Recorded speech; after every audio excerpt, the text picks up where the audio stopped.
That works. All right. Good morning, everyone. Welcome to Uncivil Law. Hope you're having a great day. My eyes kind of hurt a little bit, so I'm going to do the sunglasses thing. I bought the pink tinted safety glasses from Amazon. See if that helps at all. So I bought those. So they'll be here, I think, on Thursday or something. And we'll see how much that solves the problem. And depending on where that lands, maybe we'll get the more expensive ones. But I figured I'd spend the ones that are, 10% the cost and see if that does anything. And if it does, then, great. And if not, then we can try the more expensive solution. So that seemed like a reasonable thing to do. I probably should just buy the more expensive ones. And if they work, keep them, or if not, return them, because there's a pretty generous return policy. I should probably just buy them. Well, we can debate that later. In any event, let's see.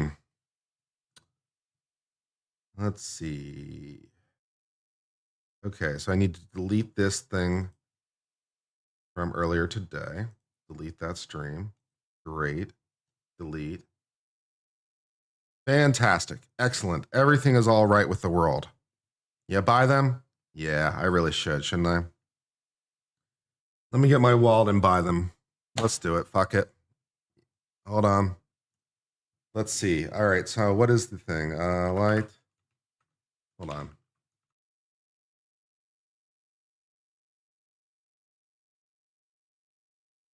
Light sensitive glasses. What do we wind up on? Therospecs was what we wound up with. Let's buy them straight from Therospecs website, just for the hell of it. All right, let's do this. Yeah, the pro ones, right? Is what we're going to go with. Yeah, let's get the pro ones and let's get the reps and call it a day.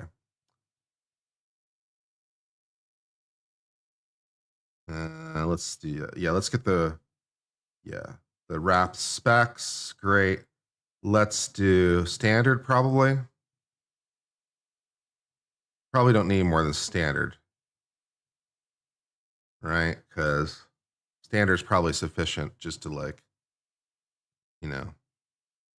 help with probably enough. I wish you could get both sets of lenses and they could change out. That'd be cool.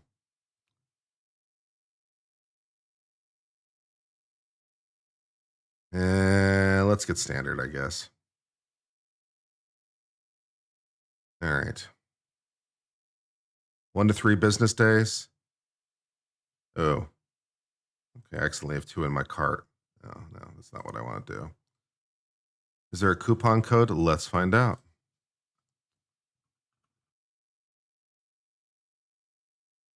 Let's see. Coupon codes. None popped up. Well, $5. $10. Ooh. Let's see. $15 off your first order. No.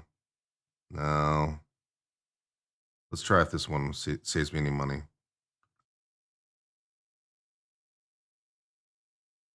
Yeah, it saved me $10. I'll take it. All right, let's do PayPal. Let's do PayPal checkout, I guess. Yeah, because this is a business expense, because I'm getting it for my business. So this is a business expense. Ooh, random court noises. Exciting. Random court noises is fun.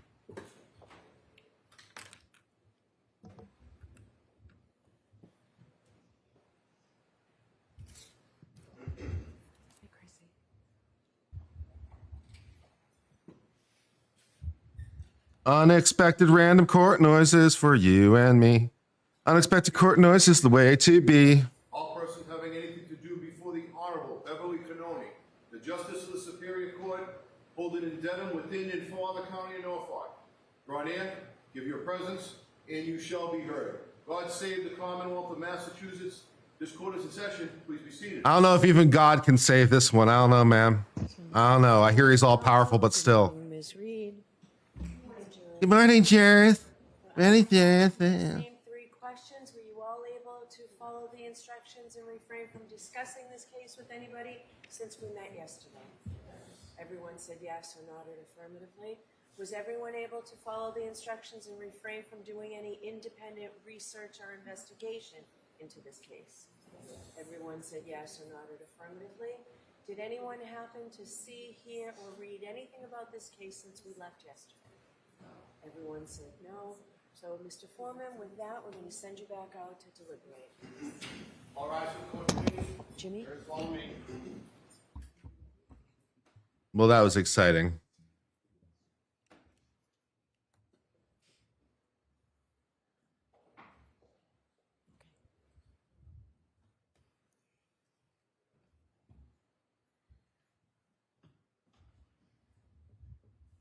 Boop, boop, boop, boop, boop, boop. Where's the 24 noise? I need the 24 ticking noise. Hold on. So, I've been sending a note in at 4 o'clock, so I would like counsel here at 4 o'clock. All right, so if you just plan on being here at 4 o'clock, it would make it easier in case the jurors want to go home. So, all right, Ms. Giannetti, it wasn't until I was here that I noticed you were not in the courtroom. They held me downstairs, Your Honor. I think the jury was being brought in, so. Okay. No one told us otherwise either, so. Understood. All right, thank you. All right. Let's enter recess to exit courtroom. Great.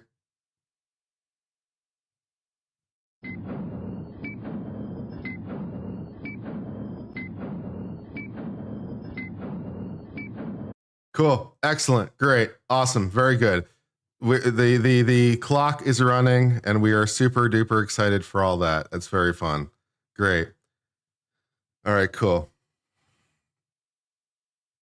Like go all right, back to buying my sunglasses thing. Okay. Or not sunglasses, but you know, the Theraspec things or whatever we're calling them.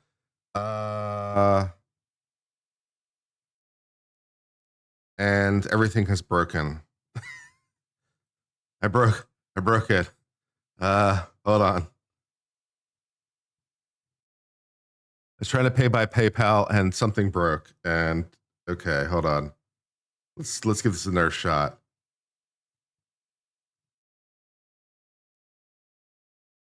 Okay. Yeah, there's what I need. Okay. The PayPal window disappeared on me somewhere. All right. All right, let's hold on. PayPal, I need my authenticator app. I have too many things for authentication. Second, you know, two-factor authentication is great, but then you get so many things that are two-factor authenticated. Sometimes it's hard to find the right code for the right app. This is a business expense. Excellent. So I can write that off. Very good. Because I'm using it because it's a business necessity for streaming. Excellent. So I'll put that on my business credit card. So that's a business expense. And I will ship that to my P.O. box. First class mail. 48 days is fine. Yeah. And complete order. And anytime it wants to complete will be fine. Great. Order complete. Fantastic. So I've got the safety glasses thing coming in from Amazon, and then I got the nice glasses coming in from the Theraspecs, you know, in a week or whatever. So all those good stuff. Excellent. Very good.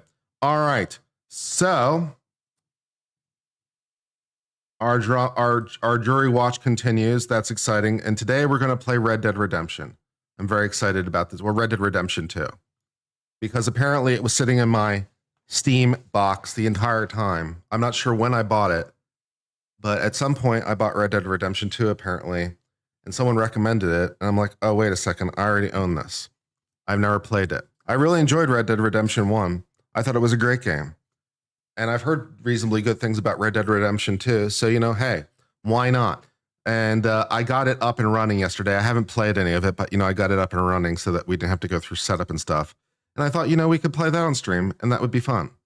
Or at least I'd have fun. And, you know, that would be good. So we're going to do that and, you know, all that good stuff. You refuse to play any Rockstar games because of Grand Theft Auto 5? What's wrong with Grand Theft Auto 5? Grand Theft Auto 5 was also a great game. I liked Grand Theft Auto 5. Did you not like Grand Theft Auto 5? I thought it was great. Okay. You know, you do you though. And it's not every game for everybody. I'm very much looking forward to Grand Theft Auto 6. Holla. Yeah, you got less than an hour in? Yeah, well, maybe I won't like it. Maybe it won't be that much fun. We'll see. You're going to play Stalker? Yeah, cool. Respect. All right, cool. Let's go ahead and get that up and running. Let's see. Let's get that up and running.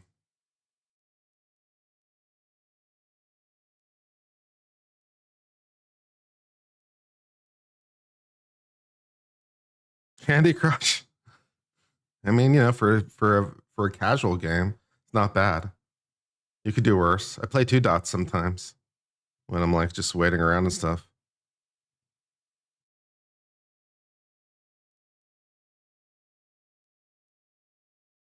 Play Snake. Respect.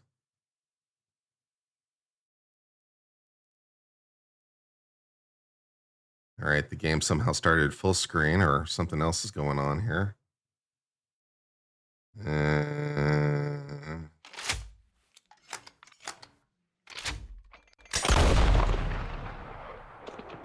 Exciting. Okay, but I don't need it to be full screen because I need to be part screen so that I can see my browsing interface and stuff. Because right now I can't see you guys or this stream interface. Okay, so I need to, I thought I fixed all this yesterday, but apparently not for some reason. All right, so resolution, well, it doesn't need to be that 1600, right? We'll be fine. And I need to change this to windowed borderless.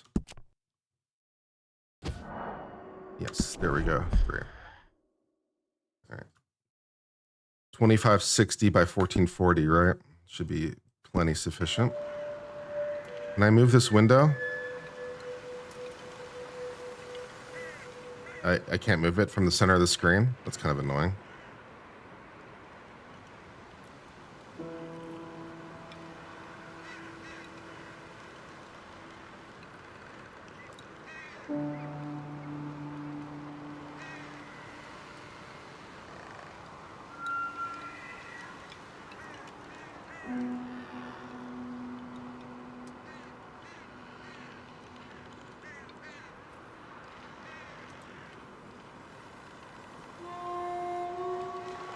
Nice. Maybe if I make it a bordered window, I can move it.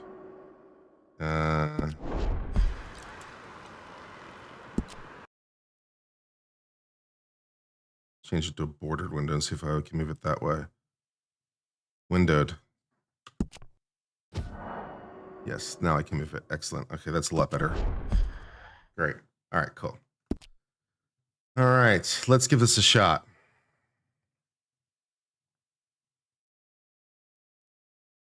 All right, and I still need to put the clock on the window so that you guys can see that. Is this the right one? Yeah, there it is. Great. So now the verdict clock is on screen, so you will not be deprived of your verdict clock time. Excellent. All right. Everything good, up and running? Are we all good? How about law or legal stuff? We might do some law and legal stuff too, but at the moment, I just want to play Red Dead Redemption and have fun. So we're going to do this for a while, and maybe we'll do some pre-court stuff later.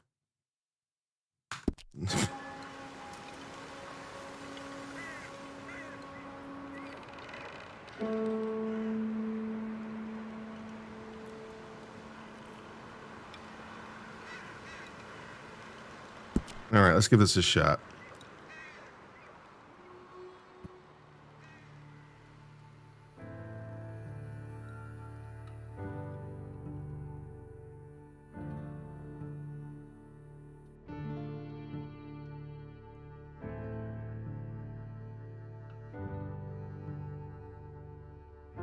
I'm already feeling the vibes, baby. I'm feeling the vibes of this, and I'm loving it.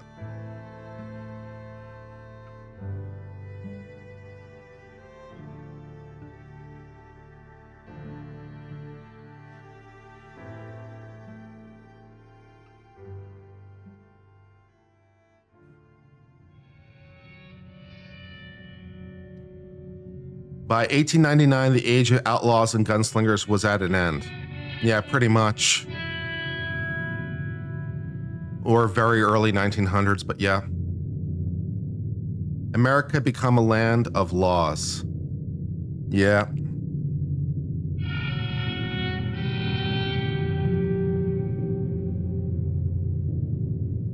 Even the West had mostly been tamed. Fair.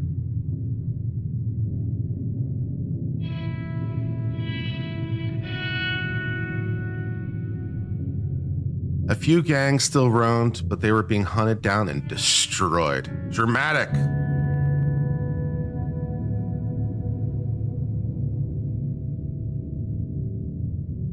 Rockstar Games presents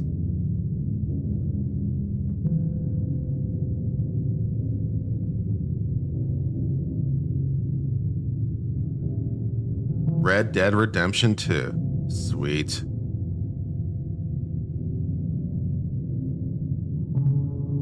Yeah, I was serious about the video game. Yeah, it being in the title of the stream wasn't a clue. Get the cowboy hat on for full immersion. Fair. Fair.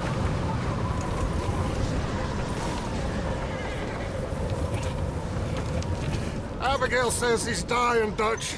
We'll have to stop someplace. Okay, Arthur's out looking. I sent him up ahead. If we don't stop soon, we'll all be dying. This weather, it's May. I'm just hoping the law got as lost as we did. There. Arthur! Any luck? I found a place where we can get some shelter. Let Davy rest. I'm feeling it. I'm feeling the cosplay. An old mining town. Abandoned. It ain't far. Come on. Come on! Yeah!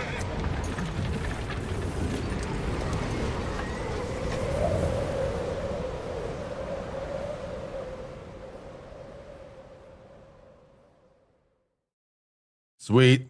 I'm feeling it. I'm feeling the story. I'm in. Chapter 1, Colter. Sweet.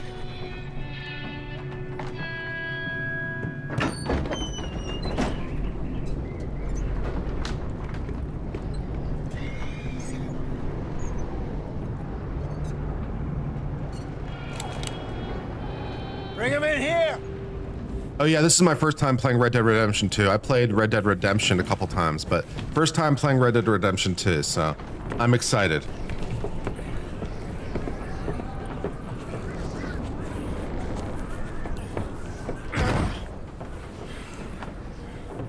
Miss Gaskell, get that fire lit, quick. Miss Jones, bring in whatever blankets we have. Mr. Pearson? It's better than Red Dead Redemption 1? Food. Damn. Red Dead Redemption 1 was a great game. Lady's dead. There was nothing more you could have done. What are we gonna do? We need supplies. Well, first of all, you're gonna stay here, and you were gonna get yourself warm. Now, I sent John and Micah scouting out ahead. Arthur and I, we're gonna ride out, see if we can find one of them. And this? Just for a short bit. And I don't see what other choice we have. Listen.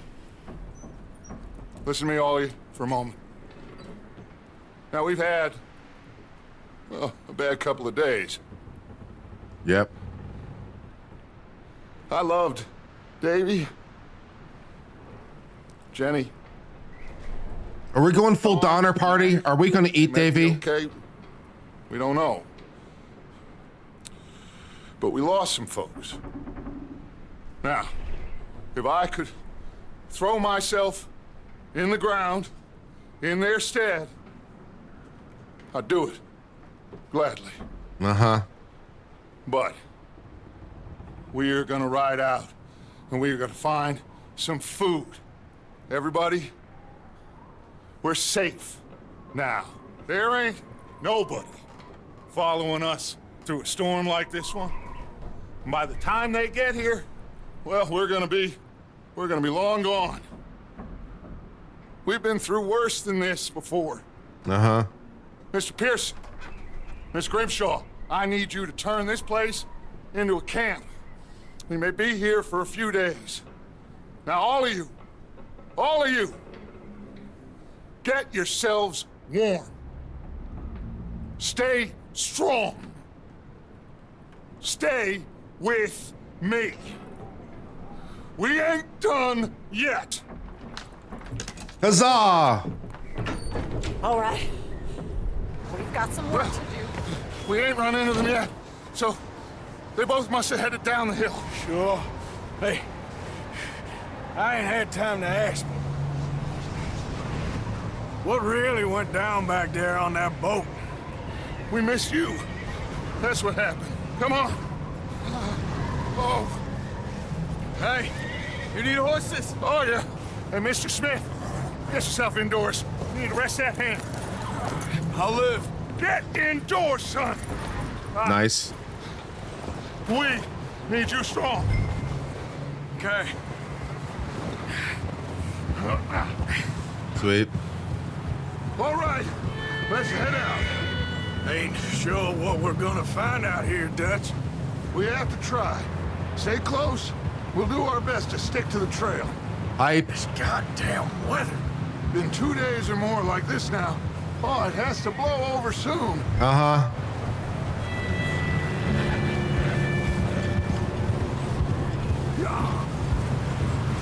We're all gonna die. Bridge coming up. Take it easy. All right.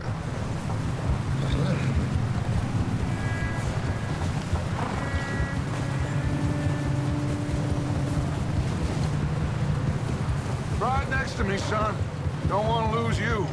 Can't believe we lost Davy, too. He's the last one, Arthur. No more. We need to get those people warm and fed. Those would be good priorities. Worry about Pinkertons tailing us in this. A couple more days, we'll be on the other side. You need to help me pick the others back up. You're the only one I can rely on to stay strong right now. Wait, is that someone coming towards us?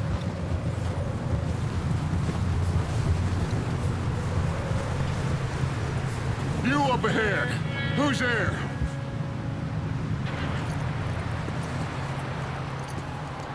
Micah. Gentlemen, Found anything? I think so. Found a little homestead down that way. Okay. Anyone home? Sure. Place is blazing with light and noise. Sounded like a party. Let's go see. Follow me. How's Davy doing? He didn't make it. Nor did little Jenny. That's too bad. Davy was a real fighter. Both of them calendar boys is, or was. Yeah, And Mac, Sean, we don't know. quite a business. I'm glad you're all right, Micah. Always. Ask him if he's seen John. Hey, have you seen John, Micah? Didn't see much of anything once this storm came in. He hasn't seen him. He'll be fine. Things always turn out right for that boy. I hope Mac and Sean are still out there somewhere, too. Hey, Arthur, let me take the rear. You move up.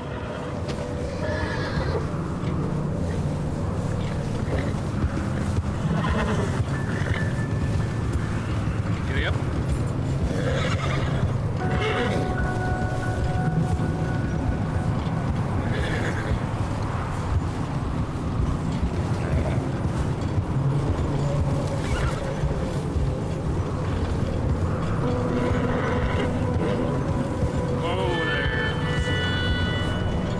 Okay, let's keep it down now, gentlemen. It's just up ahead.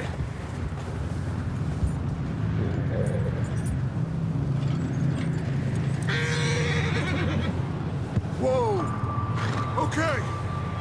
Let's head down there.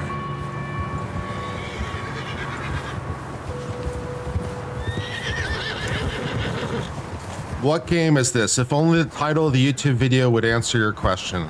That's unfortunate it doesn't. Let's hitch up here.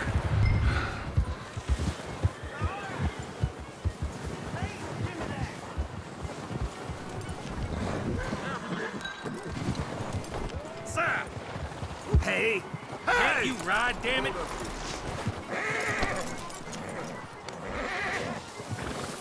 Let me handle this.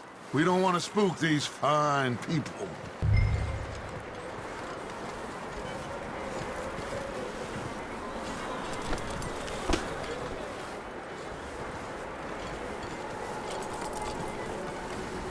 Someone's having fun in there. You two, get yourself out of sight. One lonely man is a lot less intimidating than three nasty-looking degenerates. Micah, hide behind that wagon. Arthur, you take that old shed. We're about to kill these people, aren't we? Both of them. We're gonna kill all these people, aren't we? I have a feeling we're killing everybody. Arthur, what are you doing? I said get out of sight. I said the cattle shed, Arthur. The cattle shed. Oh, okay.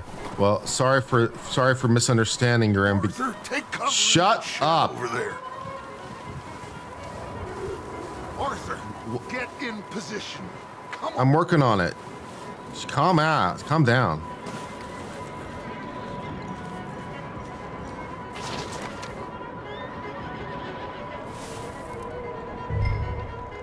Hello? Shut up, Billy. Excuse me. Hello? Oh, well, hello, friend. Yeah, we're gonna kill everybody. I am very sorry to disturb you. My friends and I, well, we got into some trouble up the way, lost in the storm. Gentlemen, We can't help you, mister. I got folks Arthur. dying on the trail. Arthur, we got a problem. Folks, there's a corpse right here. Now, I just Arthur, need some there's a body cans of food in the wagon. or something. I hear you. Just Gentlemen, keep your eyes on Dutch. please. I think you should go now, buddy. Over there! Yeah.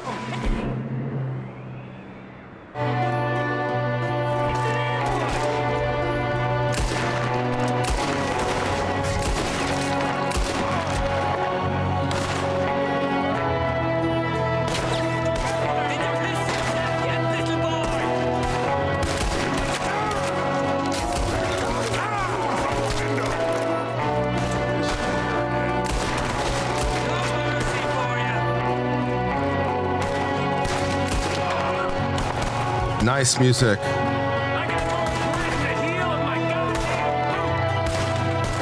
Goddamn bastards, you're dead now!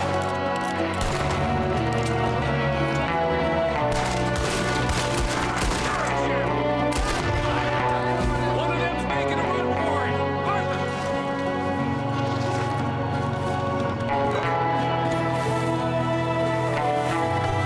Leave him! He won't last out there by himself! Okay. I said I'd handle this! Didn't seem to be going too well. Goddamn O'Driscoll boys here! Why? I don't know. Maybe same reason as us. Micah, go bring the horses closer to the house. Arthur, let's go search the cabin. Smells like a party in here. Turn the place upside down. Grab as many supplies as you can. We need the essentials. Food, medicine, whiskey. I respect that.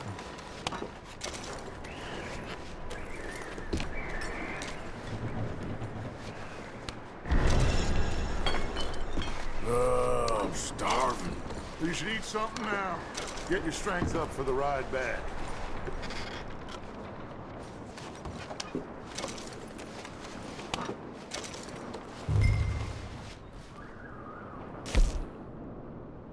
Okay. Eat.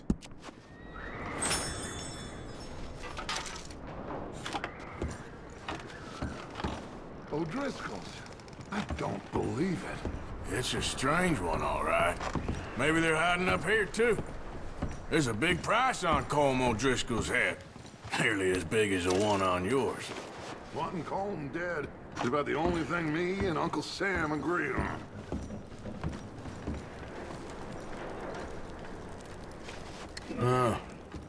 Looks like the poor bastard was married, too. At some point. If we can't eat it or drink it, put it down.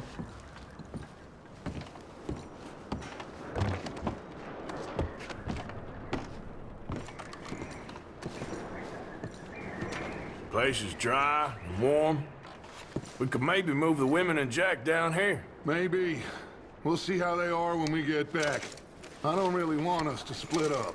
I'm going to start packing the... Yeah, I mean, you've got a house that's completely unoccupied now, as opposed to whatever cave we're hiding in. This would be a better place. This would be almost certainly a better place.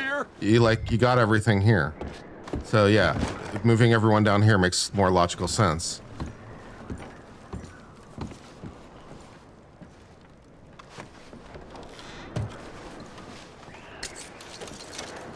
I got a $1.58, man. I'm rich. I'm rich, biatch.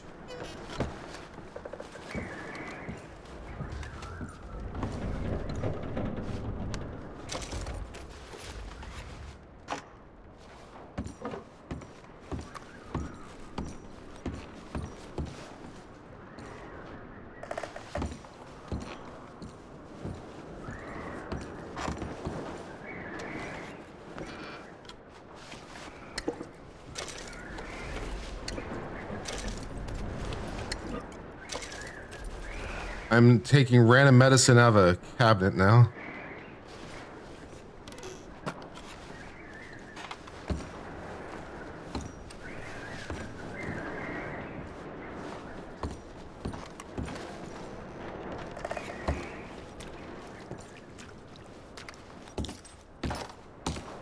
Any whippets? I haven't seen any whippets yet. I don't think those have been invented yet.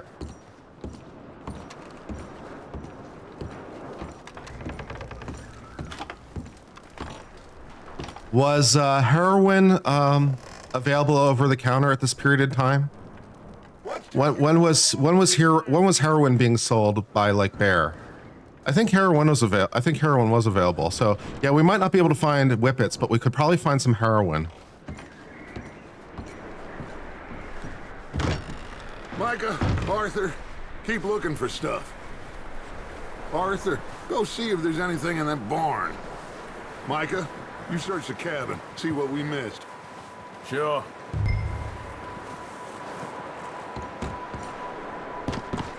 Yeah, heroin was sold by Bear, people that make aspirin. It was in a bottle and everything.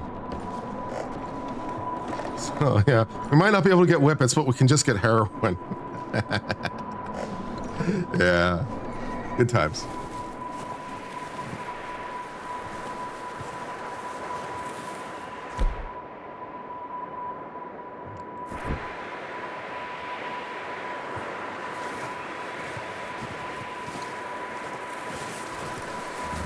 Arthur, what are you doing? Go look in the barn. I'm working on it. Calm down.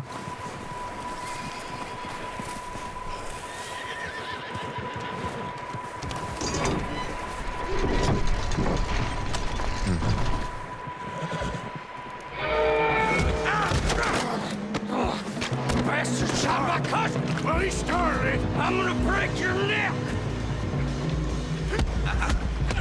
What's going on? This guy just jumped me. Oh, did he now?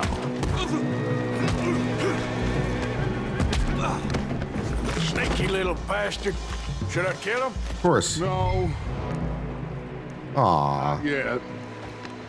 Find out what they're doing here and where Colm is. Oh, this son of a bitch will talk. Where's Colm O'Driscoll? With the others. At an old mining camp southwest of here. Near the lake. What are you bastards doing? Why are you up here? We're fixing to rob some train. Gonna blow the tracks. I don't know more than that, I swear. Well, I would say it looks like you have this, Arthur. Do what you want with him. I don't care. But bring that horse when you're done. Oh.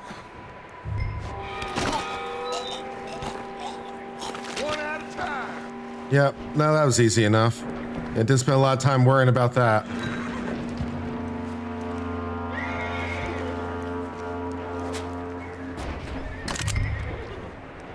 Gotta pick up my hat. Gotta have a hat. Okay.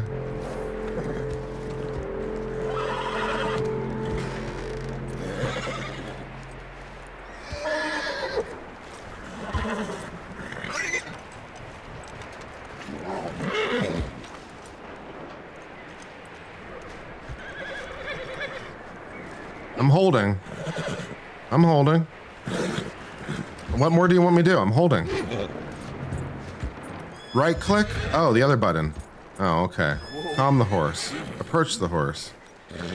G to pat the horse. This is a lot of buttons. Lead the horse. Boy. Okay. E. All right. Right click, not left click. Ah.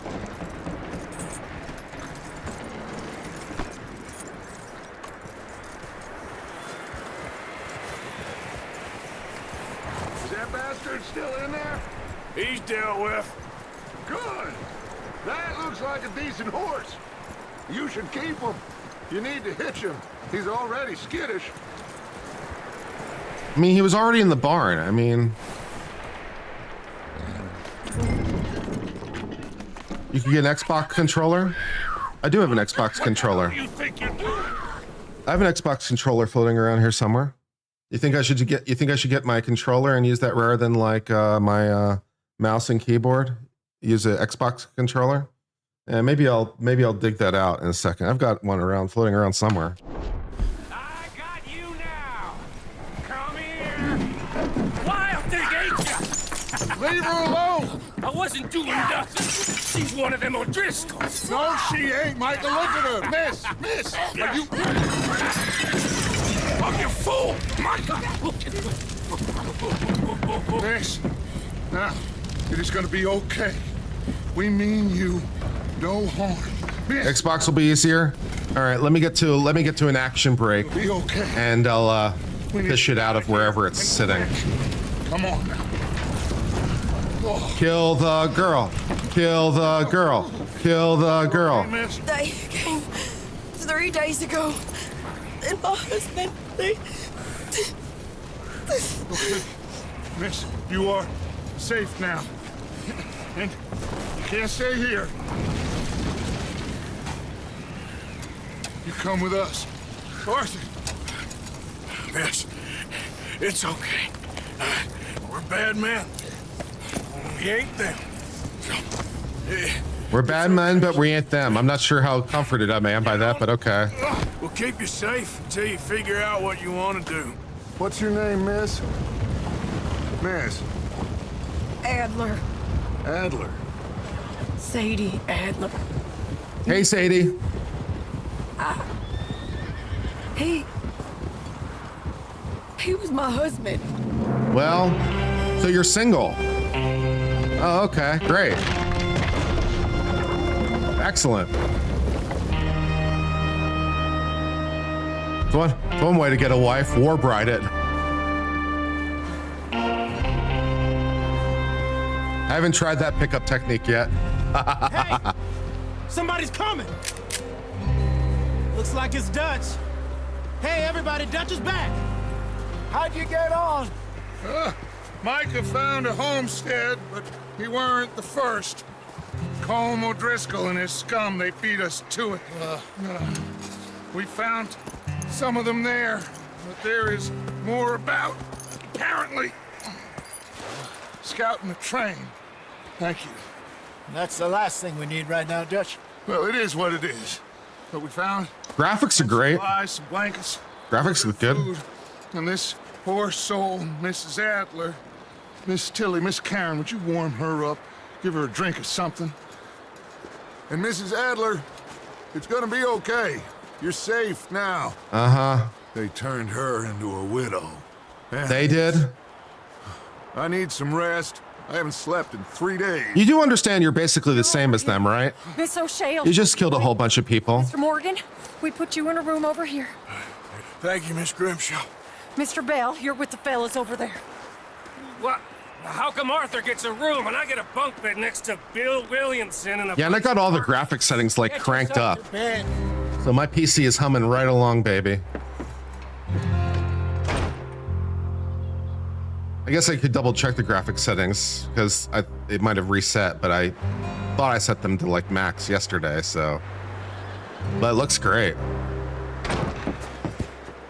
Enter, pursued by a memory. He ain't been seen in days. Weather ain't let up. He's strong. Thank you for the $5. Do appreciate that, Rosemary J. That's very nice of you. Hello, Arthur. Abigail?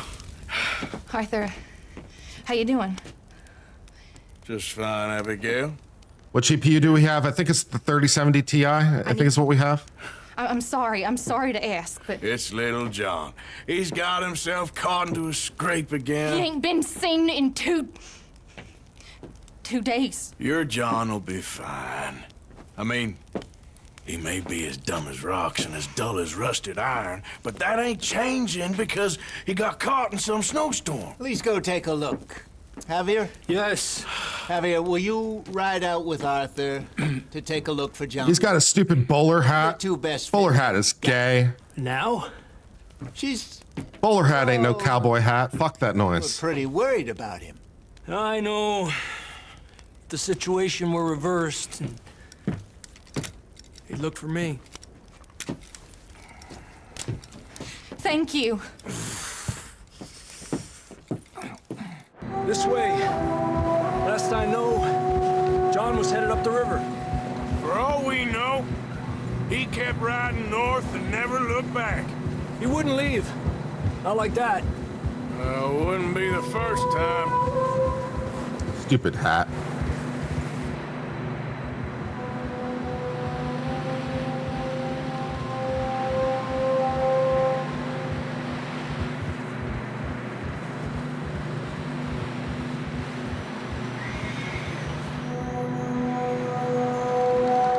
Great soundtrack too. Hey, I see some smoke. Come on, let's take a look. Let's hope it ain't more of O'Driscoll's boys. Well, seems somebody left. Recently. And that way. Sure, well, come on. Very good sound. Like it a lot. Very nice. Some tracks leading to the river. A few hours ago, most. Let's cross. See, they continue up that way. You think it's Let me double check the graphic settings real fast, just to double check them, but I think they're already cranked up. Oh, that's the wrong one. Shut up. Settings. Graphics. Let's see. Yeah, they're already like cranked up to the max. Yeah.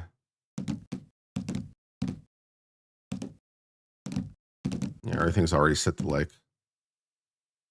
hot ultra. Ultra, more ultra, still more ultra,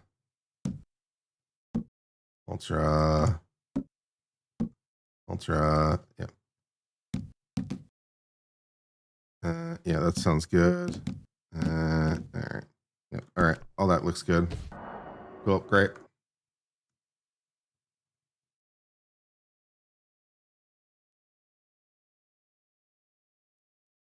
Uh-oh, I might have turned it up too high.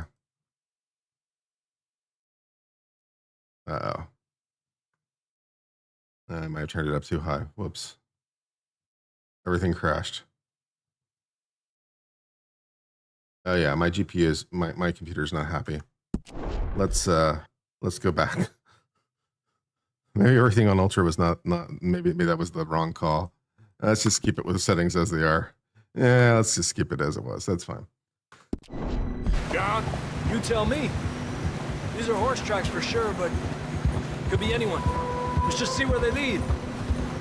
So, you were there, Javier. What really happened on that boat? We had the money, it seemed fine. Then suddenly they were everywhere. Bounty hunters? No, Pinkertons. It was crazy. Raining bullets. Discord? Okay.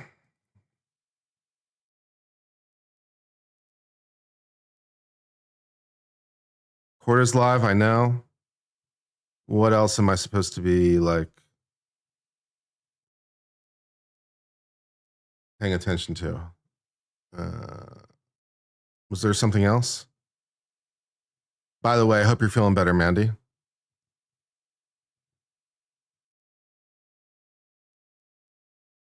Now, was there something else, Mandy, that I was supposed to be paying attention to? We've got the jury timer clock running. So we've got the clock running, and I'm looking at Spinny Fan. Is there anything else I should be paying attention to right now?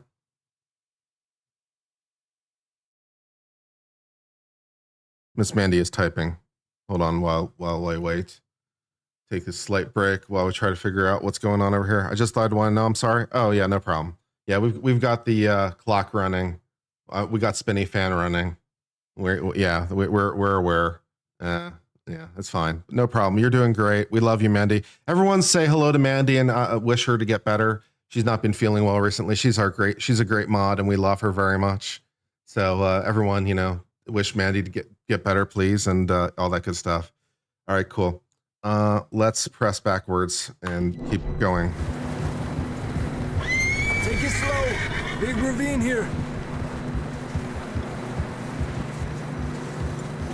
Dutch killed a girl in a bad way. As opposed to a good way? That ain't like him, though. Killed a girl in a bad way. I'm gonna need you to clarify that one. What does that mean? Continue along the cliff wall here. Davey got shot. Mac and John, both shot too. Sean, we don't even know. I'm surprised we escaped at all. By the time you boys showed up from the other side of town, we were only just holding on. MX Sim camera hold V. Bad business, all right. Ooh, exciting. Damn snow's coming in hard again. We'll lose these tracks if we don't move fast.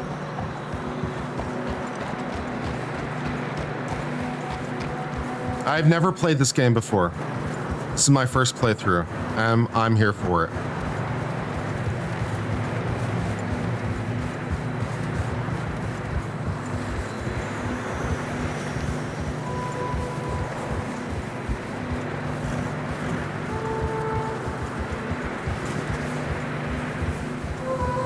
Careful, it's getting narrow here. Yeah, good way is an argument in court. Yeah, I'm not sure what that exactly means, but yeah, I mean, when it comes to sentencing, to the extent that, it makes a difference, you can try to make the argument. A lot of fresh snow here. I don't know about this, Javier. Not so much for liability, but for penalty, maybe. On a little bit. I killed him in a good way. It could work. Almost there, boy. Come on now. He needed killing can work in Texas, I'll tell you what, man. Hey, look! Over there! You see that?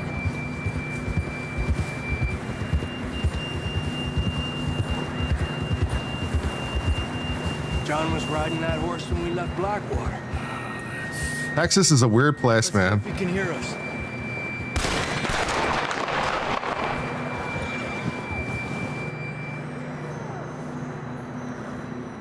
I can play any way I want. Thank you. I'll try to keep that in mind as people tell me I'm playing it wrong. You're not doing it right. That's not the way you're supposed to play it.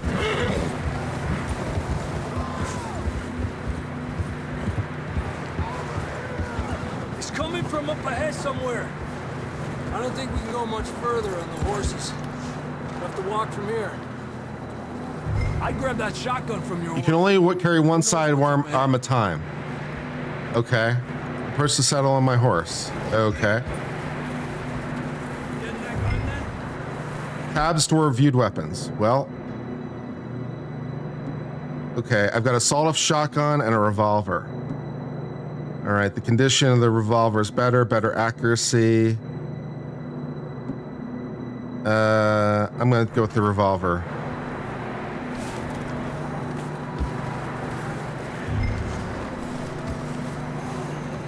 Perch the saddle on my. I did perch the saddle on my horse. Grab your shotgun. Come on. You want me to change my shot? You want me to get shotgun?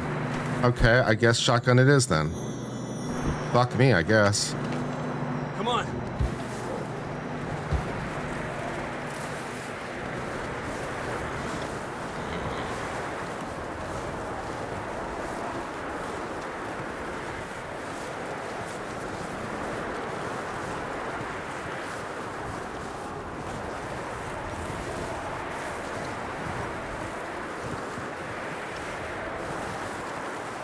It's slippery, be careful. Thanks. Was it snowing? Was it snowing that evening? I don't know. We're high up here. Is it track the cat level snow? Can you clarify?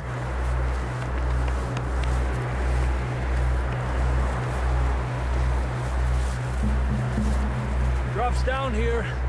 Watch yourself.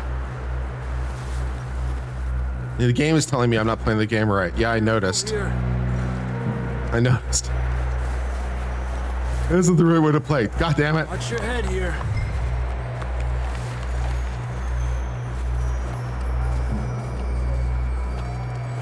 Okay, good now. Looks like we got shops at LL Bean. Real slippery. Stay close to the wall. Up here. My stamina core is empty. What do you mean? I'm not like running. I didn't think.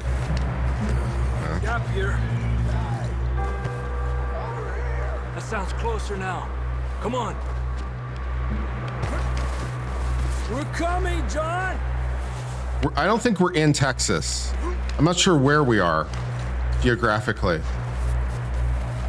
If we're in Texas, then we're well on the very west side of Texas, because, yeah. Dang, it's cold. I think we're in the Rockies somewhere. I'm not sure. How you doing? I'm miserable. Been a tough few days. I know. Here. Take a drink. Montana? Thanks. Could be Montana, I guess. Snow. Drinking whiskey gives me stamina? Let's keep nice. moving. Come on. I didn't know it worked that way. I've drank whiskey many times. I didn't know I was trying to get stamina out of it. Run!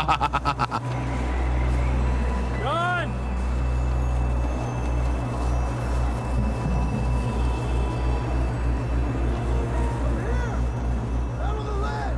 That's John! We're coming! Fellas there! He's down here. Down here! All right. Hot down, Marston.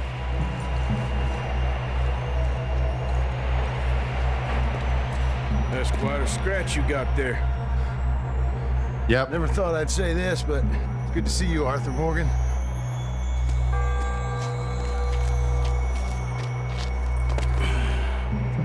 You don't look so good. I don't feel too good neither. I'm freezing. Don't die just yet, cowboy. Come on, compadre.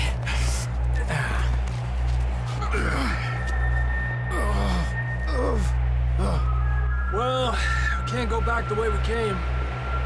Let's try this way. Ain't you a sorry sight? Can't argue with you there. See? I told Dutch you weren't the right man for this. Sure you did. You all right? Firefox seems to be eating a lot of GPU. Come on. Hopefully this will lead us out. According to this, Firefox is eating a shit ton of GPU. Why is Firefox eating GPU? Come on.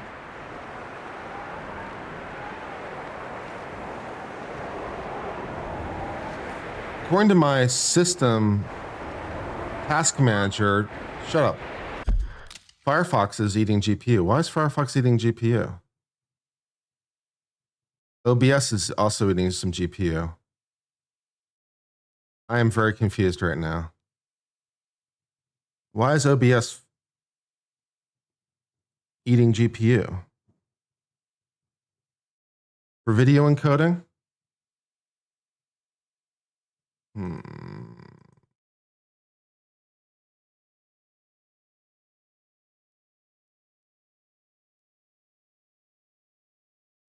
Let's see. Yeah, the video encoder is the GPU, but why is it eating so much GPU? It's like eating 20% of my available GPU. OBS is eating a lot of GPU. That feels like a lot. Eating 20% of my total GPU. Firefox always eats GPU? Does it? Okay. Well, maybe I could switch back to Chrome then. Is Chrome better on GPU?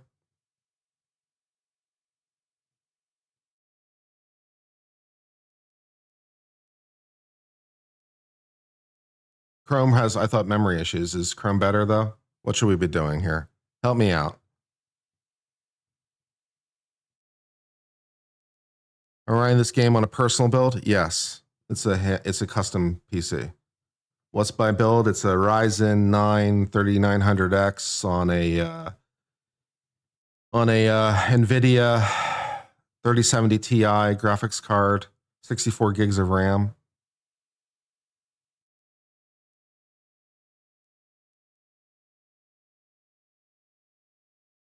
Okay, no one seems to have any thoughts on alternatives, so I guess we'll just press on. How many people are watching the stream anyway? 277? Not that many. That's disappointing.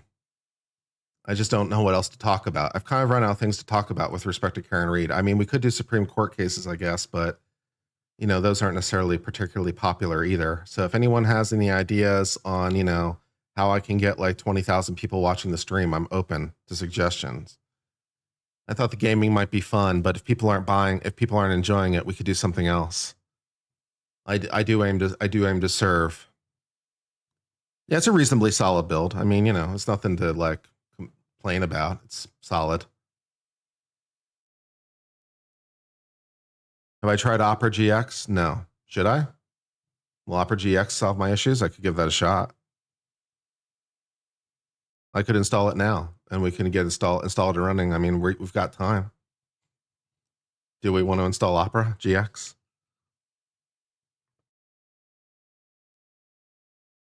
You've kind of run out of things to hear about with Karen Reed too. New Jersey lawsuit against Discord? Yeah, maybe.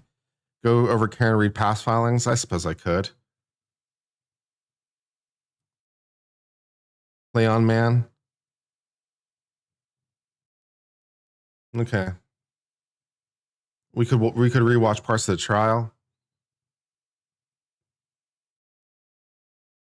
Chrome leaks. Chrome is better when it comes to CPU. Brave is best browser for not eating CPU.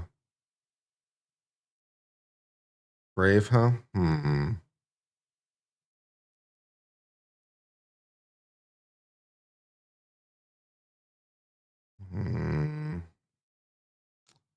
right, let's just resume and we'll figure out as we go.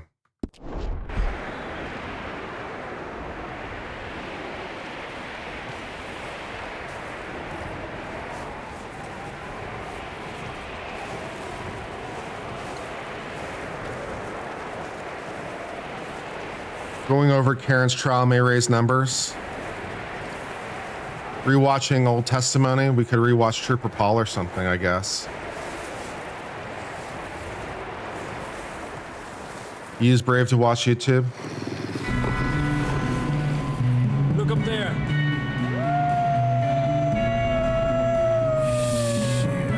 It doesn't seem to be moving the needle audience. Yeah. My goal is obviously. I'll keep John's friends off until you're clear. Yeah, I mean, I'm a streamer and this is my profession, so trying to get people to watch the stream is obviously kind of an important objective. So if this is not working, then I guess we need to do something else. So I guess we could rewatch old Karen Reed testimony or something.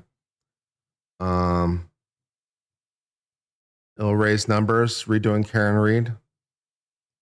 All right, I guess then we'll do that. Let me just quit the game and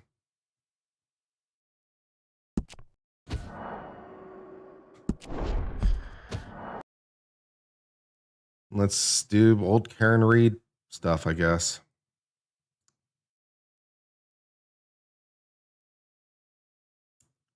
Okay.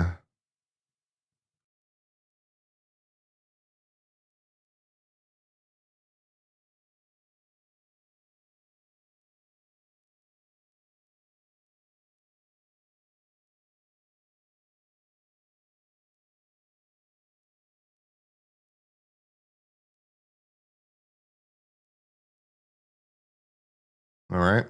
Let's see what we can do. Do I want to know when the lawyers come in? Yeah, no, I want to know if there's anything I need to know about for sure, Mandy. If there's something I need to know about, like if there's activity in the courtroom, if there's, you know, anything that I need to know about, obviously I want to know about that. You know, the activities relating to the trial are paramount. So 100%. Proctor Cross 1.0. Yeah, we can definitely do Proctor and Paul. We can do Proctor. From the first trial. They did something this morning. Well, I mean, they literally brought in the jury. We watched that. Yeah, we watched them, you know, we watched Bev. Hi. You know, welcome jurors. So good to see you again. I just have those same 3 questions. Yeah, we watched that for all of its glory. We got it. Oh, Lord. The jury dressed up today? Nice. Maybe that's indicative of something.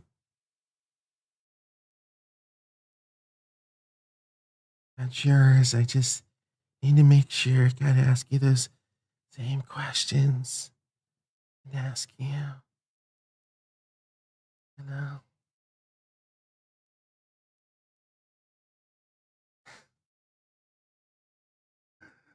Yeah.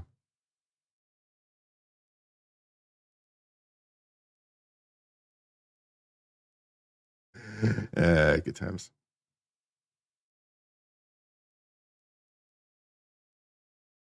All right.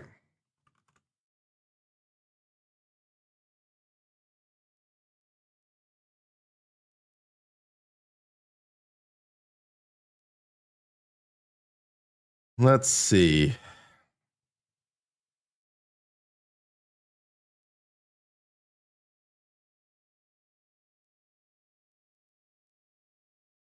Karen Reed. All right, trial. Okay, this looks promising. Karen Reed trial, part 56. Cross-examination. Nice. Let's do that. All right, let's do this. All right, let's see. What am I trying to do right now? All right, so this, I'm gonna need to rename this to verdict clock so I remember what it is. Oh, verdict clock. Okay, cool. This name is already in use. Yes, it is. Okay, delete that. Yes. All right, rename.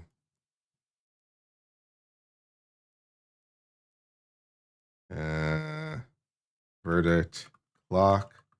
Cool. Am I able to update the stream title? I already did. Update the stream title.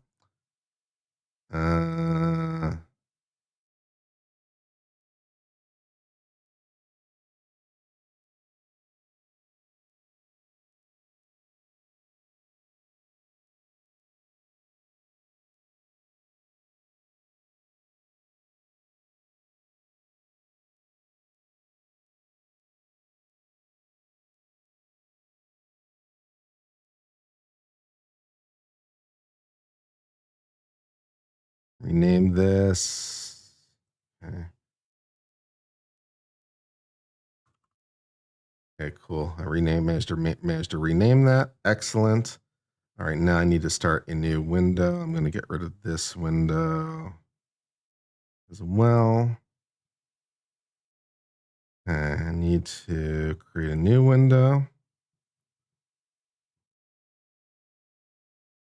All right, this is going to be this. Okay. Bring it down like this. Great. And I need to do this in split.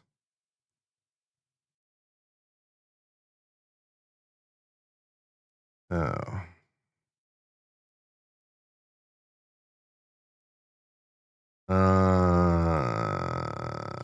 Oh dear.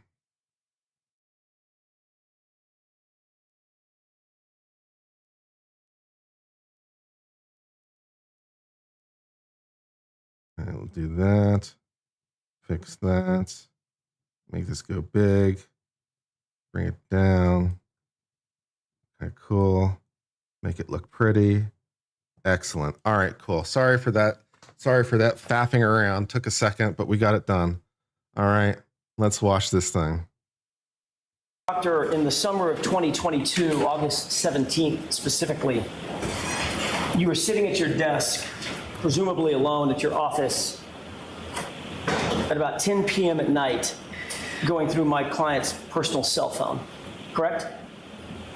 Yes, sir. As a matter of fact, you were sitting there texting with your friends and colleagues at Massachusetts State Police about you going through her personal cell phone. Is that right? Correct, sir. And that included Trooper DeChico, is that right? DeChico, yes, sir. Trooper Fanning, Trooper Buchnick, Trooper Moore, and Trooper Kaczkowski. Kakowski. Tell me that again? Kakowski. Kakowski. Yes, sir. All right, all the consonants are silent. Fair enough. Trooper Fanning and Trooper Buchnick are your supervisors. Yes. And you were bragging to all 5 of them that you were going through Karen Reed's cell phone about 9:45 at night. Objection. I'll allow it. Is that right? No, I wasn't bragging, sir. How did you refer to Ms. Reed in that text exchange where you informed them that you were going through her phone? I used regrettable language. I said going through his retarded client's phone right now.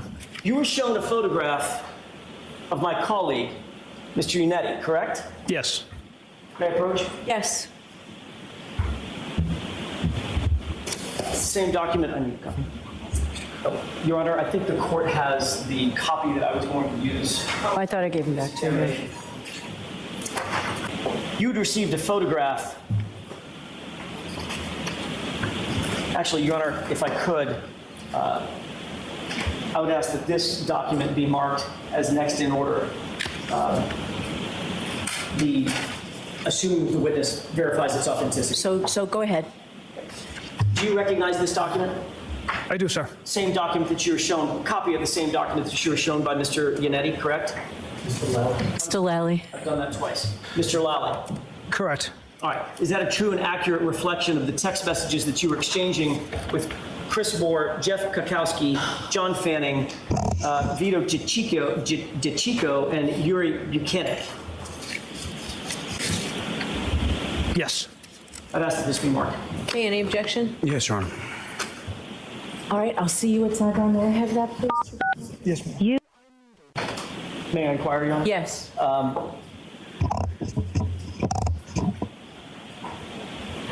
Trooper Proctor, Trooper DeChico had sent you a photograph of my colleague, Mr. Unetti, correct? Yes. Your Honor, because of the technical issue, I'm not going to display on the television. May I display this hard copy briefly? Sure. Thank you. You see that, gentleman? I do, sir. Is that the photograph that you received? Yes. Is that what you referred to on direct examination with Mr. Lally about receiving a photograph from of Mr. Unetti? Correct. And then your response was what? I hate that man. I truly hate that man. Actually, your response was, I'm going through his retarded client's phone right now, correct? Yes, after the picture, sir, yes. Who's the retarded client? I was referring to Miss Reed, again, unprofessional language. I'm asking who you were referring to. Miss Reed. You got an explanation. Who was it that you were referring to as retarded? Miss Reed. Karen Reed, the woman sitting to my left. Yes, sir. The subject of your investigation as a professional, correct? Yes, sir. As an unbiased, objective investigator, the person that you were investigating, you referred to your bosses as retarded, correct? Again, poor language on my part. Poor language is one way to put it. Completely offensive is another way to put it, right? Objection. I've got to sustain that, Mr. Jackson. After you referred to my client as retarded, then you decided to make a comment about Mr. Yannetti, her lawyer, correct? Correct. And what did you say about Mr. Yannetti again? I hate that man. I truly hate that man. I hate that man. I truly hate him, correct? Correct. You didn't say I dislike him, I disagree with him. You said I hate him, correct? Correct, sir. That's a visceral response to someone who's just doing a job, correct? Objection. Sustained. You can ask it differently. Sure. Let me ask it this way. Were you upset or annoyed or pissed off that Karen Reed had gotten representation, legal representation, to represent her? No, not at all. That's her right. Uh-huh. Well, let me ask you this. In August of 2022, you said you absolutely hate it, correct? I don't know if I use absolutely. Yeah, I didn't use absolutely, sir. You used truly, correct? Truly, yes. How do you feel about him now? He's sitting right there. I still don't care for him now. I still don't care for him. I'll let it stand. I still don't care for him. Nice. What did you tell your colleagues that you were looking for as you sat at almost 10 p.m. at night on a Wednesday night, August 17th, 2022, looking through Karen Reed's phone? I didn't tell them I was looking through anything. They knew I was going through Miss Reed's phone. I provided a inappropriate joke as an update. They knew I was going through location data, text messages, Google searches. But like I had mentioned earlier, I had to stop. Except Trooper Proctor, none of that really professional sounding stuff ended up in your comments to your bosses, did it? Again, it was a poor joke. Is that yes or no? It did not, no. It did not. No, As a sir. matter of fact, what did you write after you talked about going through the, quote, retarded client's phone? Objection. I'll allow it. No nudes so far. No nudes so far, correct? Correct. And you said that to your bosses. Yes, sir. You were looking for naked photographs of Miss Reed on a Wednesday night as you sat in your office at 9:44 p.m., correct? No, not correct. Let me ask you a question. Have you ever looked for naked photos of a male suspect that you were investigating? I don't look for naked photos on anyone's phones. Uh-huh. But you said you were looking for nudes of Miss Reed, correct? Like I had said, Mr. Jackson, it was an inappropriate joke. Funny joke. Citizen. She's a woman. She is a woman. Objectively investigating. Does your text message We think. to your colleagues and We think she's a woman. police I don't know. We haven't reflect asked. an objective investigation of a citizen? Objection. You can get part of that question and ask it again. Do you believe that your text messages were reflective of an objective investigator? Objection. I'll allow that. Do you believe that, Trooper Proctor? I believe poor jokes have, in unprofessional language, have no bearing on the integrity and the facts and physical evidence of this case. I forgot how much I missed this guy. This jury that's in this case right now has no idea what they missed, man. I hope they probably want nothing to do with this case when they're done, but maybe I hope they'll go back and rewatch this testimony because they really missed out on some glory. They really missed out, but that's okay. We don't have to miss out on it. We get to watch it again. It's exciting and fun. I forgot how much I like this guy. Holy shit. This is a lot. Michael Proctor, where are you now? Are you working at a Denny's? Are you confused about the menu? I have questions. Not that they don't have any bearing on the facts and integrity. It's that they have no place in a professional investigation because it shows bias, right? Objection. So I have to sustain that as asked. Go ahead and ask it differently, Mr. Jackson. You weren't so much as objectively investigating Karen Reed as objectifying her, correct? Objection. I'll allow that. Isn't that right? Rephrase the question, please. You weren't so much as objectively investigating her as objectifying her in those moments, correct? Again, Mr. Jackson, it was a poor choice of words and a joke that I should not have texted out, but from the start of the investigation, we didn't know what we had. And your, Trooper Proctor, your point in saying no nudes so far to your colleagues in Massachusetts State Police was to suggest that you were looking for nudes and you'd update them when you found them, correct? Incorrect. Well, let me ask you a question. Did you find any nudes of Again, Karen Reed? I didn't go through the photos, sir. Did you find any nudes of Karen Reed? I didn't go through the photos, sir. You weren't successful in your quest. I came across text messages from Miss Reed to another attorney on January 29th, so I had to stop looking through her phone. So you got sidetracked before you could get to the naked pictures of Miss Reed. Is that what you're saying?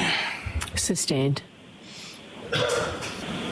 To be clear, when you sent those text messages on that group chat, those text messages included, as we said, or as you said, not one but two of your supervisors, correct? Correct. Were you ever reprimanded for your conduct in sending that text message? Objection. So that's sustained. Do we need to go to sidebar based on what you told me earlier? We do not. Okay, so. I'll ask it a different way. Okay. Did either Trooper Fanning or Trooper Buchanan dress you down in a responsive text message in that text thread for doing something so abhorrent as looking for nudes or referring to nudes of a female suspect or subject of your investigation? Did that ever happen? Not that I can recall. As a matter of fact, in reference to one of the text messages in this same string, your boss, Yuri Buchanan, actually responded to the photo of Mr. Yannetti, didn't he? Objection. I'll allow it.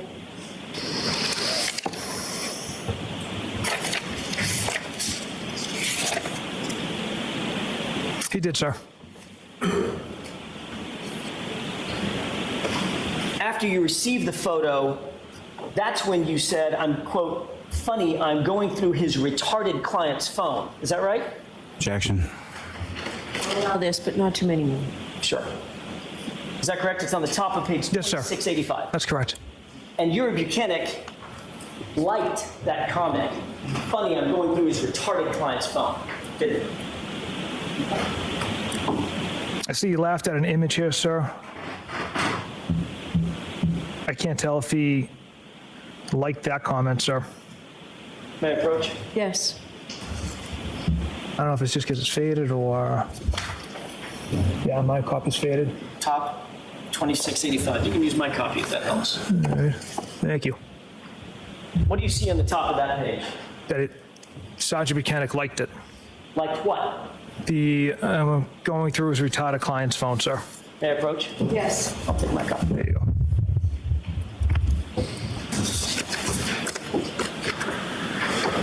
So your supervisors at Massachusetts State Police not only didn't ride you for making comments like this, we encouraged it. Objection. Sustained. Trooper Proctor, this is your direct chain of command. Is that right? Yuri Buchanan? Yes, sir. Did you believe that your conduct was a misuse of your authority and power as you were going through her phone in August of 2022? Objection. I'll allow it. No, I had a warrant signed by a district clerk, Stoughton District Clerk, to go through Miss Reed's phone. I don't think it was an abuse of power. I had every right to go through that phone. Did the warrant say anything about looking for nudes of my client? Objection. Did it No, say anything about that? No, Your Honor. Okay, next question. So that would be an abuse of the power that was given to you by the court, correct? Objection. Sustained.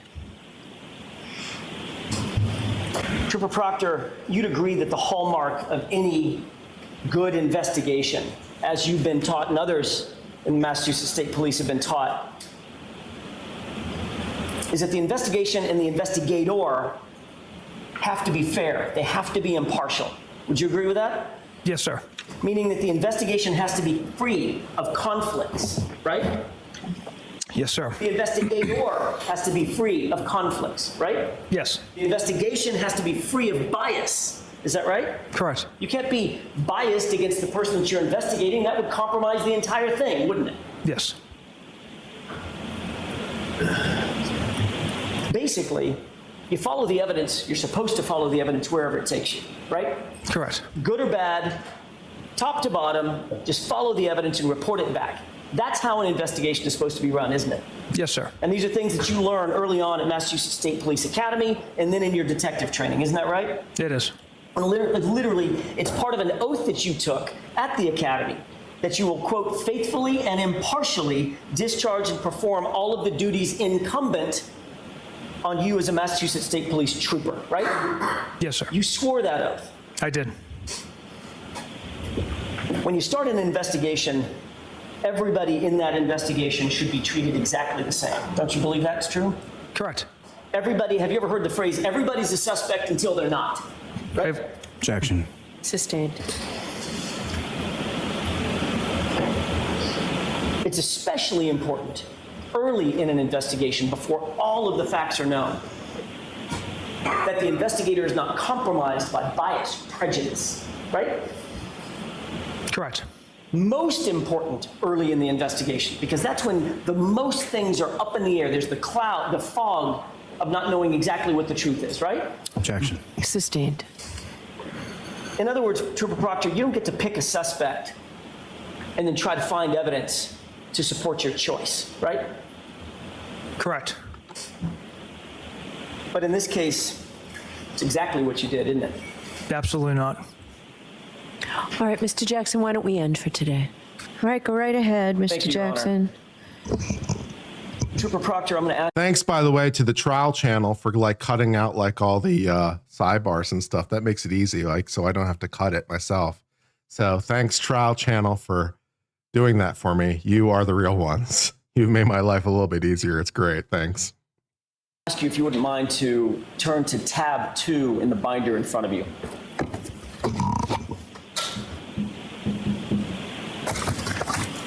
Can you take a look at the face page of what's under tab 2 and tell me if you recognize that? Yes, sir. It's a private text thread with high school friends. And this includes 9 participants, 9 chat participants that you engaged with? That's correct. Those participants include people by the name of Bird, Whitey, and Doc, correct? You gotta love these names, There's baby. some other folks in there, they're identified by their... You gotta love those names. Bird, Whitey, and Doc. Is this The Wire? Right? Is this The Wire? Did we step into a televised TV series? The friends are Bird, Whitey, and Doc. Good times. Oh, Lord. At least the last 4 digits of their phone number, correct? Yes. So this is a group text or a group chat with you and 8 of your high school friends about this investigation, correct? Yes. Trooper Proctor, you never thought when you were engaged with these other 8 individuals that this particular set of chats would ever become public, did you? No, I do not. I want to take a look at page 2527, if you could turn, that's on the bottom right of the document in tab 2. Do you recognize, I'm sorry, do you have that page in front of you? Yes, sir. You recognize that this group chat was taking place on January 29th at about 10:52 p.m., correct? Correct. And the person that I'll identify as 5051, that's the last 4 digits of that phone number, indicates Chip, name of that BPD cop, correct? Correct. First of all, you indicated on Monday that you're Chip, is that right? Yes, sir. You responded at 10:53 p.m., John O'Keefe, is that right? Yes, sir. So you were willing to tell, just a few hours into an investigation of the death of a Boston police officer, you were willing to tell a bunch of high school buddies details about the investigation, including the name of the victim, correct? At this point, it's 16 hours later, sir. Not a few. 16. I mean, I don't know that I would say that 16 isn't really different than a few. I'm not sure if 16 is different than a few in the context of a murder investigation. I don't know whether 16 is different than a few in the context of just general timekeeping, but in the context of a murder investigation, are we really quibbling on the difference between 16 hours and a few hours? I don't know, man. I don't know. Feels a little incomplete. Lord. 16 is a few hours, correct? I'm not talking about days later. It was about 16 hours later, sir. Correct. Okay. And you identified John O'Keefe as the Boston police officer who was fallen in the yard at 34 Fairview, correct? Correct. You also informed, if you will skip to page 2529, you also informed these same folks, these same high school buddies, that, quote, all the powers that be want answers ASAP, correct? Yes. You knew, Trooper Proctor, that there was brass that wanted this case wrapped up quickly and efficiently. Isn't that right? Objection. Oh, well, is that what you were thinking? No, the people wanted answers, sir. They wanted it. They didn't just want answers. They wanted answers ASAP. What does ASAP mean? That's as soon as possible. Right. And you were texting this to your high school friends, again, 16 hours into this investigation, right? Correct. And you knew at that time, Trooper Proctor, that this... See, this is like, it's just not the same. I mean, they read a couple of Proctor's text messages into their record. You know, they read a couple of them, but it's just not the same. You know, that the jury got kind of just a quick hit of Proctor, really, by comparison. This jury did, right? I mean, this is... if you weren't paying attention, you know, depending on your attention span, you know, you could have potentially like kind of blown over all that Proctor stuff in trial too, because it was relatively, I mean, the grand scheme was relatively short, and you know, if you were wandering, it kind of blew past it, right? But like, yeah, this is one of the things in like calculating the percentages and odds. It's like, well, Proctor didn't testify, and the text messages were read, but not really. So, you know, that it's a huge factor in the equation here. So, okay. All right. If this jury better acquit, I'm just saying, man, this jury better acquit. They better get the right answer. They better do it soon. It's already been 10 and a half hours. It's already been too long. What are they talking about? Just return the not guilty verdict. You just have to check 3 boxes, people. It's literally the top line on every form too. You don't even have to look for it. It's literally the first line. Just check the top line and then sign the bottom of the page. It'll take 30 seconds tops. Jesus Christ. This was not going to implicate in any way, shape, form, or fashion another cop, correct? Correct. In this text exchange, let's turn to 2532, actually.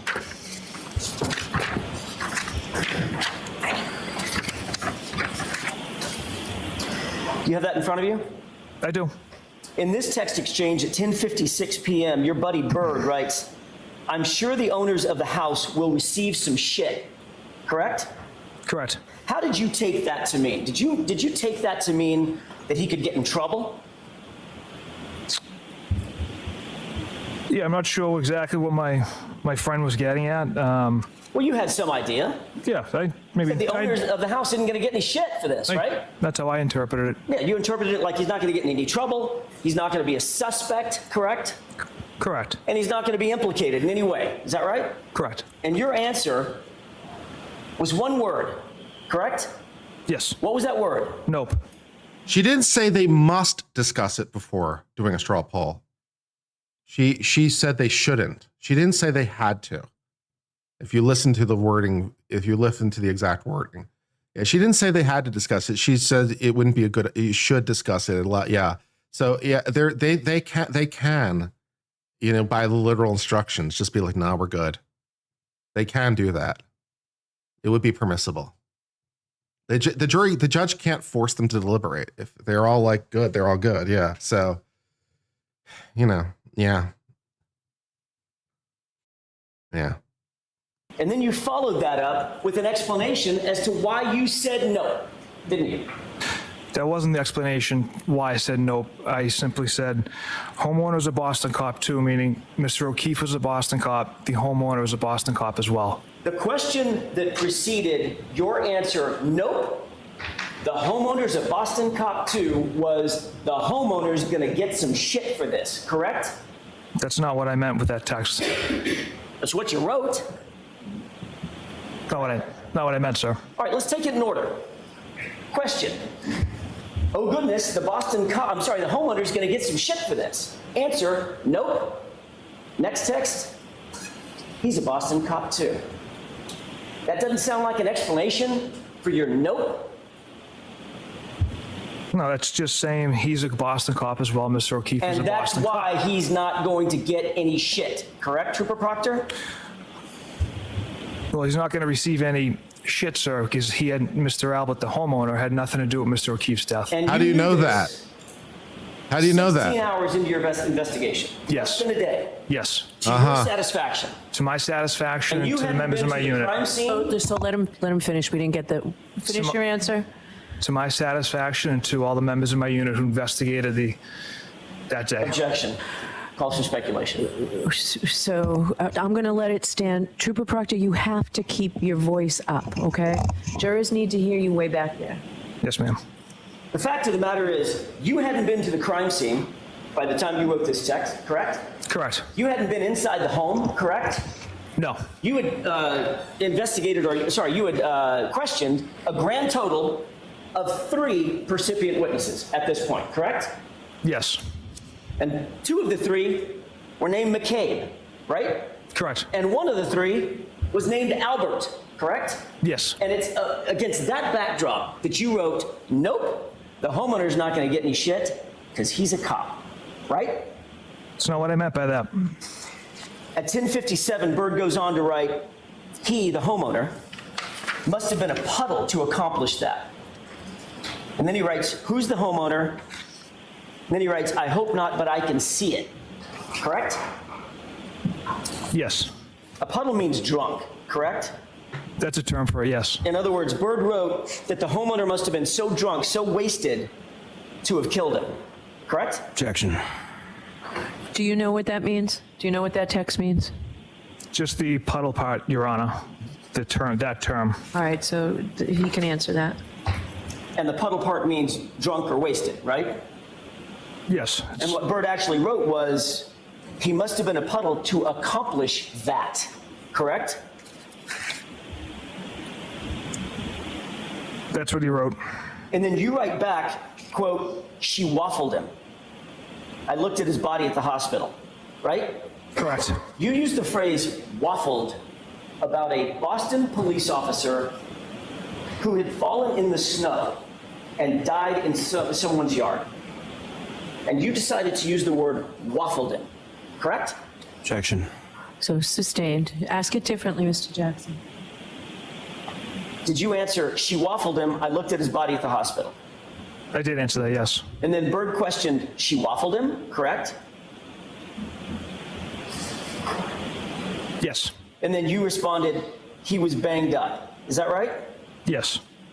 Then a person with the phone number 0095 wrote, I thought he was drunk. Did he get beat up? You see that? I do. And you wrote, nope. Is that right? Correct. Yet again, this is before 11 o'clock at night on January 29th, 2022, some 16 hours into your investigation. Is that right? Yes. So before you ever went to the crime scene, before you ever went into the house, only having interviewed 3 folks, you had this case nice and wrapped up, didn't you? Yes, based on the evidence my office uncovered that day, the one shoot discovered at the scene, the one shoot at the hospital, Mr. O'Keefe's injuries, the broken taillight pieces underneath the snow. Super Proctor, I didn't ask for explanation. I asked, did you, in your mind, have this case wrapped up? Was it cut and dry in your mind? Yes. Bird then writes, so the owner of the house was a woman cop that beat him, question mark, right? Yes. And then you wrote, that's what I initially thought after talking to Canton paramedics. Is that right? Yes. And then you said, then I saw the guy, correct? Correct. So what you meant by that, Trooper Proctor, was according to you, based on your conversations, your initial conversations with the paramedics, the first responders, you were under the impression that this was a beating death. He'd been beaten to death, correct? The way it was given to me, sir, was That's yes from or no? medical. That's yes or no? He's going to answer the question.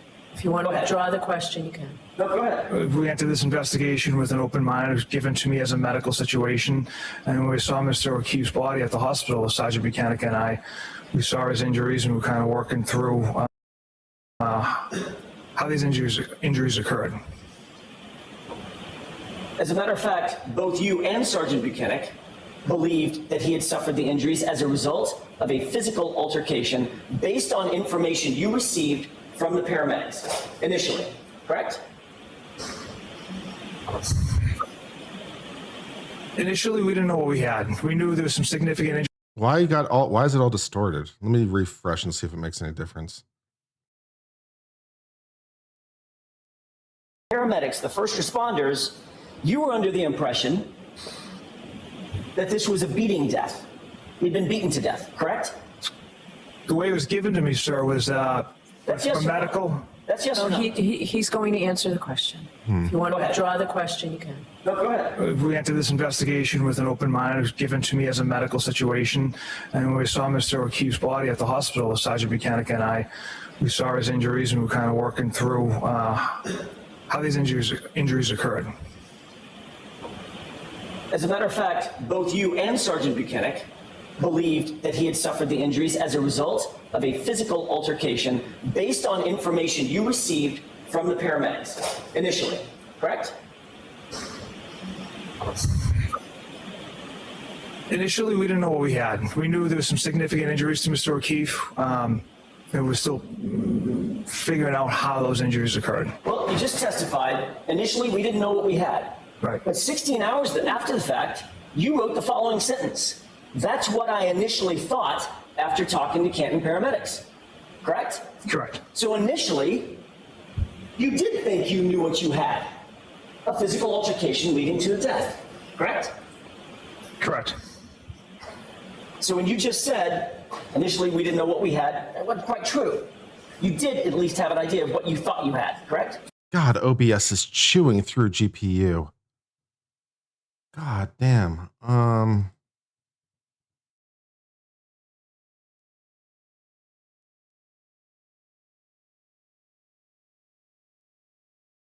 I can't change the encoding while the stream is going, and if I kill the stream, it will just like kill the stream, and that sucks. Why is GPU? I guess GPU encoding is the wrong way to go here. Shit. Why is it eating so much GPU? That's ridiculous. Objection. Sustained. All right. You were aware, initially, that John O'Keefe had suffered a 2-inch laceration to the back of his head, correct? Yes. That resulted in a skull fracture, correct? Correct.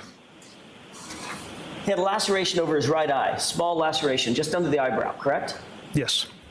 Had a laceration on his nose, is that right? Correct. He had patterned scratches on his right arm, abrasions, scratches, correct? Yes. And he had no injuries below the neck. Not that I observed, sir. Not a single broken bone, correct? Not that I was aware of. Not a single fracture, correct? Not that I was aware of. Not a single bruise below the neck, right? Not that I observed. Looks a lot like a physical altercation, doesn't it? Objection. Sustained. Bird writes, Bear, let's focus, correct? Yes. Who's Bear? That's another nickname I have. 0095 writes, what does she waffled him mean? And then Bird writes, what's the story, correct? Correct. And you wrote, she hit him with her car. Is that right? Yes. Have you ever seen, in your experience, have you ever seen a pedestrian who was hit by a 6,000-pound car with no bruises? Ever?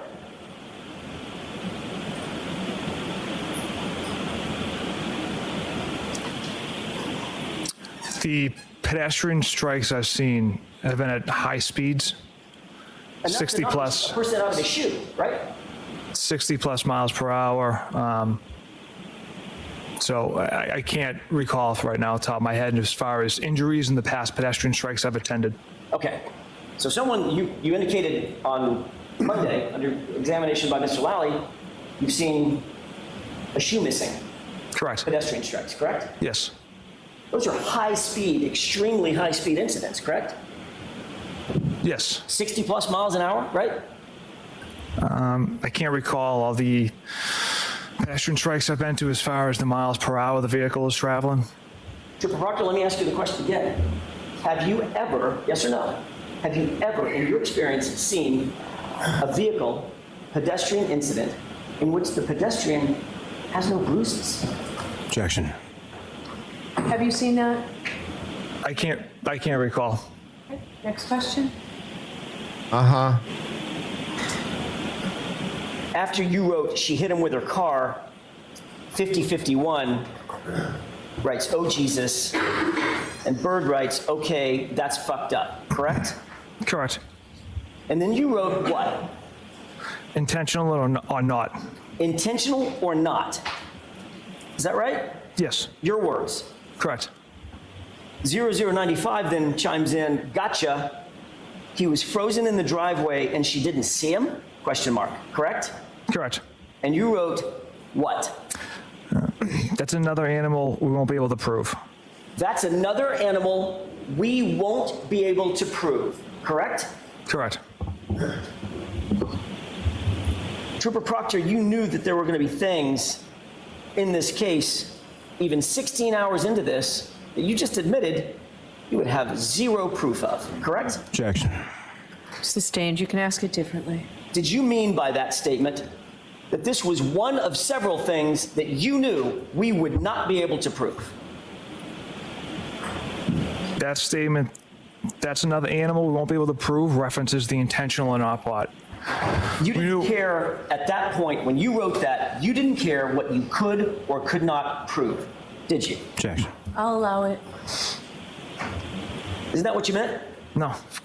You had a narrative that you had developed, and you would pursue it no matter what the proof was. That's what you meant by that statement, correct? Objection. Sustained. You can ask it differently, Mr. Did you mean by that, thank you, Your Honor. By the way, in case you haven't noticed, we do have a goal running with 50 minutes left in the goal. If we get 10 $5 super chats, we'll do a merch giveaway. So, and I know that's always fun. So, feel free to throw a couple super chats my way. If we get 10 $5 super chats, we'll do a merch giveaway. And, that's a pretty good deal. So, yeah. So just a little encouragement. We do appreciate your financial support. It does make a huge difference. We do appreciate everyone being a member. And of course, we do appreciate everyone who's a subscriber, because just by subscribing, you help the channel. As we recently passed 150,000. Incidentally, by the way, I do have a Twitter post. I think it's, well, I don't know if it's my most recent, but whatever. I do have a Twitter post in which I basically announced that we're going to do a giveaway of some kind when the verdict is read or there's a hung jury declared, whichever, actually occurs. And I proposed the two ideas I already have, which is, a single giveaway of $150 or, 8 giveaways of $20, which for the purposes of this exercise, 8 times 20 is 150. But I'm open to other suggestions. But those are the two suggestions I have. And we'll do that, when there's a verdict or hung jury and that sounds fun for 150,000 subscriber celebration. So if you have any thoughts, please feel to contribute to that post. Back to the discussion from this thing. I didn't mean to step on your words. Did you mean by that statement that you were going to pursue this case no matter what the proof might be? What I meant by that statement was if Miss Reed backed into Mr. O'Keefe intentionally or not. Interestingly, though, that statement came on the heels of he was frozen in the driveway and she didn't see him. And you wrote in response to that question, that's another animal we won't be able to prove. Correct?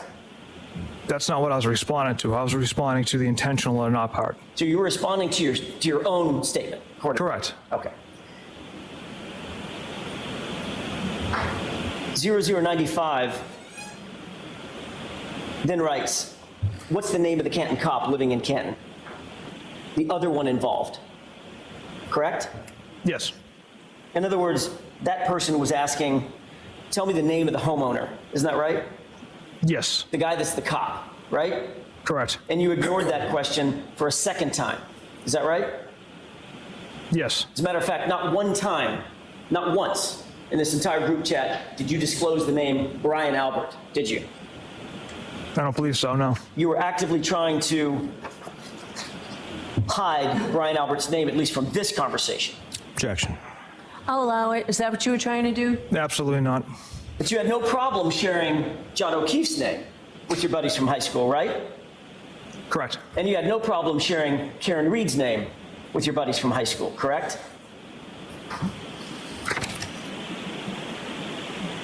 I don't believe I named the defendant. Not yet, you didn't. Later in the chat.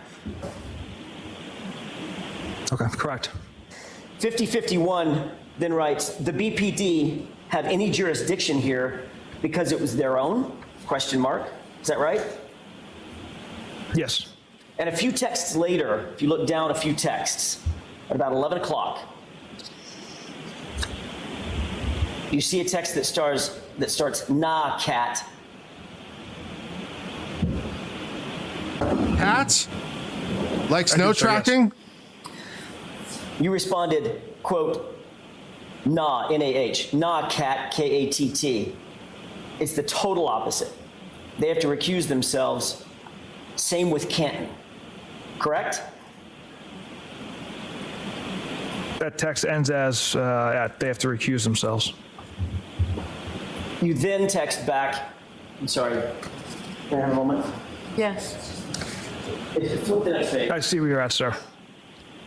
How did you end that text?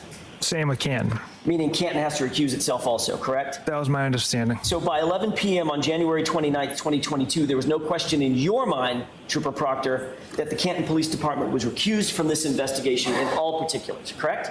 That they had taken a step back from participating, yes. Right. Well, there's one way to put it. They've taken a step back from participating. Another way to put it is they recused themselves completely, correct? Correct. They were not going to be, at least in your mind, they were not to be involved in any way, just like Boston PD was not to be involved in any way. Is that right? Objection. Is that what you were thinking? It was my understanding they were not going to be involved. Now, if we could turn to page 2537, 5051 writes, but I assume you guys are out to make it cut and dry since it involves cops, correct? Yes. And Bird writes, something stinks, correct? Correct. And then Trooper Proctor, you responded, yeah, but there will be some serious charges brought on the girl. Isn't that right? That's right. So in that text exchange, you were saying, yeah, we're out to make it cut and dry, correct? No. You didn't write, yeah, we're going to follow the evidence wherever it takes us. You didn't, did you? I did not write that. You didn't write, yeah, we're going to make sure that we investigate this thing fully and thoroughly before making any decisions. You didn't say that, did you? I did not. You wrote, yeah, but there will be some serious charges brought on the girl. Isn't that right? Correct. And the reason you wrote that is because you knew, as the text above it says, this has to be cut and dry because it involves cops, right? Objection. I'm going to... Polymarket has certainly gotten a little bit interesting today. Polymarket is at 30% chance to convict, 58% chance to acquit on all charges. Interesting. And therefore a 12% implied chance to basically hang, essentially, which, yeah, that's more plausible. But yeah, Polymarket is down today on the acquit. They were at yesterday, 2 days ago, they were at 79%, 80% 2 days ago. And now they're at 58% to acquit. And yeah, then they're up on 30%. They were at 25% yesterday. And now they're sitting at, and they peaked out at 31%. And now they're sitting at 28% or 38%. I'm not sure, actually. 29. So something like that. Yeah. So that's where Polymarket is today. Polymarket is a little black pilled this morning.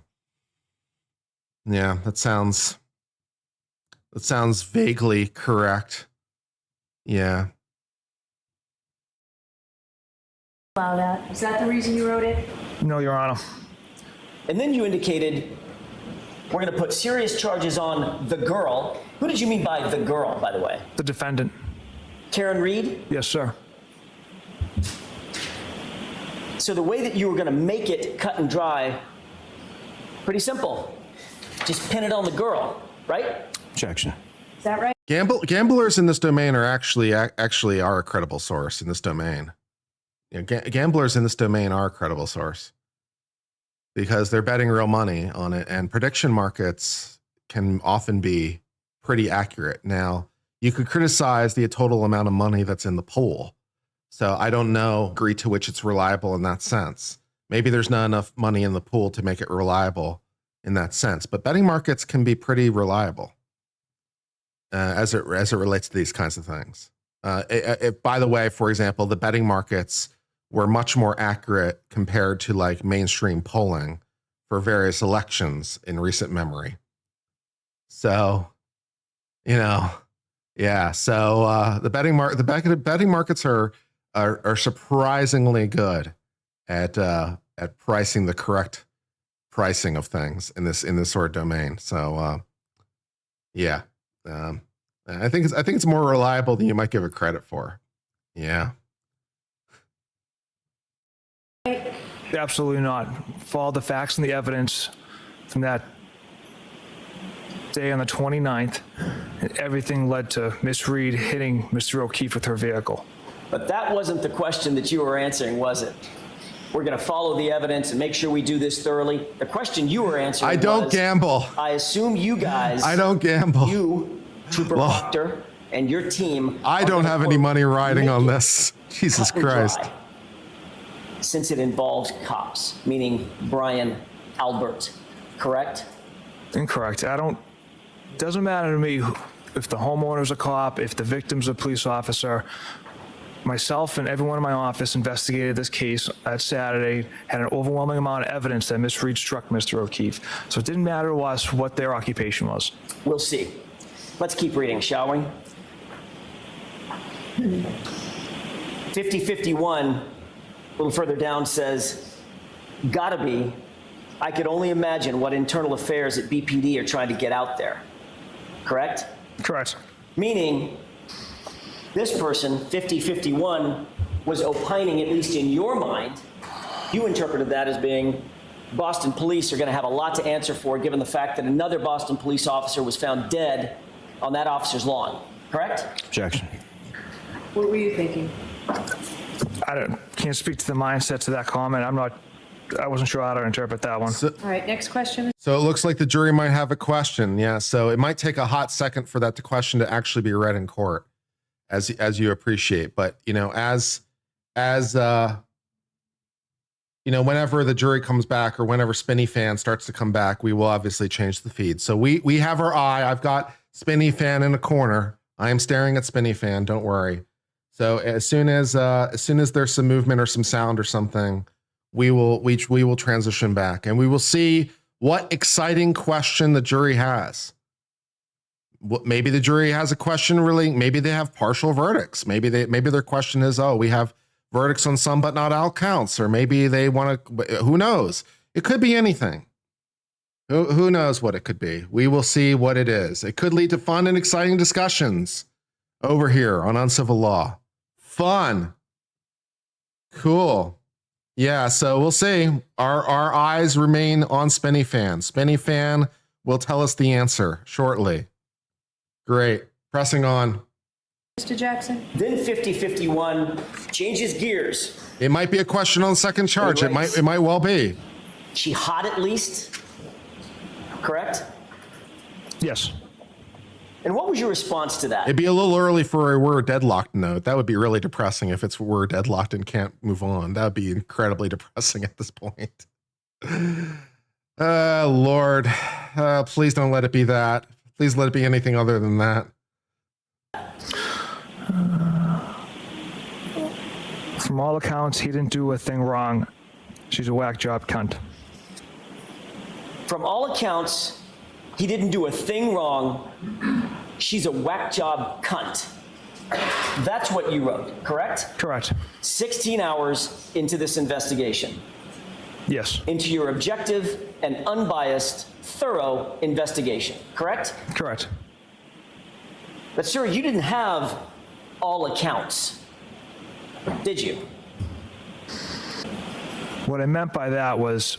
Did you or did you not have all accounts in your investigation? The accounts we had was Miss Reed struck Mr. O'Keefe with her vehicle, discovered taillight pieces at the scene. Those are the accounts we had. The accounts and then you some. had, I'm sorry, go ahead. I'm sorry, go ahead. The accounts you had, Trooper Proctor, were from 2 people named McCabe and 1 named Albert, who happened to be the homeowner and a Boston cop. Those are the accounts from percipient witnesses that you had, correct? There was another additional witness that we had, investigators had interviewed, Miss Roberts as well.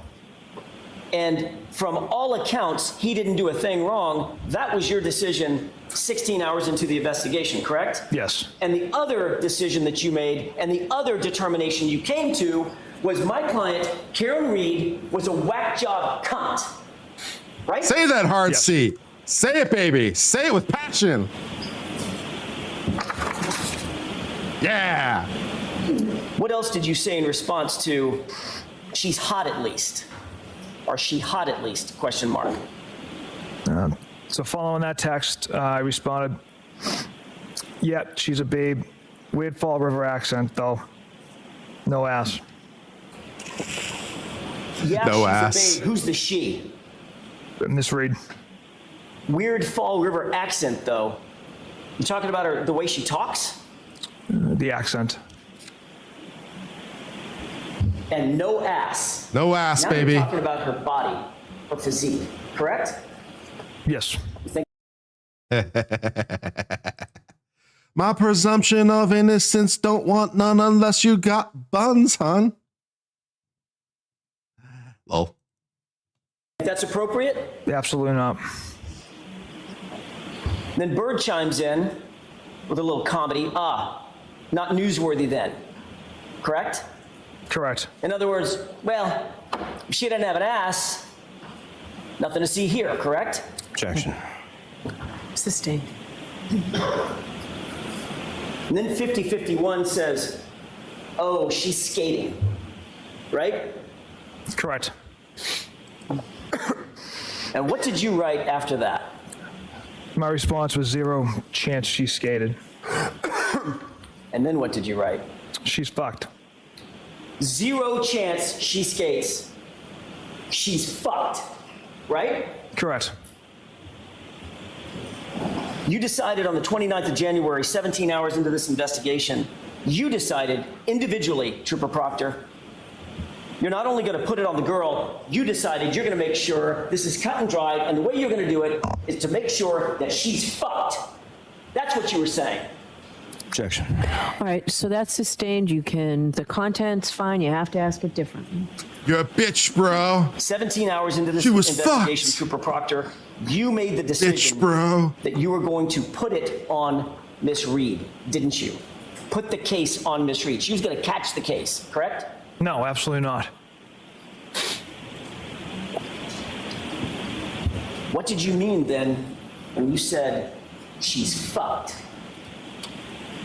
After the day's investigation with multiple troopers conducting multiple tasks, debriefing at Canton PD amongst detectives in my office, we went through the overwhelming amount of evidence against Miss Reed that she struck Mr. O'Keefe with her vehicle. That's what I meant by that comment. What you meant by that comment, Trooper Proctor, was you were going to make sure, because 5051 had said she's going to skate. She's skating. When you said 0 chance she skates, she's fucked, what you meant was, I'm going to make sure, I am going to make sure Ms. Reed doesn't skate. She's fucked. That's what you meant, isn't it? Objection. Sustained. And then Bird decides to chime in. Good. No ass bitch. We're here. Yep. Things are happening. Things are happening. Please be seated. Court is in session. Excuse me. Please be seated. Court is in session. Excuse me. I was just informed that somebody he's just Sidebar. I thought we were done with sidebars. So, counsel, why don't you come on up? God damn, it really is a sidebar. I wonder if the note is something like, I wonder if the note is something like, we have verdicts on some counts, that she's not reading it in open court and she's asking to come by. I wonder if it's something like that. I wonder if it's like, we have a verdict on some counts, but not all. I wonder if it's something like that technical. Otherwise, why should she not just read it in open court? I don't know. But you know, whatever, we're doing this thing. I am here for it. Hey, chat. What is the question of the jury? Wrong answers only. Wrong answers only, chat. What is the question of the jury? Go.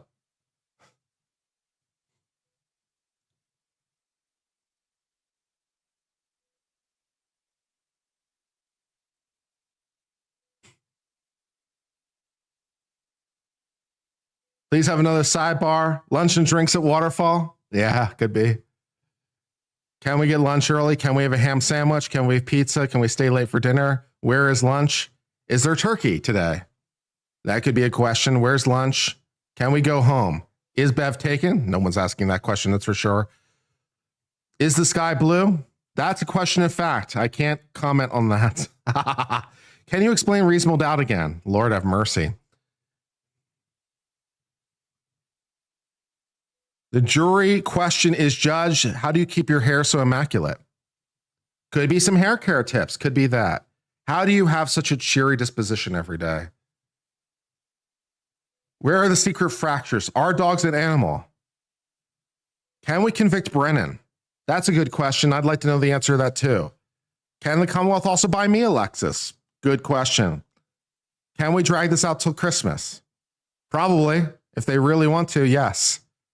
Yeah. I don't know what point the judge would step in and stop deliberations, if ever, but you know, they can definitely drag this thing out. If they have no questions, yeah. Who the hell invented these bullshit verdict forms? Well, that would be the Supreme Judicial Court of Massachusetts for the most part. Are bees fish? Good question. What is your drink of choice? Also a great question. Who let the dogs out? Is it Taco Tuesday? It could be Taco Tuesday. Can we have tacos? That's a good question. Is the Lexus in outer space? Where's Chloe? That is a very, very good question. Where is Chloe? We demand proof of life. We demand to see Chloe. Yeah.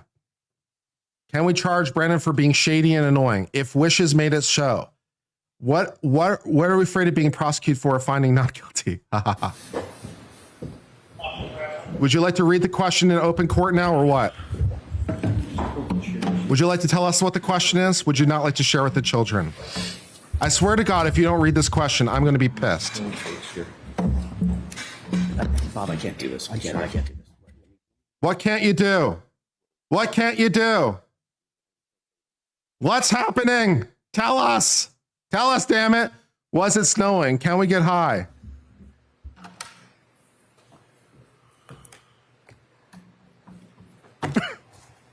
When do we get Half-Life 3? Facts. Final Fantasy VIII Remake? Should Kurt play more Red Dead Redemption 2? That's a good question.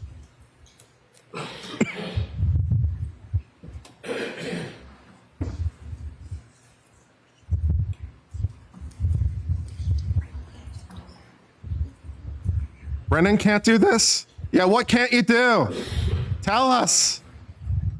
Tell us. Damn it. Tell us.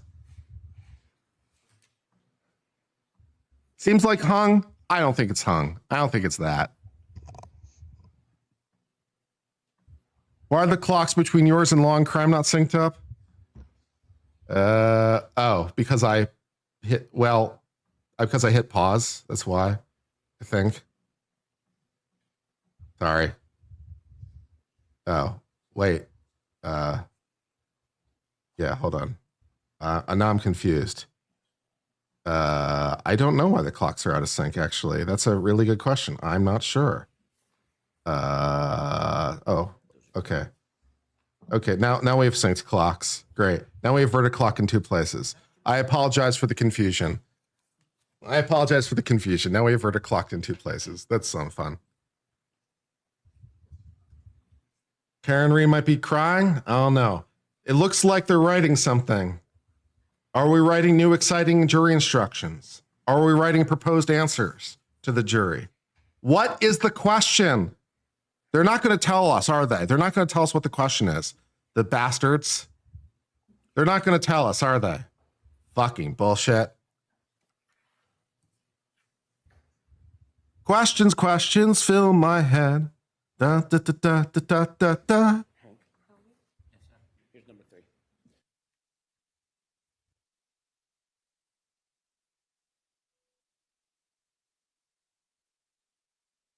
They're not going to tell us. They're not going to tell us what the question is. Now we're having a little caucus. We're having a little caucus over a proposed answer, presumably. Caucus time is glorious time for you and me. We're looking over some draft language, presumably for an answer to the jury. I can only suspect that this is more legally complicated. I can only suspect that this is like a more intense question, like, can we do partial verdicts? I can only suspect it's something in the more consequential magnitude.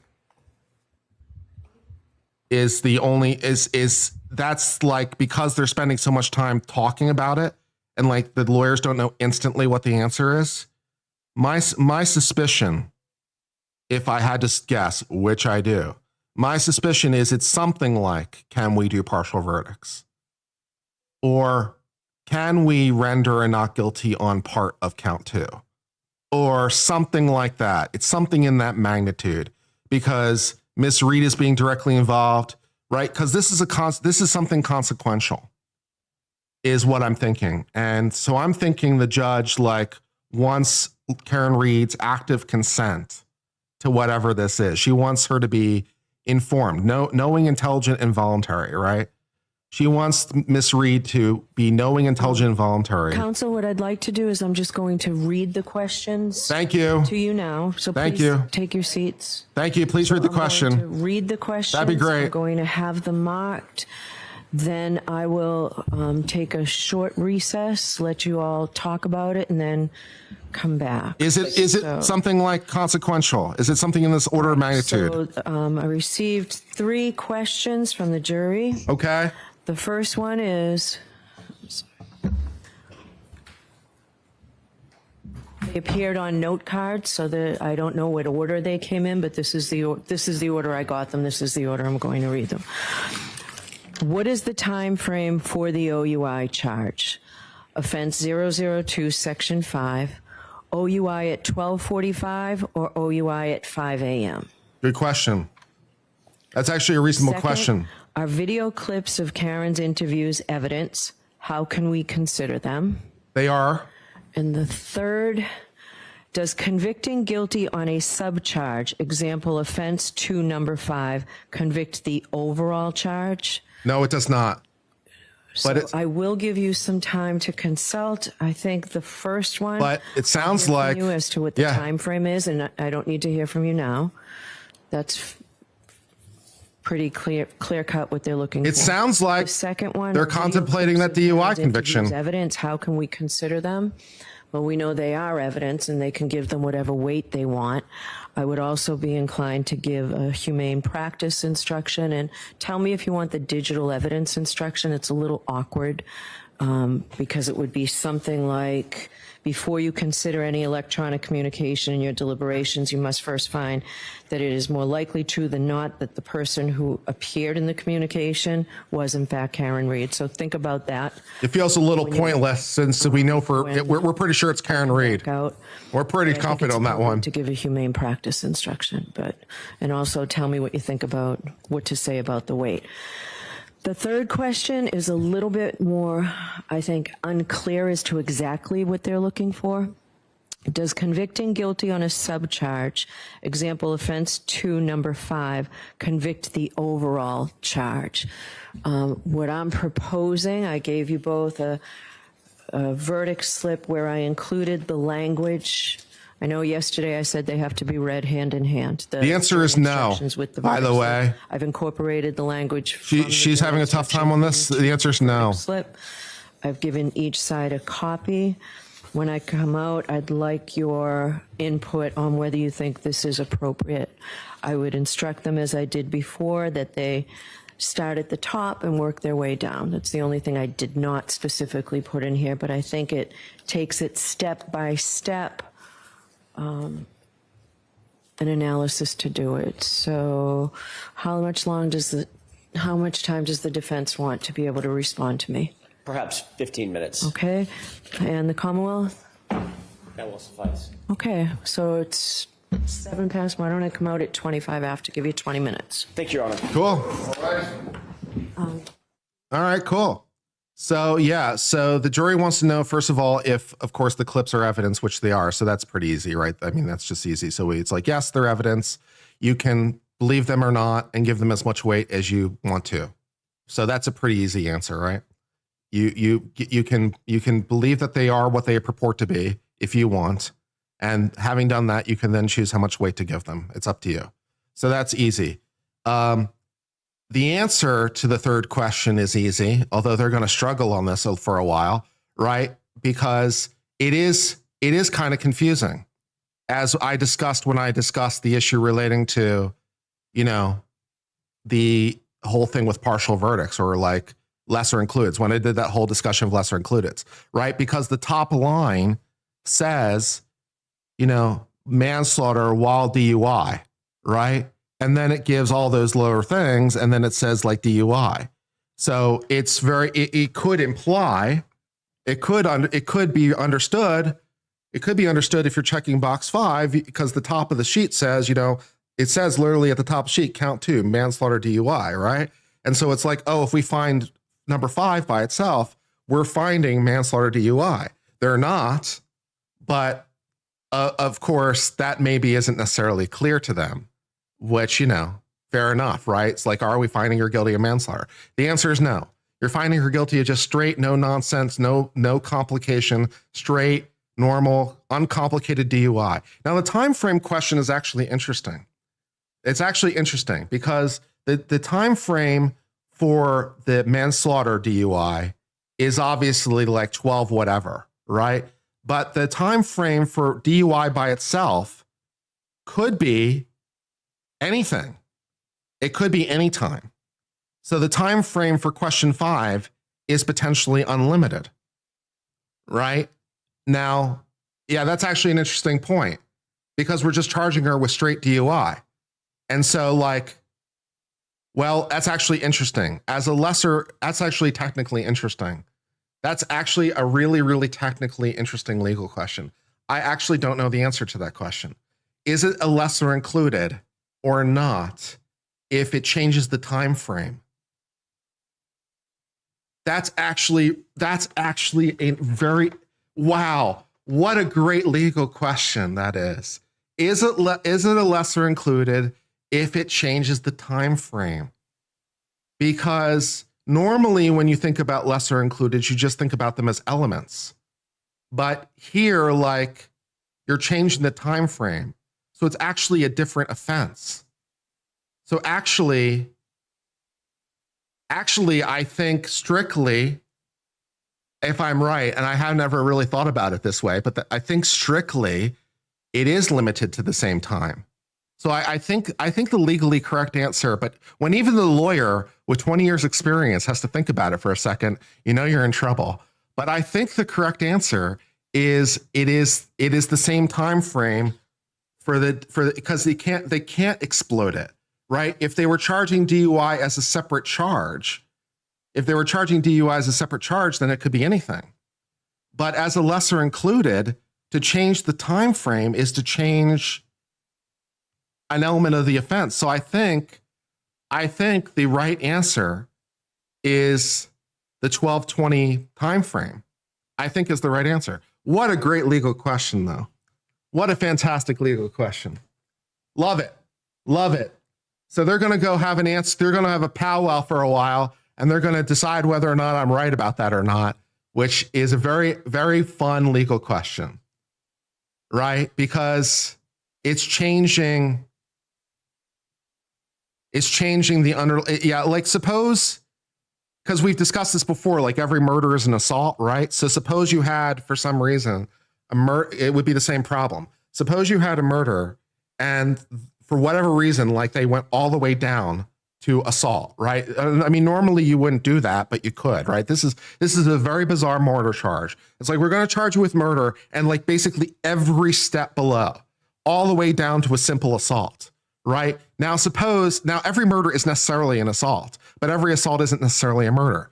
So suppose that the person that allegedly did the murder assaulted the person multiple times at distinct times. They're distinct enough to separate them, right? They're not contemporaneous for the purposes of this discussion, right? We've concluded that they are distinct enough that we can charge them as separate events, right? And so like, oh, I assaulted you at 12. I assaulted you at 2. I assaulted you at 4.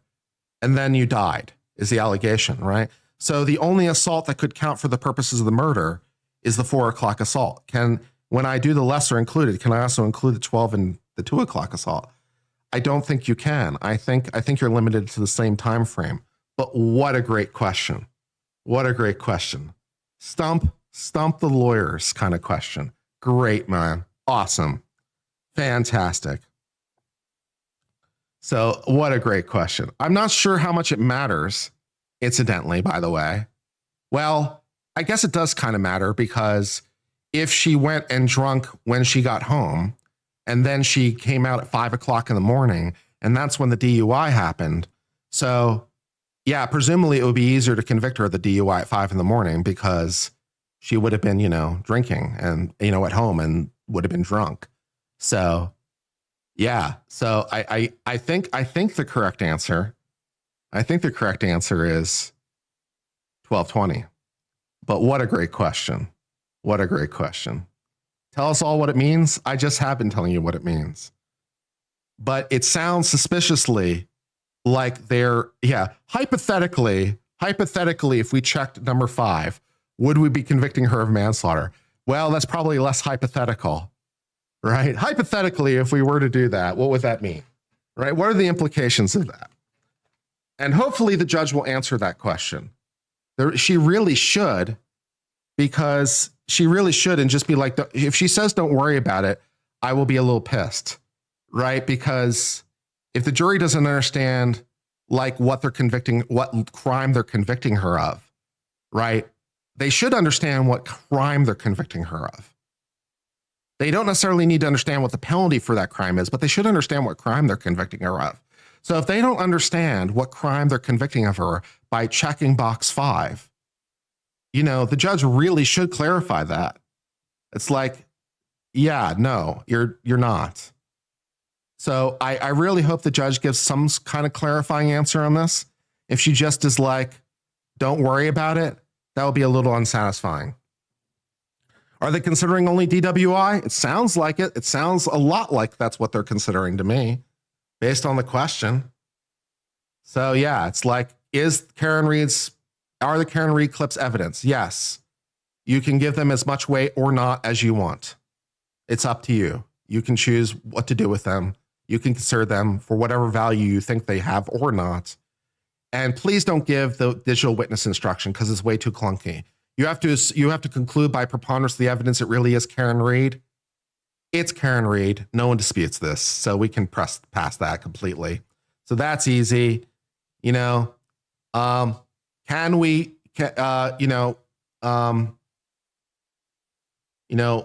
was the other question? Well, there's what does it mean if we check box 5, and what is the time frame for the DUI was the other question. Yeah, so what does it mean to check box 5, and what is the time frame for the DUI in box 5? So yeah, these are sophisticated questions. I'm here for it.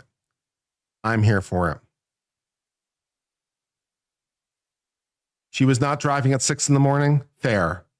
Like whenever she backed out her car, whenever that was, I guess, when she backed out her car, at whatever time that was, whatever that was. So what time was that when she backed out her car and hit the other car? So yeah. What does the indictment say? It doesn't say anything on this point because it's lesser included. So it was never, it's not in the indictment. It doesn't say anything. Yeah. So it has to be the time of the murder. It has to be, doesn't it? Because if it's lesser included, you can't change anything. You can only delete things. It has to be the time of the murder. Yeah. What a great question, though. But you made me think about it for a while. What a great question. Love it. Love it. Great times. Dr. Turtleboy has the following things to add to this commentary. The third jury question, does convicting her of the DWI convict her of the overall manslaughter, is big for 3 reasons. It means they don't intend to convict her of manslaughter, facts, and they don't want to actually convict her of manslaughter if they convict her of DWI. It confirms the jury slip is a disgrace and joke, and so Beverly Cannoni is an abomination. It means that unlike the last jury, this jury isn't afraid to ask the judge important procedural questions instead of winging it. Fair enough, yeah. So that conviction for DWI, assuming that the jury gets the insightful, correct answers to these questions, assuming the judge gives them the insight that they are seeking, which she really should, then that we might have a very quick decision on guilty on the DWI.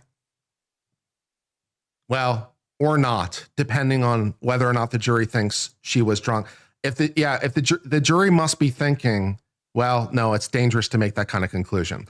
The jury might be thinking, that's a softer way of putting it and much better. The jury might be thinking that they think that they have beyond reasonable doubt for like a DUI at say like 3 a.m. or 5 a.m. or whatever, but they don't have enough for reasonable doubt, or they do have reasonable doubts for the 12:20 in the morning thing. So yeah, the videos are absolutely evidence. That is not dispute. The videos are 100% evidence. Please stop saying things like that. It hurts my soul. They are 100% evidence. Please stop saying these things. Oh yeah, we're doing a merch giveaway. Oh, we hit the threshold and I didn't even notice. Oh, we hit the benchmark and I didn't even notice. Okay, now would be a really good time for a merch giveaway. Let me set that up. We hit the threshold and I didn't even notice. Thank you for your super chats. I was so busy with things I didn't notice. All right, let's do this thing. No. I think we'll reuse the one from yesterday. It was good yesterday. It's good today. Let's reuse it. Sidebar giveaway.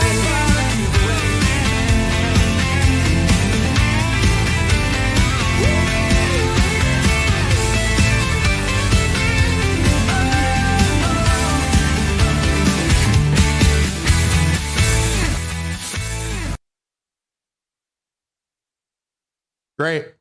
Type the phrase Lonely Lexus in space as provided in chat by me. You may copy and paste it if you wish. For details about what you are winning, how to redeem your prize, and so forth and so on, please type !rules for further information. And we'll let you do that as we are watching Spinny Fam. Great.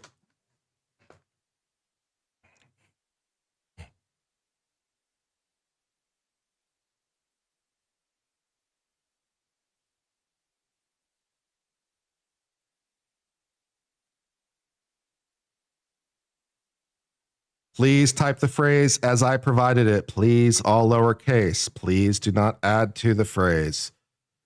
If you do those things, it may not be counted. Thank you. You are entering a prize for up to $20 worth of merch. Further clarification relating to what you are getting, details, rules, blah, blah, blah, can be found by typing !rules and following the link. It will provide you the answers. That's why I typed it up, so that it would be clearer. Incidentally, by the way, we've been having problems recently with people redeeming their prizes because apparently they can't follow the steps. So please follow the steps so you actually are able to redeem the thing. Would be nice.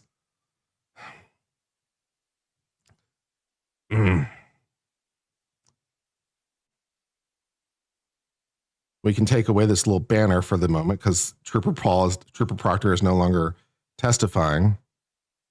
Well, yeah, we'll just take it away for the moment.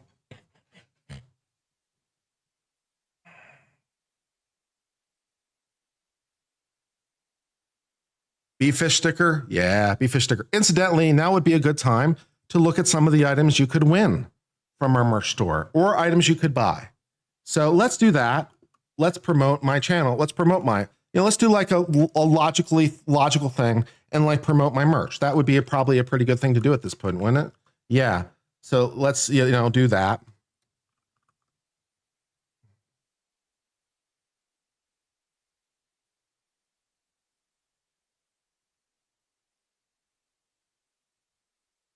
Oh, I just mistyped my link.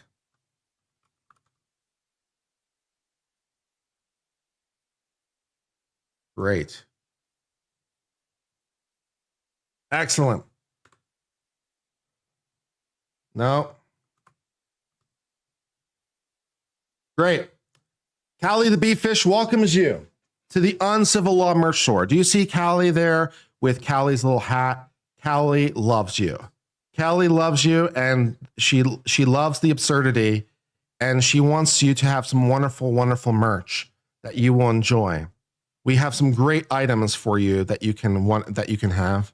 We've got some we do have new merch that I forgot to approve. Let me go ahead and approve the new merch because maybe you will like that merch better and you could redeem it, as part of the giveaway.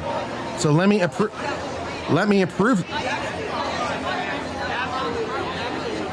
Shut up.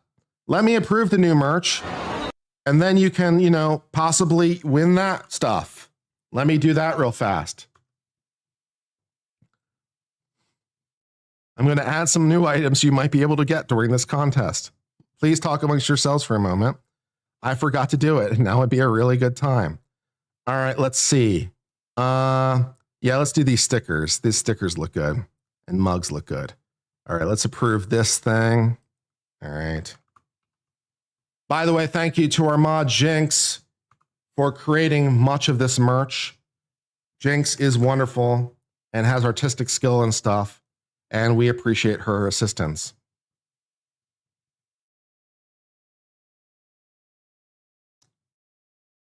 What is this mistrial sticker?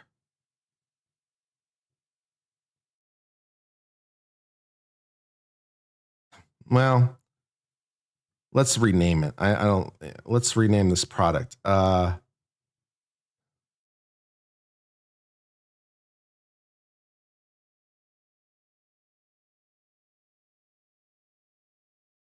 call it error in court sticker. I think that's a better name than mistrial sticker. And we will price this accordingly. And make that public. Great. And save that.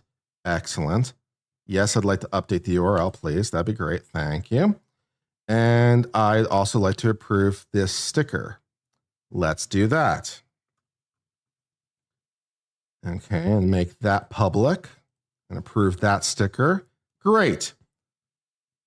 Let's reload the page. Fantastic. All right, we have some additional merch items like that were just created just now, or at least just approved just now. We've got some lovely not guilty mugs and stickers. This is of course, pink, because of course we want to honor Karen Reed. So you could get this wonderful not guilty mug. That's pretty cool. Gotta love that mug. Very cool. Very nice. So gotta give that mug a love. And then we've got a not guilty sticker, and that's cool. And we've also got this error in court sticker. Exhibit ID XL effed up, remedy a jury instruction. Yeah, that sounds good. So we got those items. We've got don't be a hank hole stuff. trial sidebar stuff. We got some sidebar stuff and some mugs. Got, of course, Lexus in space. Truth is subjective stuff. Trooper Paul Proctor, the taillight fairy, in honor of the testimony that we've been watching. You could get the Trooper Proctor taillight fairy mug in honor of that. BS degree, some other stuff. You get some sidebar, cups and mugs. That's fun. You get some sidebar stickers, some pocket state merch, a tumbler says don't be a dick on it, some ARCA stuff. Of course, an evidence collection cup in clear. Evidence collection cup clear is good. House Long to Die in Cold, featuring a picture of Chloe. Chloe is dead, so to honor her memory, all the rest of it, we have that thing. We have the You Are Muted and You Are Unmuted mug. This is useful for your desk at work because you can just turn it around and then people will know when to shut the fuck up. Hopefully they'll get the memo. We've got some mouse pads stuff, which I recently bought one and waiting for it to arrive. And we got, of course, the glass evidence cup, probably our best-selling item of all time. That's really cool in glass, so you can have your evidence collection cup to remind you of the stupid. We've got, a purple statement collection mugs where we learn from the misfortunes of others and some other stuff. And all that stuff is cool and exciting. Cool. Excellent. Very good.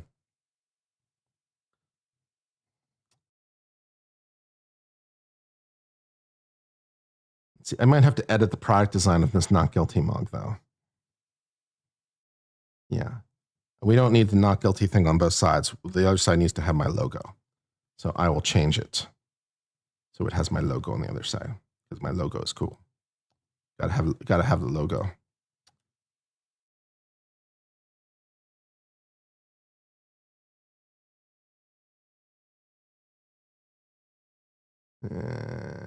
Is that straight? Yeah, looks like it. Okay, great. Got to have the uncivil law logo on the mug. Okay.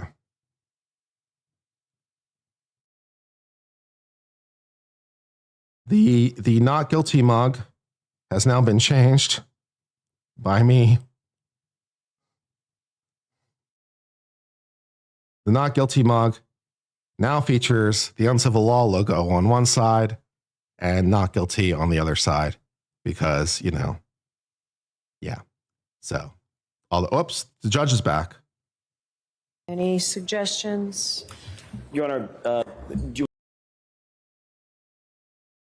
Standing up, so I'll hear from you first. Okay. On question number 1, what is the time frame for the OUI charge, offense 002, section 5, OUI at 12:45 or OUI at 5 a.m.? Our suggestion would be something along the lines of, ladies and gentlemen of the jury, you have the evidence. It's your decision. You are the fact finder. You're the fact finder.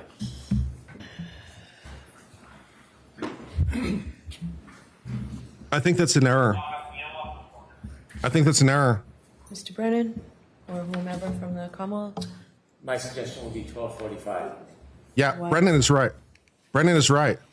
The case has always been focused at that time. Brennan is correct. 12:45 is I correct. don't think there's anything specific in the indictment or regarding the time. Yeah, Brennan is correct. 12:45 is correct. We have the indictments. No. How do you not have the indictment? That's hilarious. If it's not in the indictment, I'm uncomfortable telling them a time. I'm sorry? If it's not in the indictment, I'm uncomfortable telling them a time. Understood. All right. I agree with the court on principle. I just don't have the indictment memorized, so I don't remember. How did none of you have the indictment? How do you not have the indictment? I don't expect that there's any time to be. All right, so I'll say you have the evidence, and remember, you are the fact finders, or something to that effect. All right. Are the video clips of Karen's interviews evidence? How can we consider them? So I'll tell you what I was planning on saying, then you can add to it. Sure. Yes, the videos are evidence. Give them whatever weight you think is appropriate to give them. And then I would give the digital evidence instruction and the humane practice instruction. The only thing I would respectfully ask the court to include in that sentence is give them whatever weight, if any, you deem appropriate. All right. If any. Okay. Thank you. Otherwise, it's fine.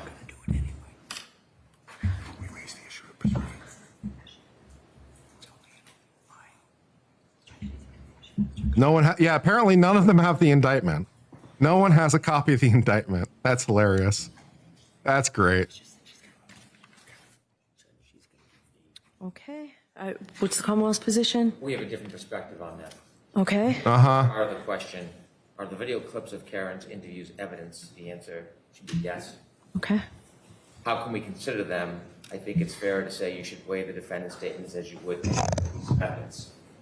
Since they've been introduced substantively, they are like any other piece of evidence. There's no difference, and there shouldn't be any reflection of a difference in the answer. We didn't introduce any evidence in this case, and so you should give it any weight, if any at all. We didn't provide a limiting instruction in any way, and these shouldn't be so limited. This is just like a photograph. It's no different than a physical piece of evidence. And so I think the answer should simply be yes. You should weigh the defendant's statements as you would any other piece of evidence.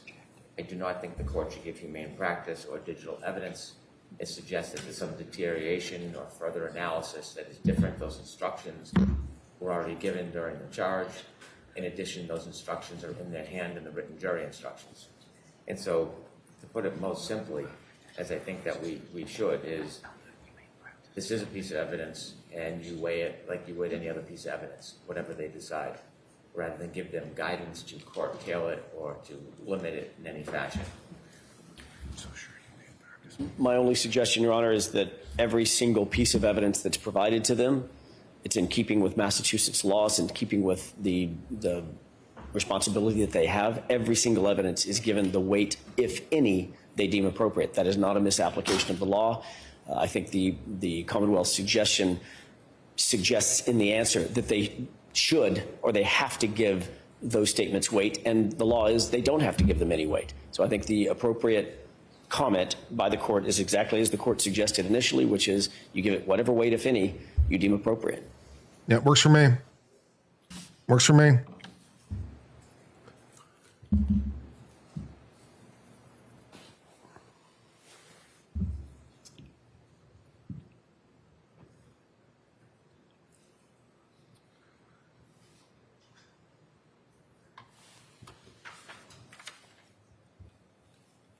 The indictment probably says like on or about a particular date with respect to the murder, because it wouldn't put the specific time in the indictment. That would be really weird. So this whole thing is legally weird. But I think the safer course of action is to say the 12:40 time or whatever. I think that's the safer answer, because that's the time that's been alleged of the manslaughter, although what time the manslaughter occurred is also a question of fact. So that's, yeah. So I don't actually know anymore. I'm confused. Yeah. It's like, I'm not even sure anymore. Who knows what time the manslaughter occurred, right? Because it's a question of fact. So yeah, maybe no time is correct.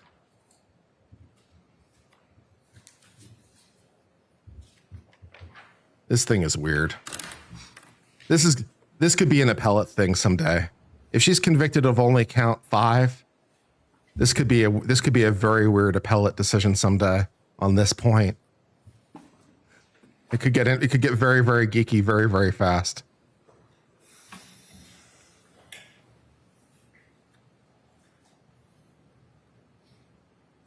Not count 5, you know what I meant. Item 5 of count 2, sorry.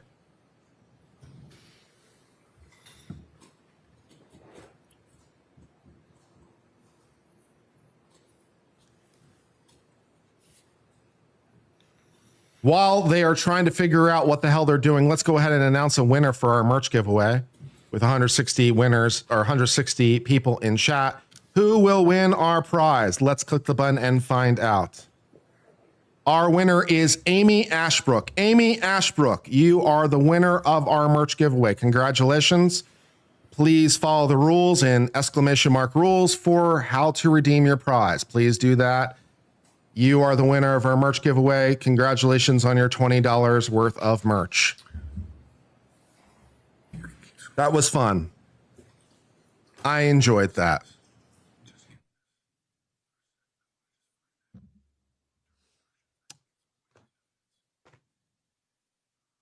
Muted? No, I don't think so. There's just no audio right now. They're just kind of talking or nothing. I don't know. There's just no audio from the court.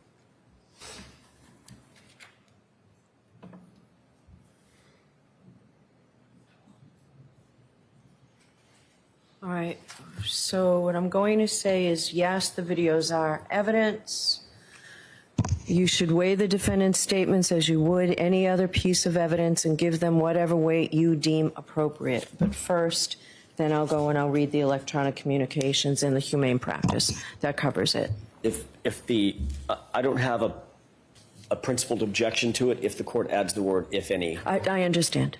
Because every single, I don't want them to think, for instance, the way that it's worded as the Commonwealth suggested it, they have to weigh it the same way they weigh other pieces of evidence. Every single piece of evidence is weighed in and of itself. It's individual to the piece of evidence that's presented. For instance, they could weigh the statements by Ms. Reed. They could give it no weight. Each individual juror could decide, I'm going to dispatch it altogether and give it no weight, while giving another piece of evidence, like whatever that might be, the testimony of one of the ARCA witnesses, complete weight. I think that we need to stress that the clips bear no additional weight, no additional gravity than anything else that they've considered. And the only way to do that is, very simply, you just say if any. Weight, just say if it. Any that you decide is just appropriate. say it. It doesn't. I think comparing it and contrasting to other pieces of evidence in the case, it's unnecessary, and it tends to suggest they have to give it weight. Okay. So your objection's noted. Now let's get to the She doesn't want to do it. third one. All right, fine. What a Does bitch. convicting guilty on a subcharge, example offense 2, number 5, convict the overall charge? What do you want to say, Mr. Jackson? Your Honor, I appreciate the effort that the court went to amend the verdict slip as it relates to count 2, and I think there are some excellent suggestions by the court in the verdict slip.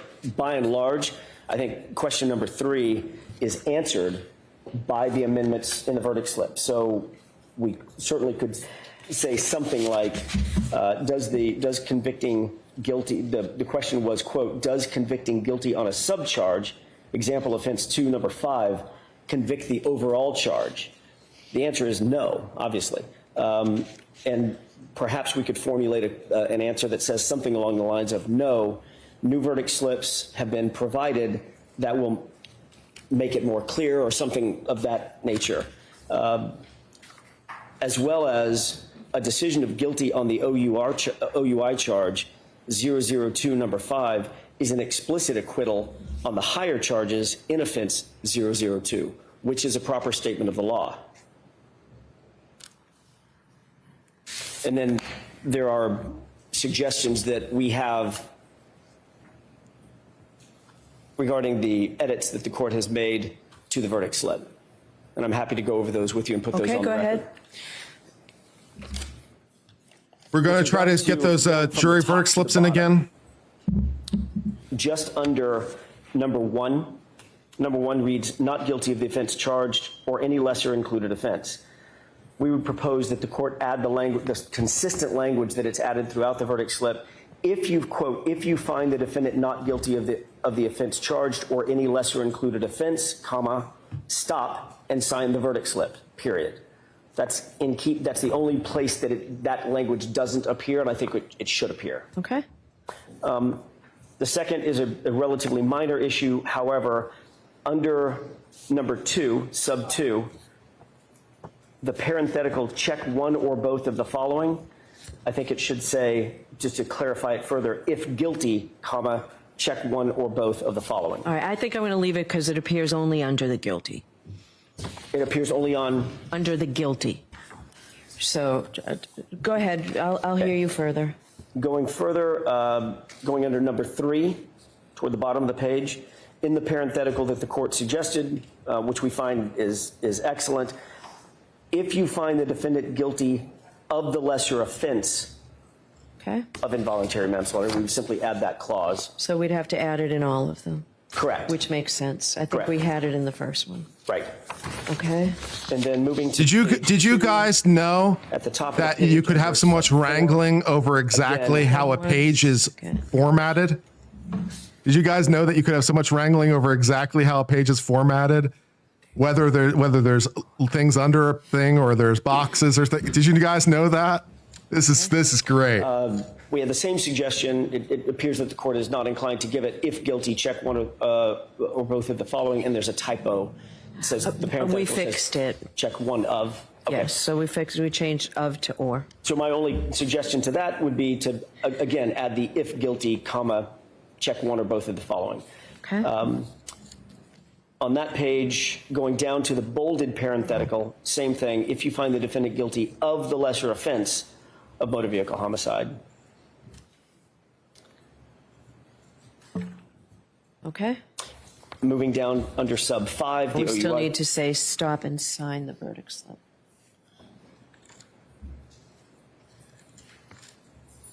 Right. After the word stop and sign the verdict slip. Yep.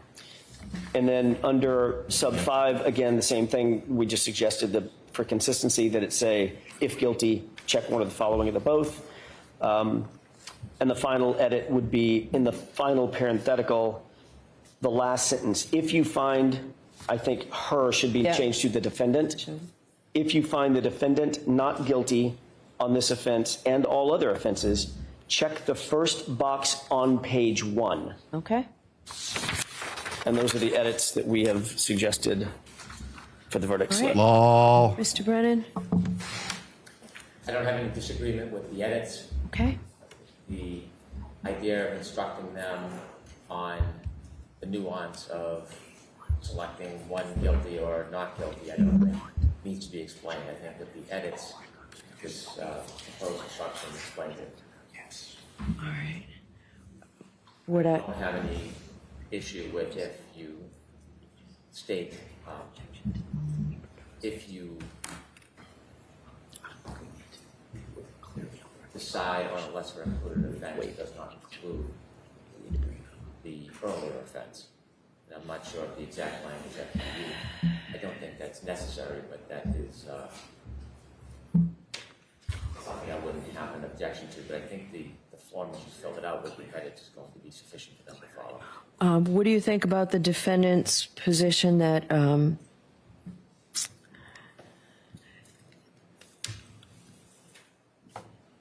if you were to find her guilty of operating under the influence, Mr. Jackson said explicit acquittal. I don't like that language. I think if you find it, it means you have found her not guilty of each of the others. That would be fine with us. I think it's better if you find her guilty of any lesser included offense. I bet you do think it's better if you find her guilty of any lesser included. I bet you do find that better. I think that's just confusing. So what I planned on doing was bringing them out and giving them each a copy of the amended verdict slip explaining. Oh, there's an amended slip now? Consistent with the jury Holy instructions shit. I gave them. We're actually doing an amended slip now? Holy shit. Oh, God. Explain if you find. We're doing this again? Defendant guilty. Jesus Christ. Stop, sign the verdict slip, and let the court officer know you have a verdict or something. All right, I need to look at the new amended slip. Several cases. God damn I it. don't have any objection to that. The only other thing is the digital instruction. Yes. We don't believe that it's necessary. I don't think that we should re-emphasize that, and we're not asking for it. All right, so you're waiving it? We're waiving it. Okay. Yes, All thank right, you. I will do humane instruction, humane practice instruction. So I need 5 minutes, and Tori, your computer, to amend this if we can, and we'll make copies. Which version of the amended slip is this now? Because I've seen at least 2 floating around before. I've seen at least 2 different amended slips floating around. And is this a third exciting version of the amended slip? Who knows? What is the amended slip? Can we see it? I don't know. Exciting and fun.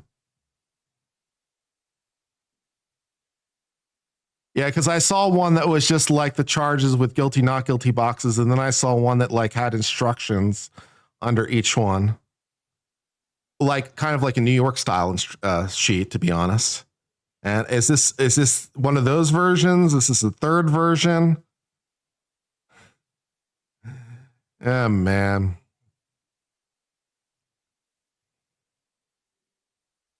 You're talking about amendments for the last 10 minutes? Well, I thought they were talking. They were talking about jury instructions, is what I understood them to be talking about for 10 minutes. Jury instructions or answers to the question. I didn't understand them to be talking about actual amendments to the jury verdict slip. So if that was your understanding, then so be it. But that wasn't what I understood them to be talking about. I understood them to be talking about answering the question with new instructions. But now we're talking about actually amending the slip. So exciting.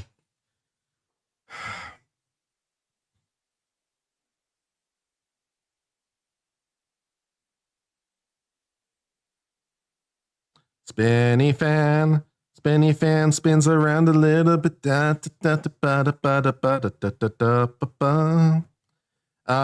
Mark Batterow on Twitter said, also brace yourself for the doomsday scenario that only would happen this trial. A hung jury on a middleman or OUI, and the possible confusion results in possible retrial of the manslaughter. Yeah, so exactly, right? Because we said there's no partial verdicts within count 2. So yeah, exactly that.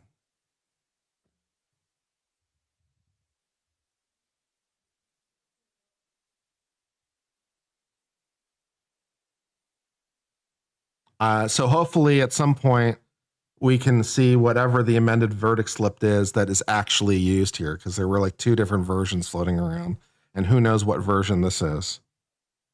So we'll hopefully get a copy of that at some point and we can discuss that.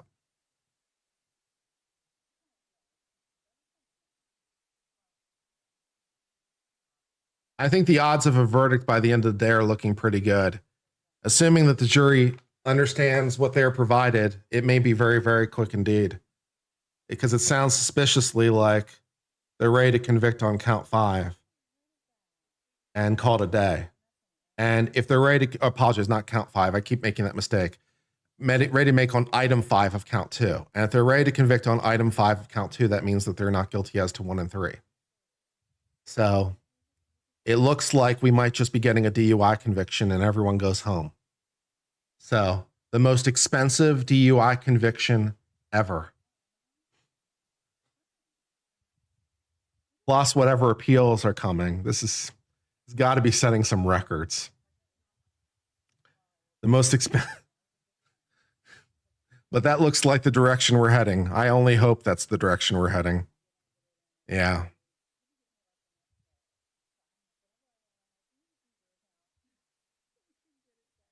And as we discussed last night, it appears that Massachusetts law does not allow the sentencing judge to use any facts for which the defendant was acquitted.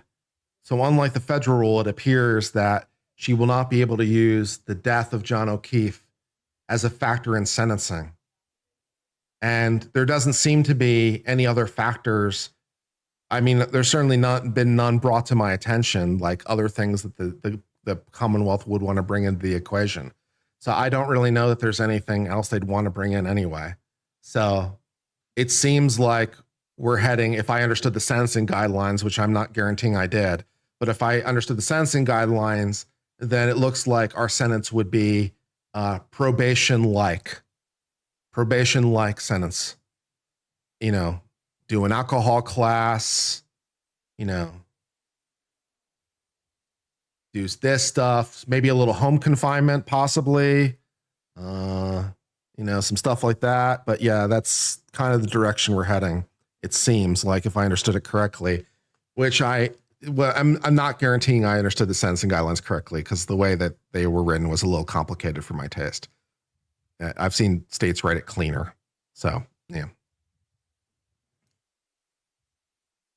The max sentencing is 2.5 years by the statute. But the guidelines, if I understood them correctly, seem to suggest only what they deemed intermediate, I think was the phrase they use, intermediate sentencing. And then we had a while trying to figure out exactly what that was. And as best as we could figure out, it's probation-like. So the kind of things that you could do on a probation, kind of, sort of, comparable. So, yeah. Polymarket has 64% for no prison time. Yeah. Well, that's seems to be very much what we're heading towards.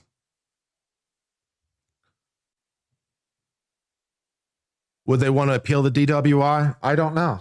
I don't know whether or not they'd want to appeal it or not. If all they're sentenced to is probation-like stuff, it just may not be worth anyone's time at that point. So I don't know. You know, if all she's sentenced to is, you know, the misdemeanor conviction and, you know, maybe attend an alcohol class and pick up some, you know, trash or something like that. Maybe there's no appeal. I couldn't speak to that.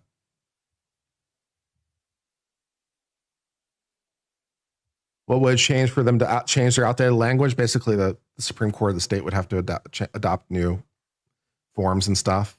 So, yeah. She can't sue if she's convicted. That's a good question. I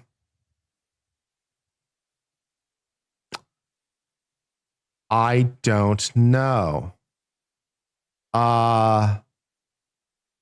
That's a good question. I don't know if it means whether or not she can sue or not. You're right to think it, right? Because normally a conviction, but this is a conviction. I don't know. I don't know whether it means she can't sue Proctor. I don't know for sure. That would require further analysis under that. Like, yeah, normally that's true, but I don't know if it's true here. Because this is perhaps a slightly strange. I don't remember reading a case. I read a lot of cases, but I don't remember reading a case with this kind of fact pattern. So I'm not sure.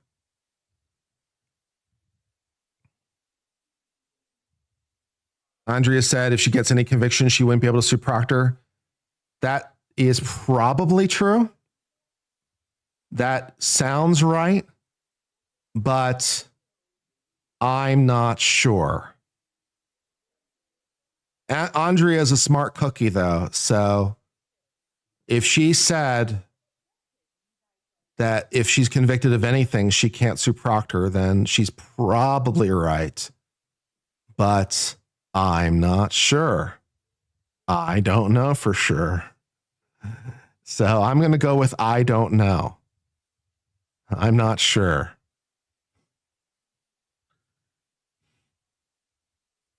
It sounds right. It sounds right. That's normally the correct answer. But I'm not 100% sure it's correct in this particular situation. Right? Because, like, I can't remember reading any case that kind of had this fact pattern. This is a strange fact pattern. So I don't know if it's true in this situation. I don't know. Yeah. I'm not even 100% sure how I could find out the answer quickly. If I could even find out the answer quickly. I'm not even sure how I could find out the answer. To be sure. Yeah, I'm not sure about that one. Andrea could be wrong. She could be wrong.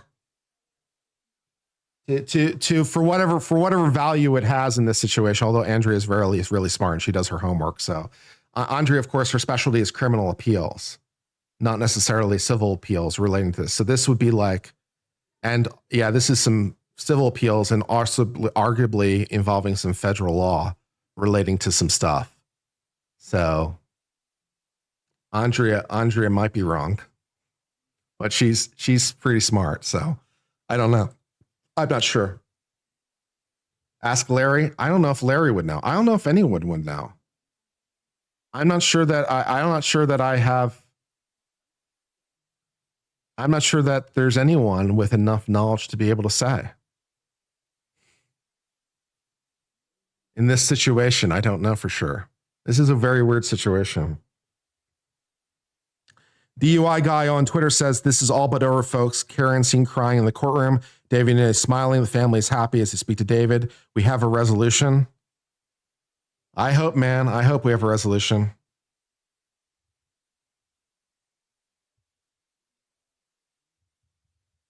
Would Proctor sue if sued use under color of law? I mean, would he use qualified immunity? Of course he would. Of course he'd use qualified immunity. Can a DUI conviction stop a person from pursuing a career in law? No, not really. Well, DUI isn't usually considered that serious.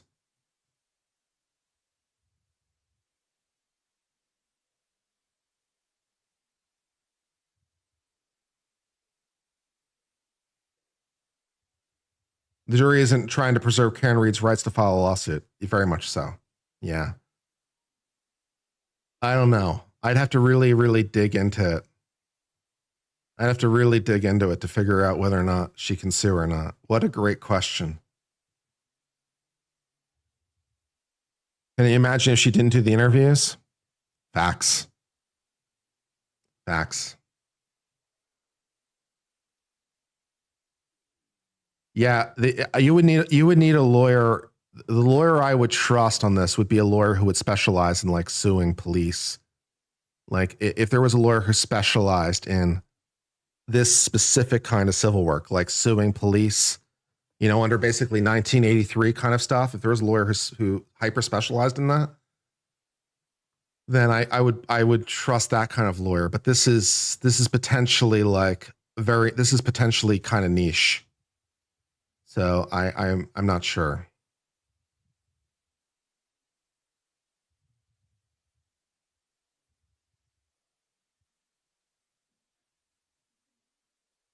Yeah.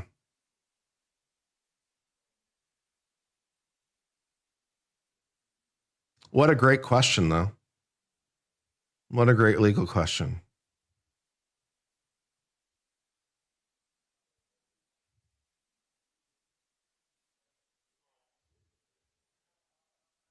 I don't know. Yeah, I don't know. What a strange situation. What a strange situation.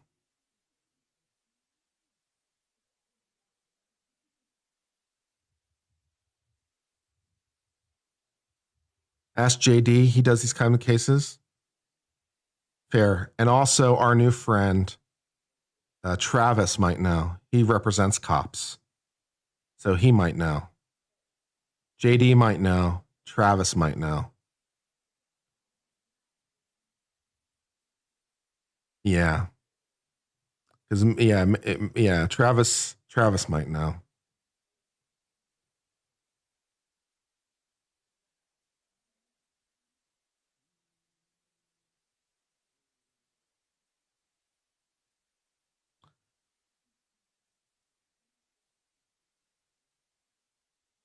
Maybe I should send Travis a message and be like, "Hey, Travis, we've got a very geeky question," and see if he knows for sure.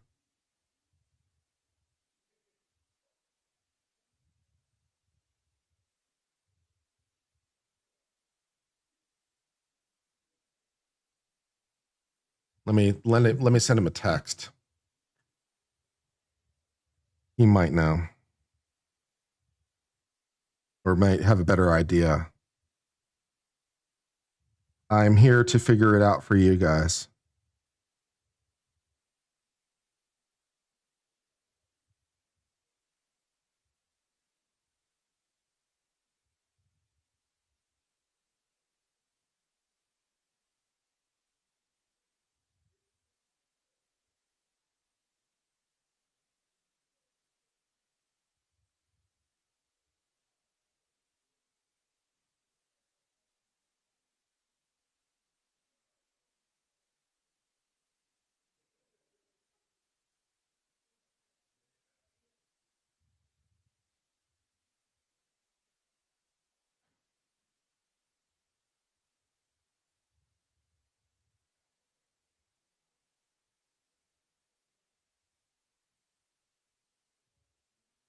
Let's see. What am I trying to do? I'm trying to send Travis a message. Oh.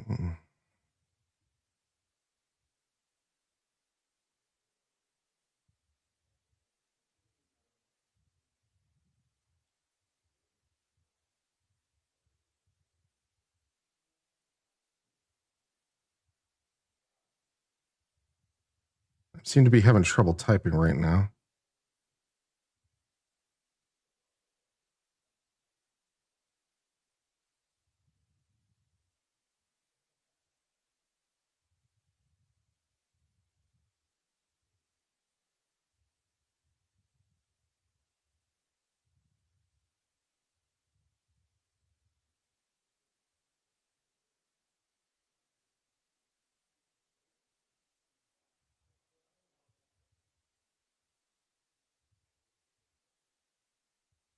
All right, let's see what he says. See if he gets back to me on this.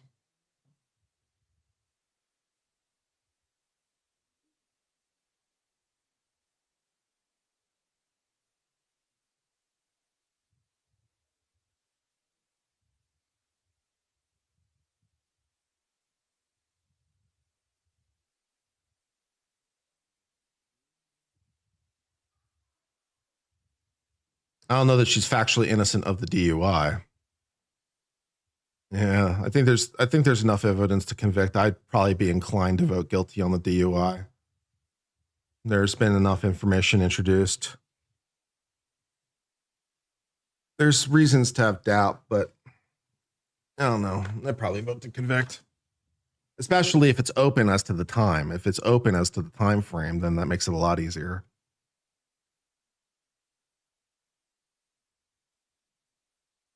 Okay, cool. All right. Okay.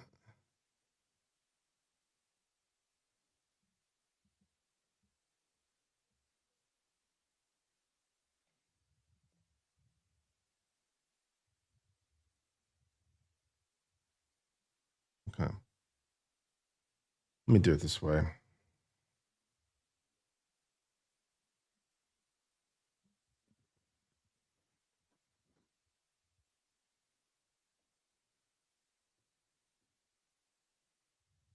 All right.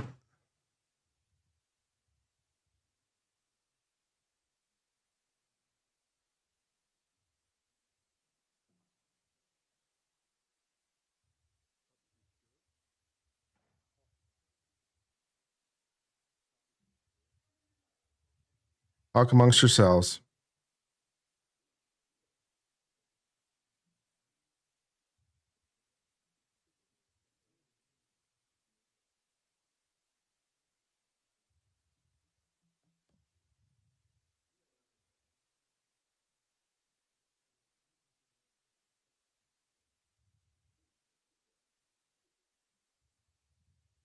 Check 1, 2. Great. All right, cool. Let's do it this way.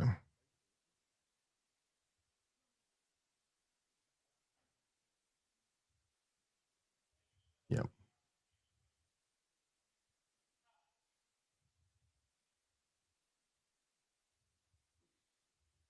Okay. Not now.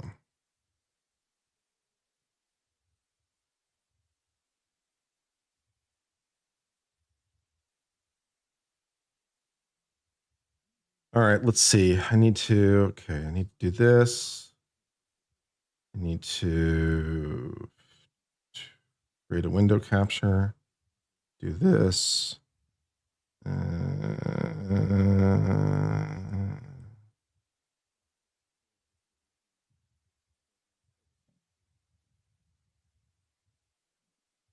Yep, this will do it.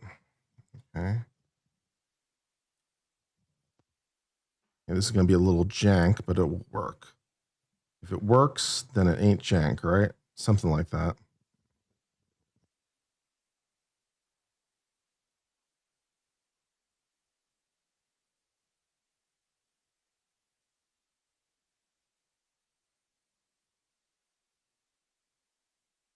All right, cool. Excellent. All right, so we're set up for Travis. Travis is going to join us in like 10 minutes or something, and we'll ask him and see if he knows the answer to this question. This strikes me as a very esoteric question. Maybe it's not as esoteric as I think it is, but strikes me as very esoteric. But he might know because he defends cops that get sued, so he might know. It's a good place to start.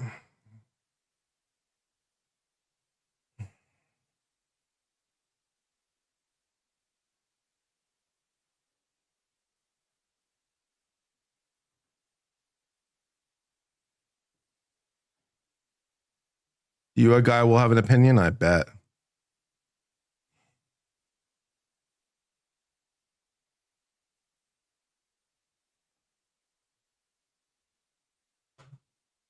But this is like one of those times when you kind of want to consult a specialist, right? This is like, oh, I need to consult a specialist. You know, I need a consult from someone who's a specialist because I'm a little out of my depth here. I sent you the link on Discord, Travis. I sent it to your PM on Discord.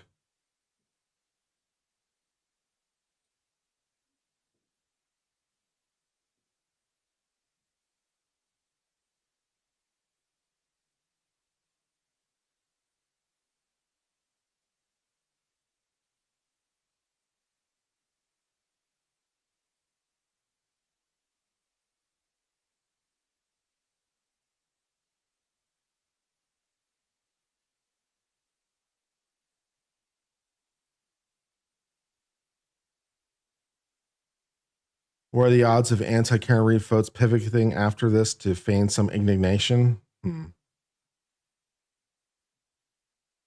Travis? He's an attorney in Texas who specializes in representing cops that get sued. So he might know the answer because he has a specialty that might include this information.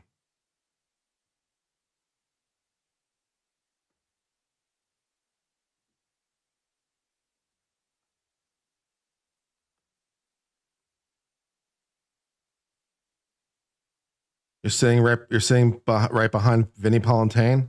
Tell Vinny that uncivil law says hi. Tell him uncivil law says hi.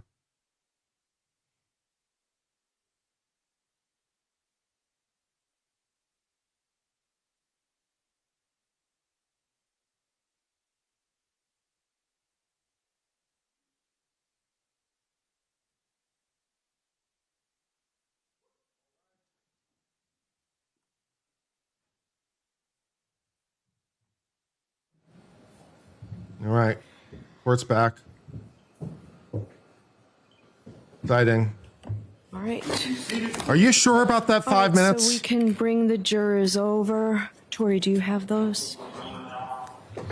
So Tony will take those. All right, so I'll take, thank you.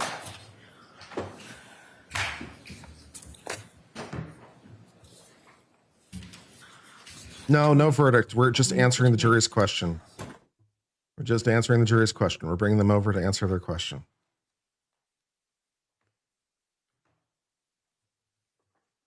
No verdict. Travis, did you need me to send it someplace else other than on Twitter DM?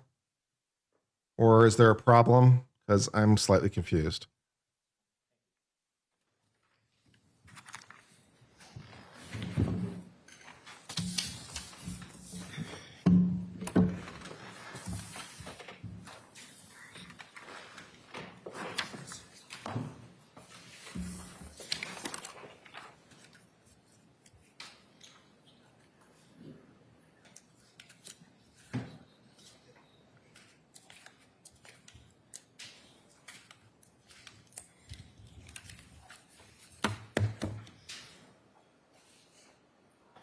Can we Google this? Yeah, right.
please. Jury's entering.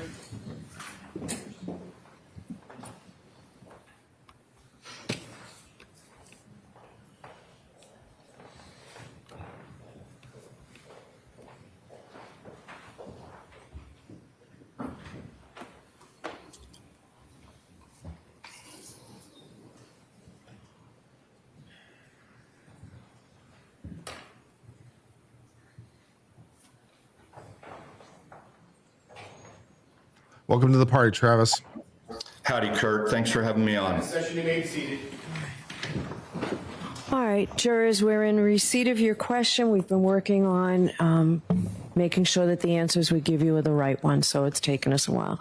So the first question, what is the time frame for the OUI charge? hear her, but I Offense can hear you 002, fine. Section 5, OUI at 12:45 or OUI Yeah, I'm not at sharing the 5 audio a.m.? in the proper right way. That's why I The can't answer hear to it. that question is that you folks have all the evidence. And remember, it's only you who decide the facts in this case. All right, that's the answer to that question. You are the fact finders. The second question, are video clips of Karen's interviews evidence? How can we consider them? Yes, the videos are evidence. You should weigh the defendant's statements in the videos as you would any other piece of evidence and give them whatever weight you deem appropriate. But first, before you may consider any such statement, you're going to have to make a preliminary determination whether it can be considered as evidence. You may not consider any such statement in your deliberations for the truth Yes, of it's any evidence, such but you have to make a statement determination whether it is or not. all Lol. the evidence in the case, the Commonwealth has proven beyond a reasonable doubt that the defendant made the statement that she's alleged to have made and that she made it voluntarily, freely, and rationally. So that's the answer to that question. So for the third question, does convicting guilty on a subcharge, example offense 2 number 5, convict the overall charge? So with that, what I'm going to do is I have amended the verdict slip. It's the exact same verdict slip, and it's still consistent with the jury instructions I gave you, but it's a little bit easier for you to follow. And for purposes of going through this, we'll go through it together, and I've got a copy for each one of you, okay? Ooh, exciting. Copy for everybody.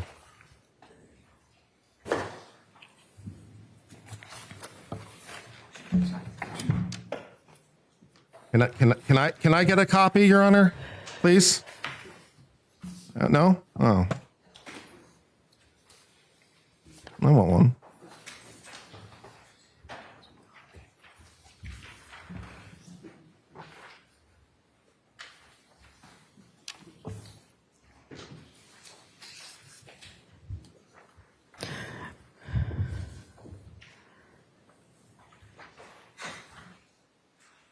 All right, so you'll see it really is the same verdict slip, but we've added a little bit of language to help you follow it through. So the first charge, manslaughter while operating a motor vehicle under the influence of liquor. So first, in the above entitled case, we say the defendant is, 1, not guilty of the offense charged or any lesser included offense. If you find the defendant not guilty of the offense charged or any lesser included offense, stop and sign the verdict slip. Now, then you go on to... That's an interesting way of parsing that. As charged, manslaughter while operating a motor vehicle under the influence of liquor. Check one or both of the following. Manslaughter while operating a motor vehicle under the influence of liquor and or manslaughter while operating a motor vehicle with a blood alcohol level of 0.08 or greater. If you find the defendant guilty of manslaughter while operating a motor vehicle under the influence of liquor, stop and sign the verdict slip. That means on each one, when you stop and sign the verdict slip, that means you have a verdict on this indictment. So stop and sign the verdict slip. If you find her not guilty of manslaughter while operating a motor vehicle under the influence of liquor, then continue below to the lesser included offense. And first, under 3 is involuntary manslaughter. If you find the defendant guilty of the lesser included offense of involuntary manslaughter, stop and sign the verdict slip. If you find her not guilty of involuntary manslaughter, then continue to the next page. There's multiple pages now? Guilty of the lesser included offense of motor vehicle homicide, felony OUI liquor, and negligence. And you have to check one or both of the following. Motor vehicle homicide under the influence of liquor and or motor vehicle homicide by operating a motor vehicle with a blood alcohol level of 0.08 or greater. If you find the defendant guilty of the lesser included offense of motor vehicle homicide, felony OUI liquor, and negligence, stop and sign the verdict slip.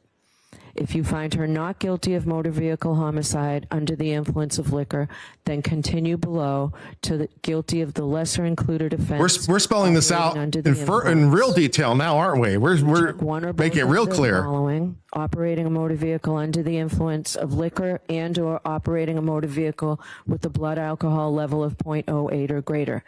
If you find the defendant guilty of operating a motor vehicle under the influence of liquor, then stop.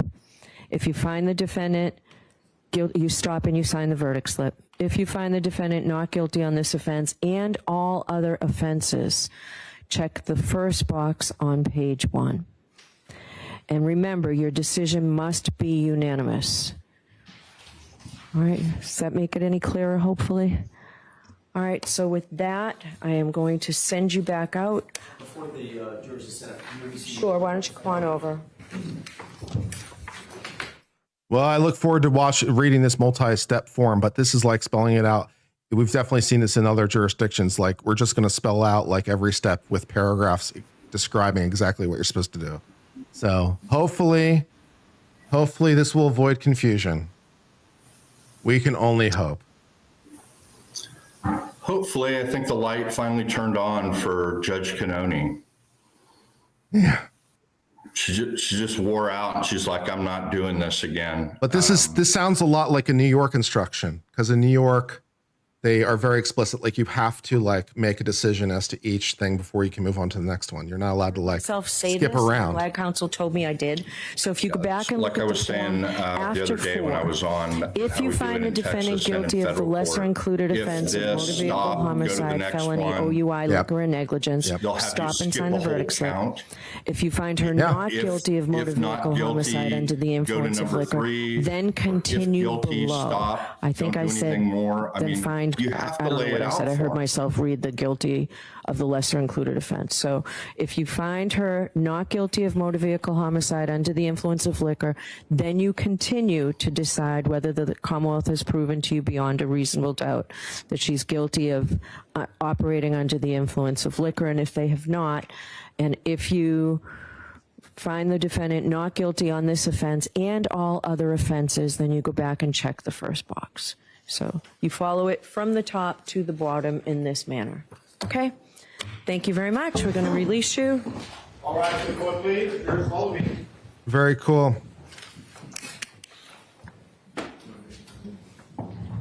Well, it sounds a lot like the jury is contemplating convicting her of the DWI and nothing more, Travis. I agree. I mean, at least one. But, you know, when they're getting down to this after this number of hours and that precise of a question, are we, you know, are we limited to 12:45, 5 a.m.? The video clips. Yes. One second, Travis. One second, Travis. Stay a few minutes. I'll be back out in about 5 minutes. Okay, we're staying a few minutes and she's coming back in 5 minutes for reasons unspecified. Carry on. What were you saying? So the times, are we limited, you know, 12:45 or 5? And we'll come back to that because that's really key. And then the video clips, I think those video clips, but you and your people in chat would know much, much better than me. I think in one or more of those clips, she said, yeah, I was drunk later in the morning. That's why I called people to come and get me. So that's the 5-ish thing. So that's 2 out of 2. Clearly, 1 out of 1 is clearly OUI. The clips probably. And then the third, hey, okay, if I'm willing to go guilty on OUI, does that mean she's going to be guilty of manslaughter? Because I ain't doing that. Ain't no way I'm going to convict her. What's that mean if I agree to sign for that? That's my take on it. Right. And I mean, we do want the jury to understand what they're convicting her of. So that's a very reasonable question. Like, because the verdict form is labeled at the top, manslaughter, DUI. And so it's like, oh, if we find only 5, are we convicted of manslaughter? Now the answer to that question is no, but like they don't necessarily know that because of the way it's written. So hopefully this clears things up. But Travis, we have a very geeky question on this, on a precise issue. And we thought that maybe you had the expertise to provide us a better answer. So we're playing Stump the Chumps. And so far we have stumped me. And so we're bringing in reinforcement, Travis. Are you prepared? I'm king of the law geeks, so go ahead. Okay. All right, Travis. So here's what we want to know. All right. So let's suppose that, Miss Reed wants to sue the cops, Mr. Proctor, for various civil rights violations and whatever, maybe some malicious prosecution, whatever, that the normal panoply of stuff that you might sue the cops and, prosecutors for. Now, normally, if you're convicted, that normally is a barrier to any such lawsuit. That would be true, typically. Is that not correct? Yeah, it is. Okay. So here's where we played Stump the Chump. It's like, okay, in this particular fact pattern, like if all they convict her of is that lesser included DUI, does that also preclude her from suing for any of the things or that she would normally be able to sue for, or might she still have some causes of action left that are at least possible? So that's where I got stumped. Well, she would, because, and this is maybe why the defense said, let's leave it open, because if they convict her of DWI and it just OUI, I'm just going to use Massachusetts. Whatever. Yeah. Use any label you like, or goes by any other name and so forth. Yeah. OUI. Since they've left it open, it won't be clear. It won't be a special verdict. It won't be clear. So it will not. So if what they end up basing it on, and you can't tell from the verdict, is 5 a.m., all of her claims for malicious prosecution, technically, really, it's a 1983 violation. Yeah, all those things. Yeah. Federal court. Yeah. All of those are wide open. Now, just to clarify, she has no claims against the prosecutors. They have absolute immunity. So yes, but of course, out of your head. Right, the prosecutors themselves, but the office of the prosecutor. They're off limits. They have absolute immunity unless, now you can sue an investigator in the DA's office, or you can sue a prosecutor if they interjected themselves into the investigation. But absent that, prosecutors have absolute immunity. I understand the prosecutors themselves do, but the office also has absolute immunity? Yes. Okay, well, that's a new one by me. Except if it's an investigator, all the DA's offices in Texas have licensed peace officers that are investigators. If they engaged in bad conduct, they're exempt from the prosecutorial immunity. But absent that, and there's something I think wasn't Proctor, was a state trooper, but wasn't he assigned to the DA's office as an investigator? I believe that's true.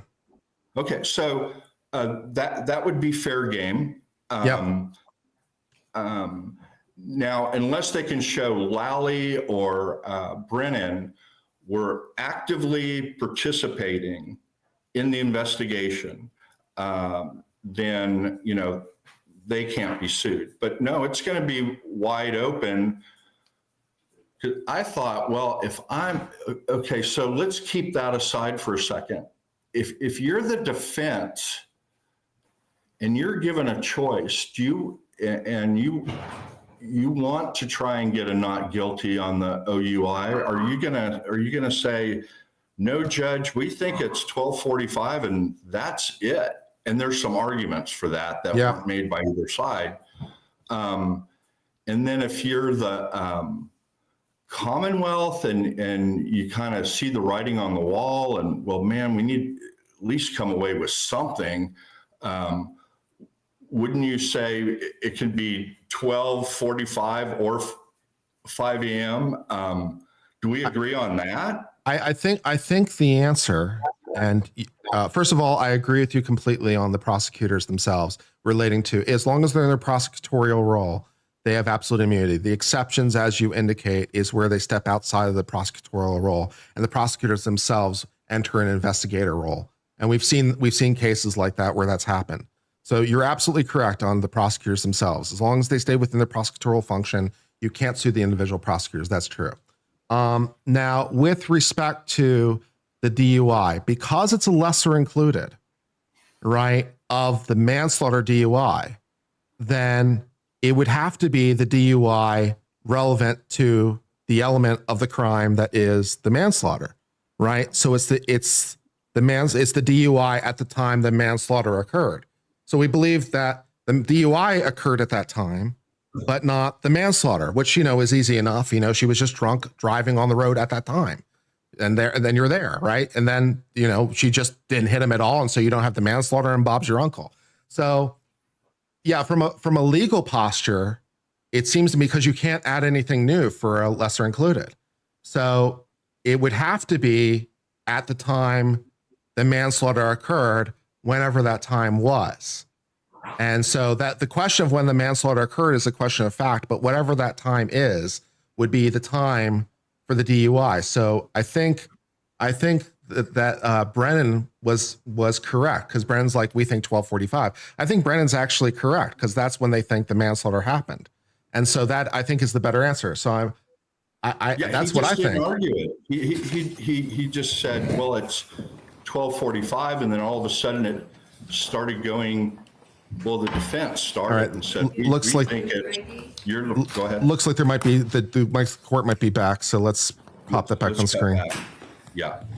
All right, so we'll see everybody at 1:30. Okay, she's just dismissed everyone, so never mind. Carry on.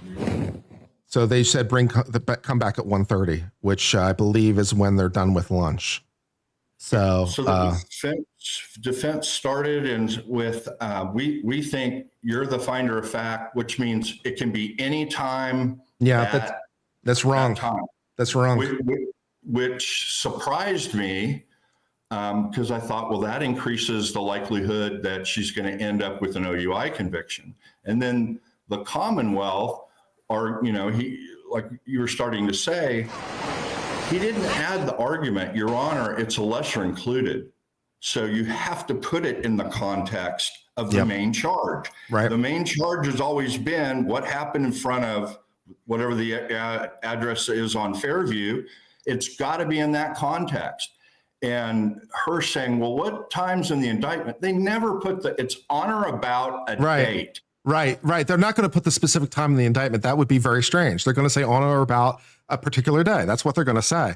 So like in the indictment, it leaves it open because, of course, the prosecutor wants to keep their options open, not for at least the reasons that, when the death occurred could be different than when the accident occurred. They could be very different depending on the nature of the situation.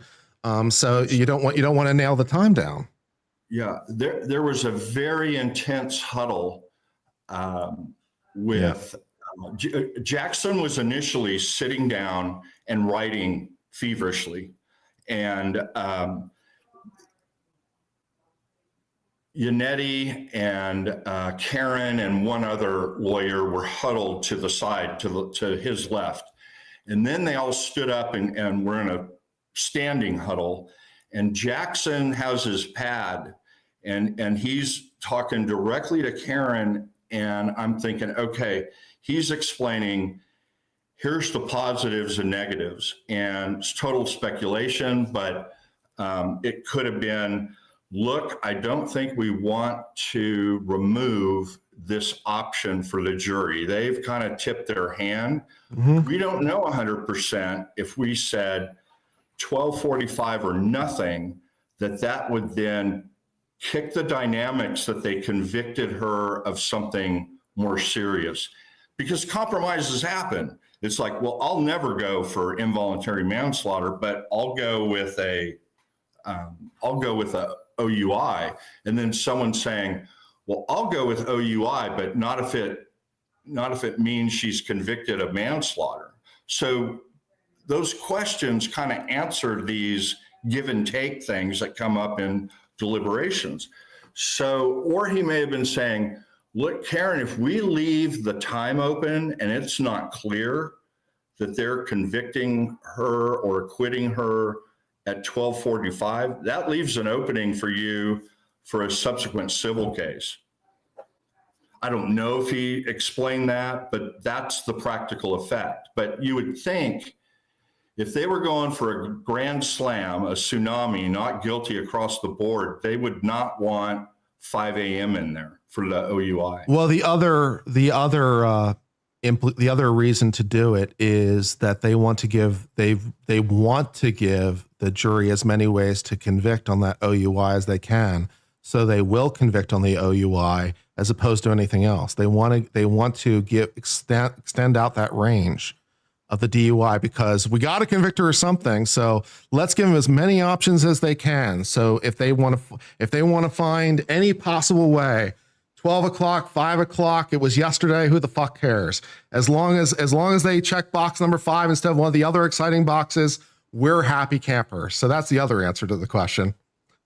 Right. I think you're right. You just said it much more artfully than I did a minute ago. I was talking about from the opposite angle that I think that's what that intense conversation and that standing huddle between Jackson and Karen Reed were, that, look, we don't know what limiting it to 1245 might do. It could skew the whole thing.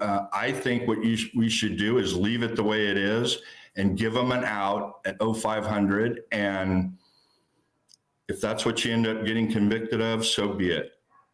Yeah, but it does increase the chance of that. But I think a lot of people seeing that are like, what, it's not guilty all the way. You just don't know that. You don't know how many people are on one side, the other. We do know they have to have winnowed this thing down to that bottom charge. There's no question about that. It's probably it's not purely, just purely hypothetically. Suppose for the sake of argument, we were contemplating checkbox number 5. What might that mean in such a scenario? Yeah. You're not down to number 5 if you think there was an accident. And you do have some sort of a split when people are asking. So I'm guessing the person that proposed question number 3 about what the meaning of a guilty on the OUI would be was for not guilty across the board, and saying, no, I want not guilty on everything. But they said, well, it doesn't say anything about the manslaughter. Well, but this verdict slip has manslaughter written all over it. To me, it means she's kind of guilty of the manslaughter, and I'm not going to do it. And then I think what they ended up with completely clarifies a path forward. It is too.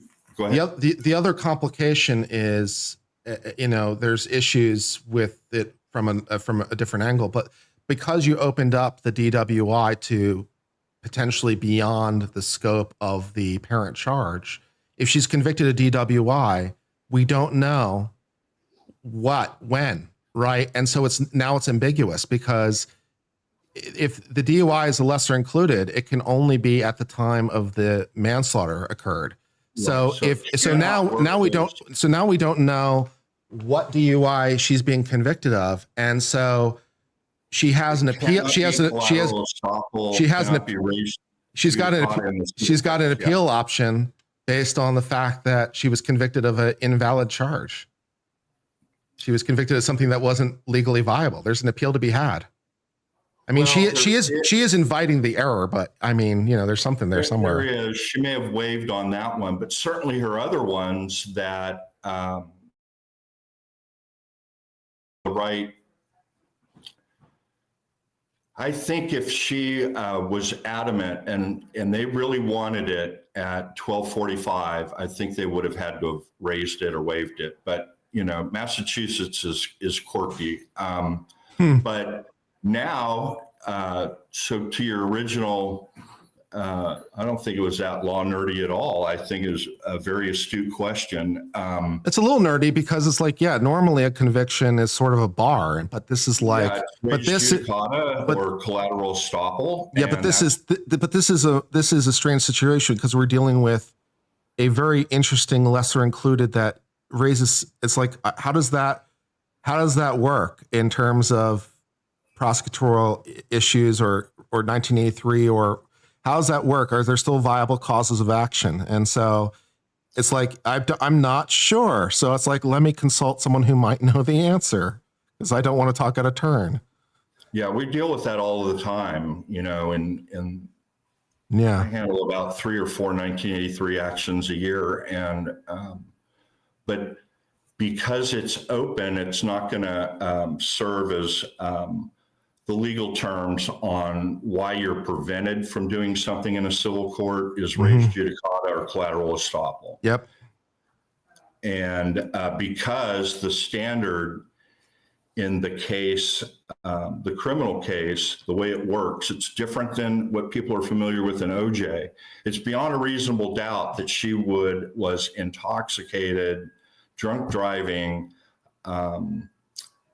at 12:45. That was one option. They didn't go with that. They left it that at some point, reasonable doubt she was intoxicated sometime on or about that day. And so it's not an automatic issue preclusion right in the 1983.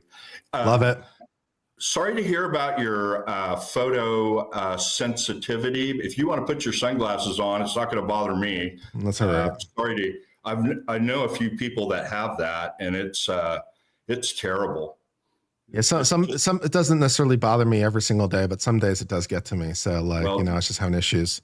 Yeah, don't not wear them. There's a note, double negative on my account. And by the way, just in passing, I think I saw yesterday you hit 150K. Yeah, I know. It's great, isn't it? It's wonderful. We're gonna have a little party time. Yeah, just couldn't be happier for you, Kurt. That's really remarkable. Thank you. That's very kind of you. I appreciate it. And the other thing, the other thing is interesting to me about the DWI thing. It's interesting because, it's interesting for a couple reasons. People seem to think that eyewitness testimony somehow isn't evidence for some reason. Because I created this hypothetical to try to illustrate you don't necessarily need a breathalyzer, you don't necessarily need a blood draw. You just need evidence to prove the point. It proved it. It's so I created this hypothetical. You're at a liquor store. You see a guy walk in. He buys a bottle of liquor. You see him check out. You see him stand outside the liquor store. You see him down the entire bottle of liquor. He then hangs around for 15 minutes. You see him drive away. You call the police and you're able to identify this car. And then 3 days later, the cops catch up to this person. The person invokes their rights. Could we charge them with DWI? I'm like, yeah. It's yes, because we have everything we need. We have a witness who, is credible because I'm got the hypothetical and I'm telling you, who is, telling these things to the jury, and if the jury believes them, Bob's your uncle. But people say things like, well, he said, she said, so there's no evidence. I'm like, that is not how that works. Yeah, when's the arrest? Within a couple of hours of the liquor store, or a couple of days? It's within the statute of limitations for the DUI. Okay. So in Texas, and it's a little bit different, but not much. In Texas, they can convict you of DWI, driving under the influence, 2 ways: a test, where you're 0.08 or more, and that's a presumption. Or if the state can prove you've lost the normal use of your mental or physical faculties, end quote. And how do they do that? Well, they do it with sobriety tests. If you refuse the test, how you failed the 3 standard field sobriety tests, but they can do it. An odor of alcohol and bloodshot eyes is enough for probable cause to arrest you for DWI. Now, they would need to try. Your case would be tough, but it wouldn't make it impossible. I'm just going with straight. Is it possible? Like, obviously, sure. Would the police bring this case? Would the prosecutor prosecute this case? Probably not, for any number of reasons. I'm just with strict. Is it legally possible? Can it be done? It is. Yeah, it is.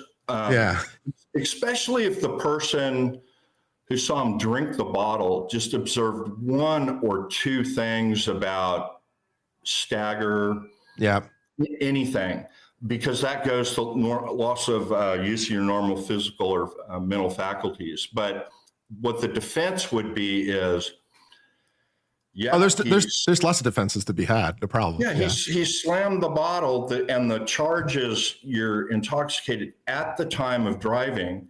He slammed it, but he only lives 2 minutes down the road.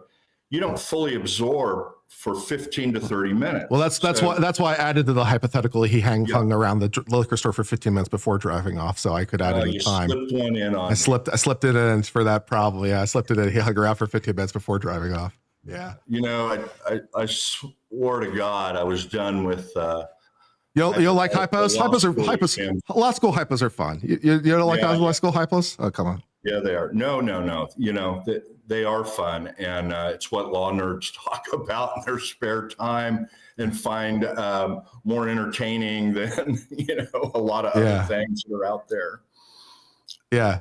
So what whether the jury chooses to believe this story, but it is sufficient because it gives you everything you need. But so people don't think it's evidence, and the other thing that people seem to think is because they didn't do a blood draw, or because they didn't do a breathalyzer, or because the cop didn't observe it, that's somehow fatal. And it's well, no, I don't know what percentage of DUI cases involve a breathalyzer or a blood draw, but I'm willing to bet it's a lot. I'm willing to bet it's 990 out of 1,000 probably involve one of those 2 things. But, just because that's the normal case doesn't mean that it has to be true. It's sufficient, but not necessary.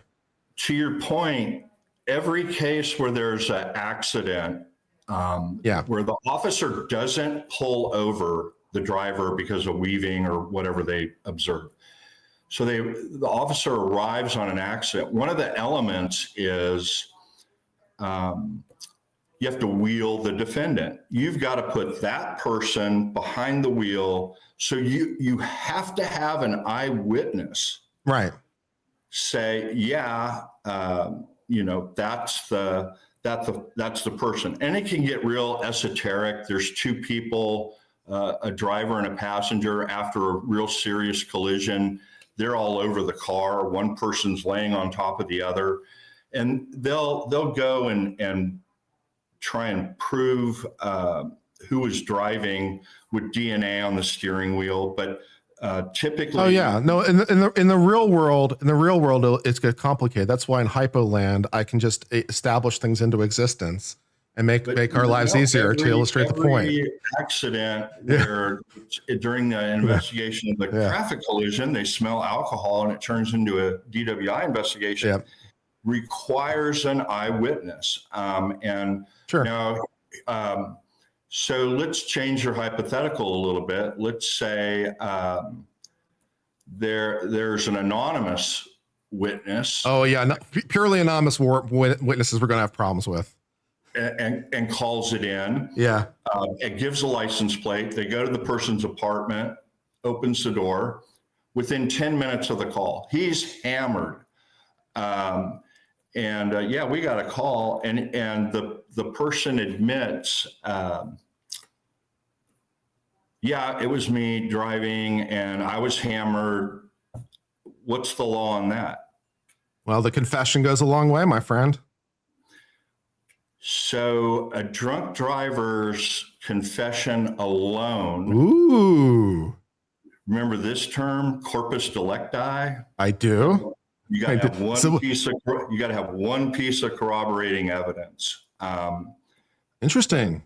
A driver's confession to driving, confession intoxication requires at least one piece of corroborating evidence, and there's solid case law on that in Texas. Nice. Yeah, that's definitely the case in some jurisdictions with some things where you like for example, like what is it with like a conspiracy like in New York that you need like more than just the statement of the co-conspirator. You need at least one other thing. The statement of the co-conspirator alone will not get you there. So yeah, there's definitely that can be a thing in some jurisdictions. Well spotted. One predicate act or one overt act. I can't remember the language, but you're right.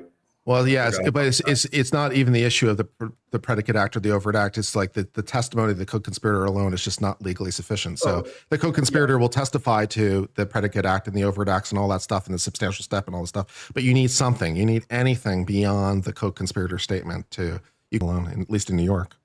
Yeah, we have a pattern model instruction on that in Texas about a co-defendant, not even a confidential informant, but a co-defendant admitting. It came out of those cases in I can't pronounce it. Toluca.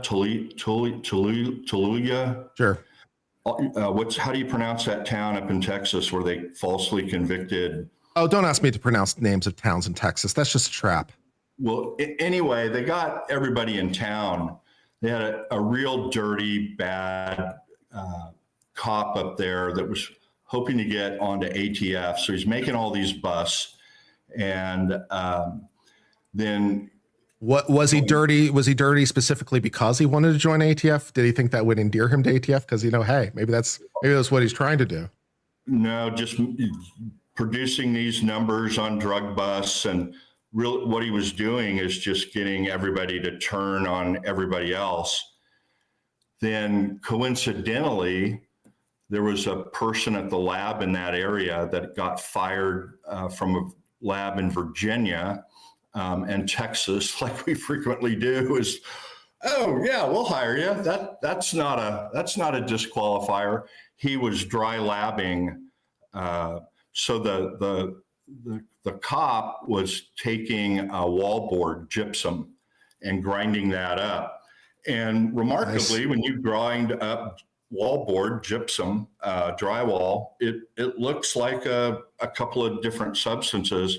And then remarkably, that gets sent down to this lab guy in Virginia, and it's from Virginia that's now in Texas. And positive for this, positive for that. When that stuff was retested,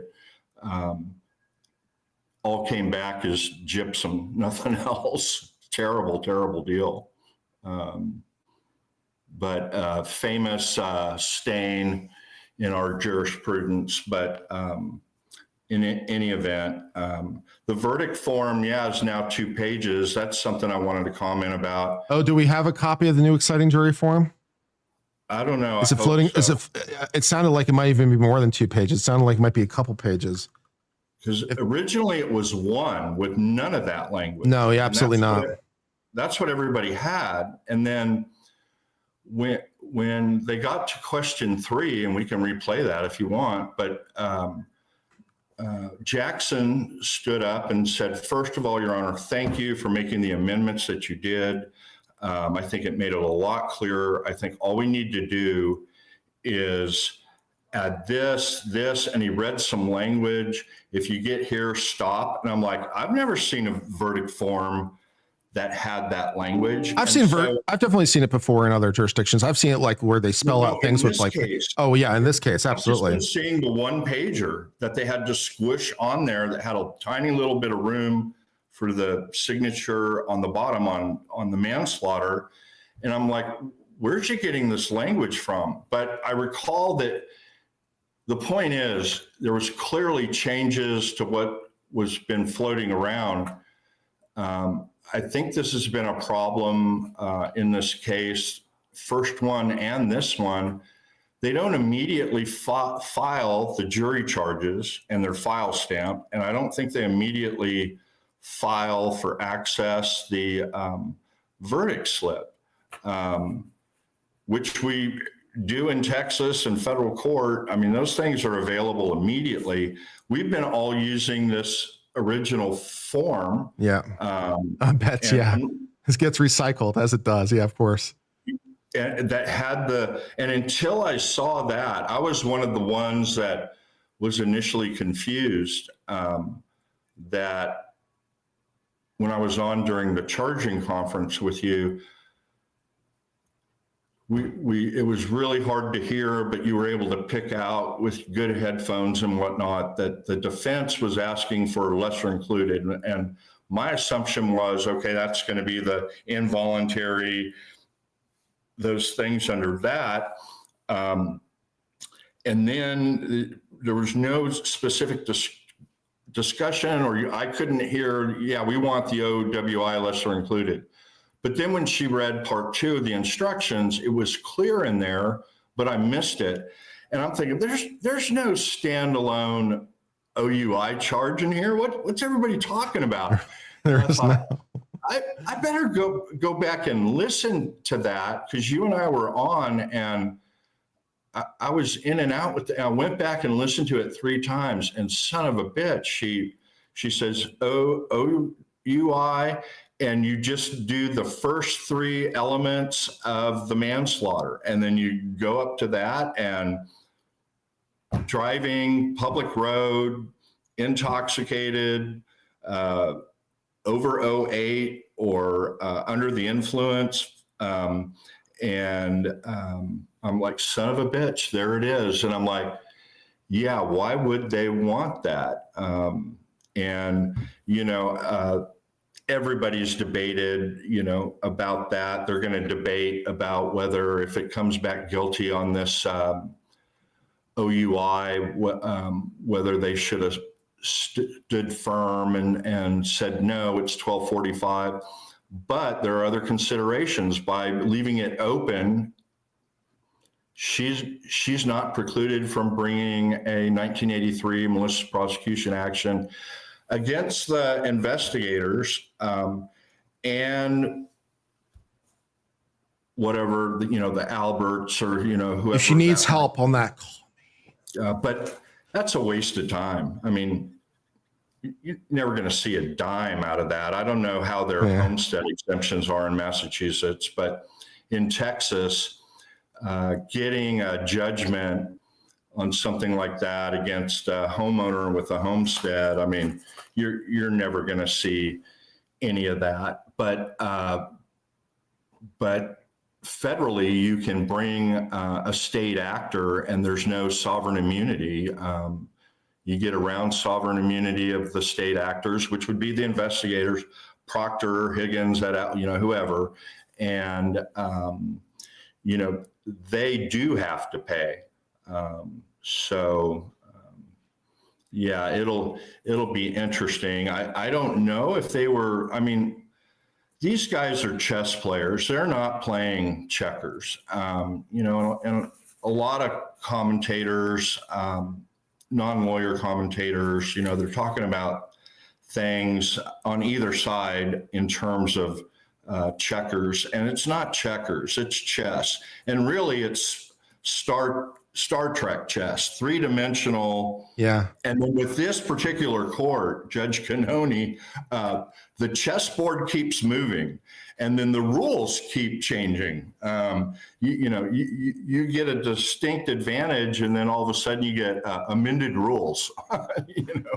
You got to move the pieces with your teeth. We're not going to let you use your hands anymore. But seriously, I mean, this team is playing chess, and so they could easily be looking down the road. But there was a very intense conversation. When people go back and look at that huddle, the judge said, I'm going to read the questions now, and I'm going to give you 15 minutes. Please take a seat. Jackson says, thank you. But they're all in a very intense huddle, and the only 2 people that are speaking, part of the dialogue, is Jackson and Karen. And that's clearly a conversation about what are the pros and cons, and possibly what's this do to my potential for a case down the road. And also raises questions about maybe Jackson et al. Have already signed her up for a civil case. Maybe Jackson is saying, look, it's my ethical duty. You've agreed to sign up with us with a contingency fee agreement of 40% to sue these bastards. I got to tell you, it may be in your best interest to go for a 1225. That could raise a conflict of interest problem. Well, but he's laying it out there. It would be in my best interest to say open.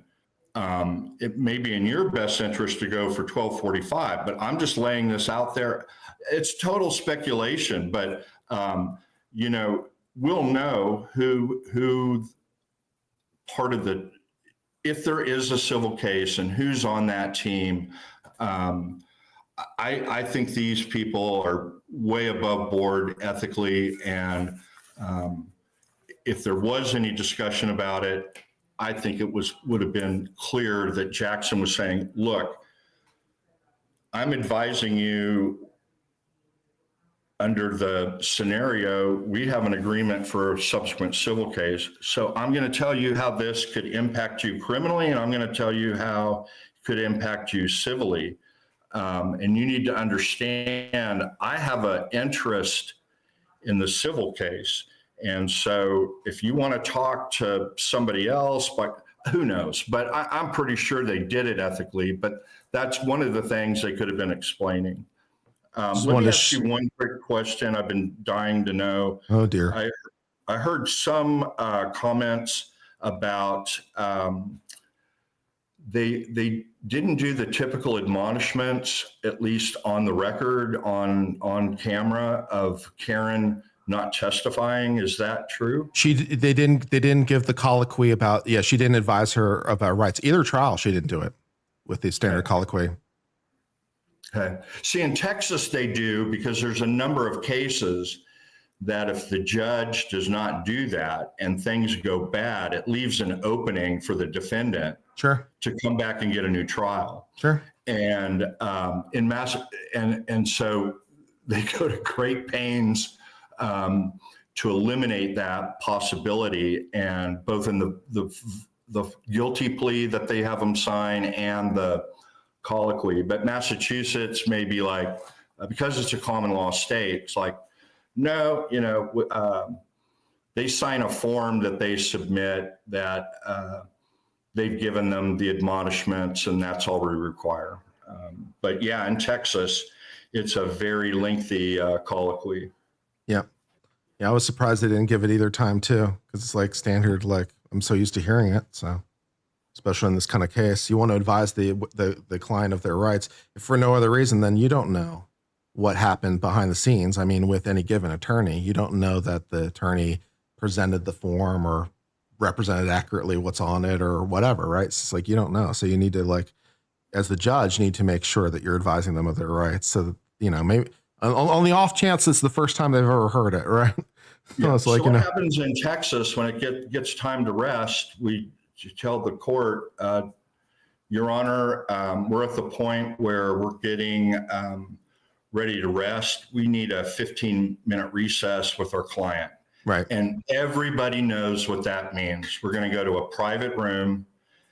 We've discussed it with them before, but we're going to go through them, and we're going to let them know the judge is going to ask you that, do you understand you have the right to testify? All the stuff that no one can comment about not testifying, that all the rights you have that he's going to ask you about, that it's your decision. All I can do is give you a recommendation, and we typically voir dire on that even, but yeah, we prep the client, and it's done up at the bench with the court reporter,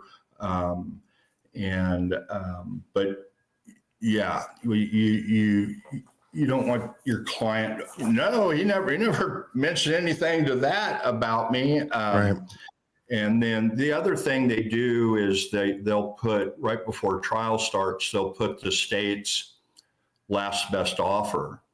We're offering right now, because there's been a number of cases that have been reversed because there's no record, and the client says, I was never made aware they made me this offer. I would have jumped on that in a heartbeat. Yep. 25 when I just got 99, of course. And then I've seen those cases get retried and they ended up worse than what they had. But in any event, we put that on the record in Texas also. Yeah, I do like that. I remember when we saw that in Florida with the Sarah Boone trial. I think it was the defense actually who themselves asked for it. I'm not sure if it was standard as a matter of course. I think the defense lawyer asked that the last best offer be put on the record in open court because they're like, yeah, I want to make sure that this is clear. It's just for their own sanity. I was like, I feel you, bro. I feel you. Yeah. Not for the least of reasons that it was a pretty good offer. With the time she'd already done, because she'd done like 4 years at that point, she would have gotten convicted at 15. And then I think there was some early time too. So she was going to get like, I forget what the number wound up being, like 7 or 8 additional years basically, instead of life.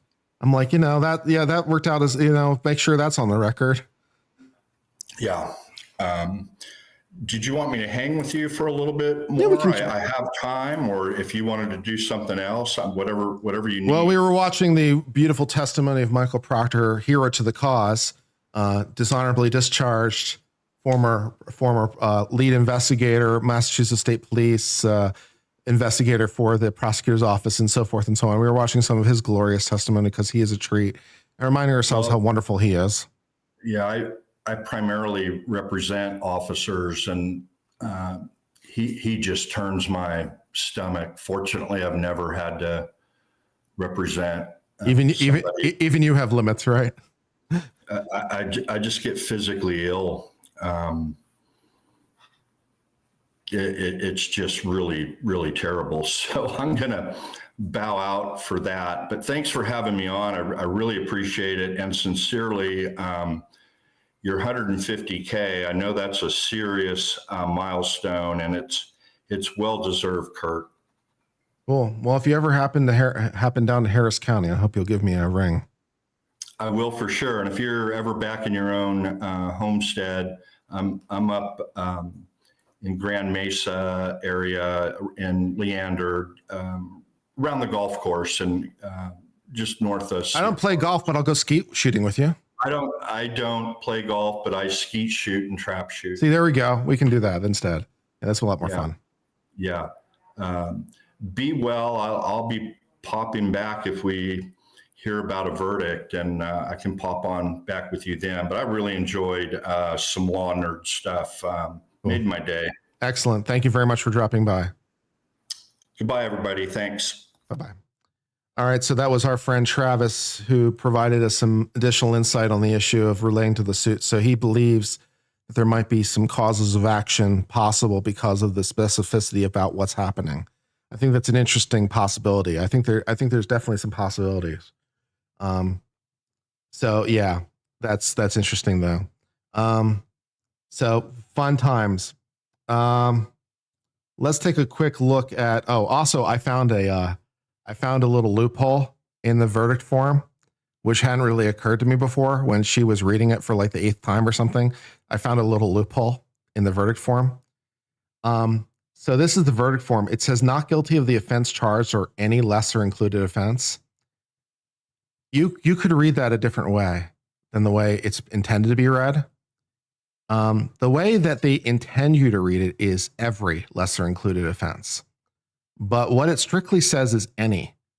So strictly speaking, like all you have to do is find her not guilty of 2, because that's the offense charged, and any lesser included offense. So technically, if you found her not guilty of 2 and not guilty of 3, the way that's written, technically you could check box 1 because you found her not guilty of the offense charged or any lesser included offense, and 3 is any lesser included offense.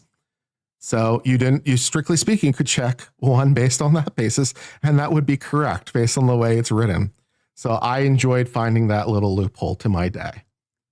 So technically correct is the best kind of correct. Fun had by all. Yeah. So any of them will be fine. Because it doesn't say every, it says any. So, yeah. Why is the verdict clock stopped? That's a good question. I don't know the answer to that question. It has stopped. I don't know. I don't know if that's emblematic of anything or not. I'm not sure. But it has stopped for some reason. I don't know. Maybe the jury has a verdict. I haven't heard anything, though, so I don't know. The things continue to be interesting. Also, I don't think he was right about the, you can't sue the prosecutor's office thing. I agree with him, you can't sue the prosecutor, but I disagree with him that you can't sue the prosecutor's office. I think he's wrong. And to highlight the point, I will bring in the case of Connick versus Thompson, U.S. Supreme Court, 2011. In this case, the New Orleans Parish District Attorney's Office, because of course it was, conceded in prosecuting Respondent Thompson for an armed robbery. Prosecutors violated Brady. So the prosecutors violated Brady. Because of the conviction, Thompson elected not to testify and was later convicted. A month before his scheduled execution, the lab report was discovered. Oh, that's fun, right? He sentenced to death, and then we found the lab report that said, oh, not so much. A month before he was executed. Well, that's not scary in any way. Pressing past that, though, a review in court vacated, and he was found not guilty in a retrial. He then filed suit against the district attorney's office under 1983, alleging, among other things, that Brady violation was caused by the office's deliberate indifference. And then the district court didn't say absolute immunity. They said in order to prove deliberate indifference, they didn't need to show a pattern of Brady violations. And then the Supreme Court said, you do need to show a pattern, but you can sue the office. So they didn't say the office has absolute immunity. So I think Travis might have been wrong on that one. So it is correct. You can't sue the prosecutors individually as long as they stayed within their prosecutorial role, but you can sue the prosecutor's office basically for failure to supervise, negligent training, and so forth and so on. You do have to prove that, though. You can't do respondeat superior. So you can't sue the prosecutor's office because their employee fucked up. You can't do that. You have to show their independent fuck up. And you might have to show a pattern of fucking up, but I think it is possible. So in any event, a disagreement, but pressing on. Yeah, maybe they're at lunch. Yeah, but maybe they're discussing it while they're at lunch. Who knows? So all those things. Great. So all that good stuff. Let me read some super chats that came in, by the way, and see if there was anything new. There was some good stuff that came in along the way. My overalls became an uncivilian. Alex Jones became an uncivilian. Rosemary J gave me a hippo that appears to have wheels for feet. That is running as fast as it can, I guess.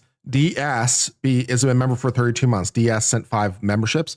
Granny Flowers sent $5. Says Proctor so slimy. He sure is. Bluefish has been a member for 22 months.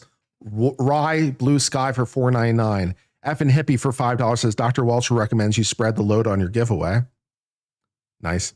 Goo Eye for $5 says I second the signed hat idea. Yeah, we could do a signed hat thing. I'm not sure anyone would want it, but we can offer that as an option. So for our big merch giveaway, you could also get a hat worth, roughly, let's say $120, give or take, because I have to go buy it and ship it to you and stuff. But, I will buy you a hat in a hat size that, for $120, I'll buy you a $120 hat and sign it and send it to you if you want for the merch giveaway. I'm not sure that's what you want, but if it is, then I guess I can do that. So fine. $9 from Debbie Riddy. Thank you for the coverage. $5 Canadian from Bluefish. Here's hoping the jury will find Karen not guilty on all the charges. That'd be great. Sweet and Savage became an uncivilian. $4.99 said from Jury Ronnie. Lol. The defendant is innocent in theory, but what if they were drinking at the time? Well, if they were drinking at the time, then they would be guilty of DUI, right? So, Well, not necessarily, but you understood my point. Bluefish for $5 Canadian. What a total clown show. Proctor's a real dirtbag. He got what was coming to him. Facts. Bobby Dread for $5. Thanks for all your insights and humor during the trial. Time to free Karen Reed. $5 from Just G. I'm hype. I am also modestly hype. I am modestly, reservedly hype. Kathleen 3494 gave $20, said love your channel. Nana Misty has been a member for 16 months, and Stephanie has sent 10 gift memberships. Thank you for all your contributions. They are appreciated. We should start another goal and see if we can get another 10 super chats and do another merch giveaway. Let us do that. Let's set the timer for an hour. I think we probably have at least an hour. And we'll do another giveaway.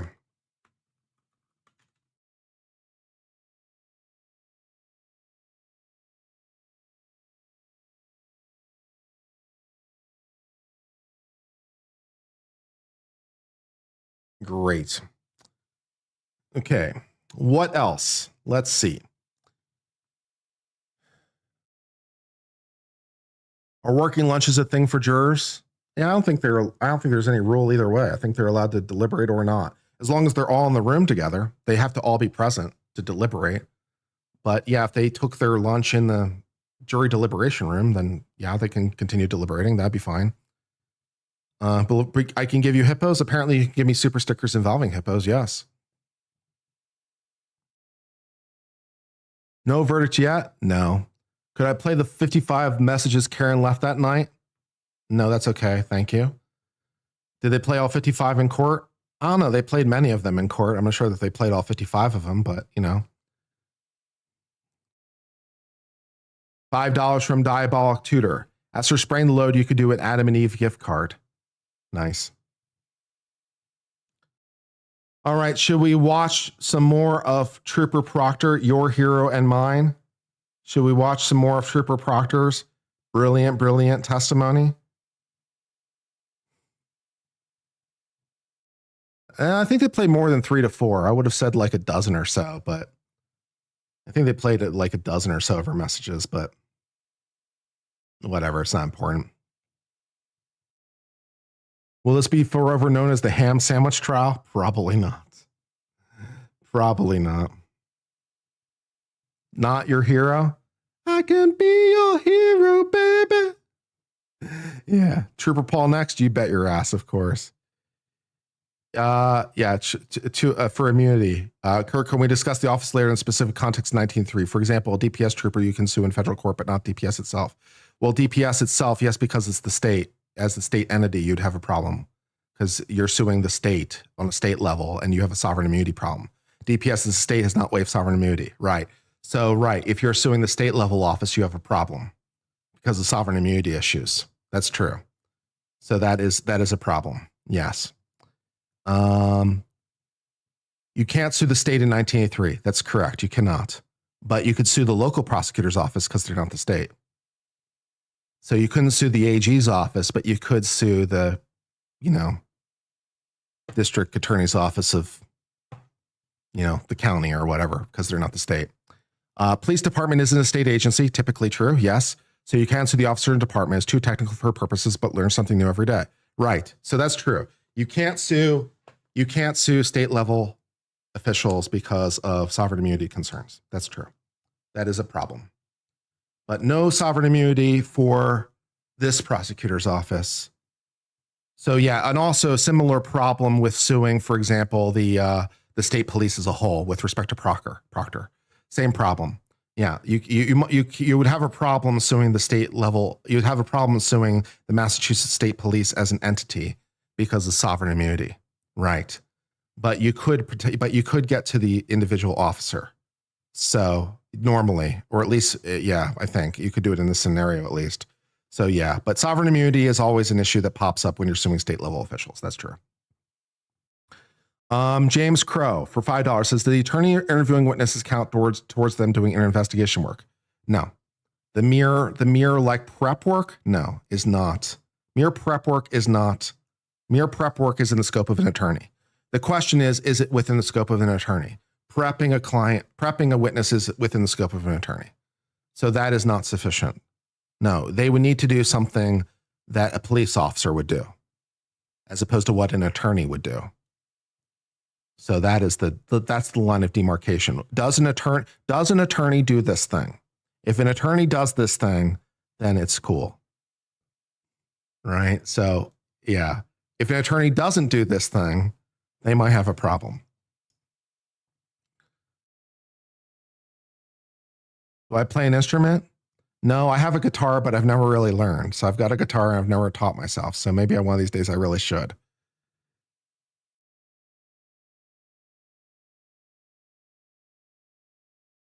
Tenor sax, that's funny.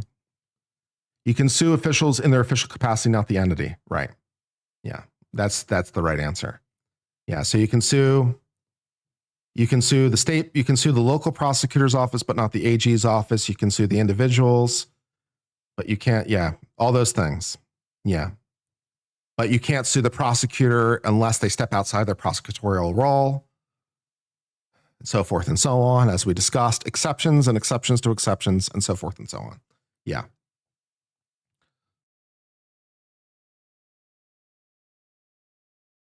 Yeah, there's caveats and asterisks and yeah. Of course, the state can always waive its sovereign immunity. And I want to say in some cases they have. Colorado, perhaps, I think, might have waived its sovereign immunity recently. But let's not deal with that. On a 1983 claim, I seem to vaguely recall that Colorado passed a law waiving its sovereign immunity on a 1983 claim for state level officials. So you might be able to sue the state level officials. You might be able to sue the AG's office of Colorado. But, well, that's another discussion for another day. Spinny fan looks tired. Spinny fan has been turned off, and it's also dark in the courtroom. Spinny fan is running down. Why are they mean to Spinny fan? Why are they mean to Spinny fan? What did Spinny fan ever do to you?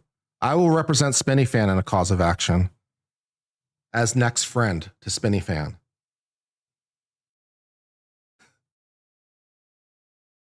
Linda had an expression, I'm happier than a bum with a ham sandwich. Nice. What's free Karen Read me in the poll? It means free Karen Read. Sorry, I just read the acronym out loud without even thinking about it. Yeah. Yeah, Travis says planting, hiding evidence, pressuring a witness to ID the defendant. Yeah, those are things, because those are things that a prosecutor can't do, right? Can a prosecutor plant evidence or instruct people to plant evidence? No, because that's not a thing a prosecutor can do. Can a prosecutor hide evidence? No, because that's not a thing a prosecutor can do. Can they pressure a witness to ID the defendant? No, because that's not something the prosecutor can do, right? So yeah, those are not valid actions of an attorney. Those are bad things, right? Those are bad things. You can't do those things.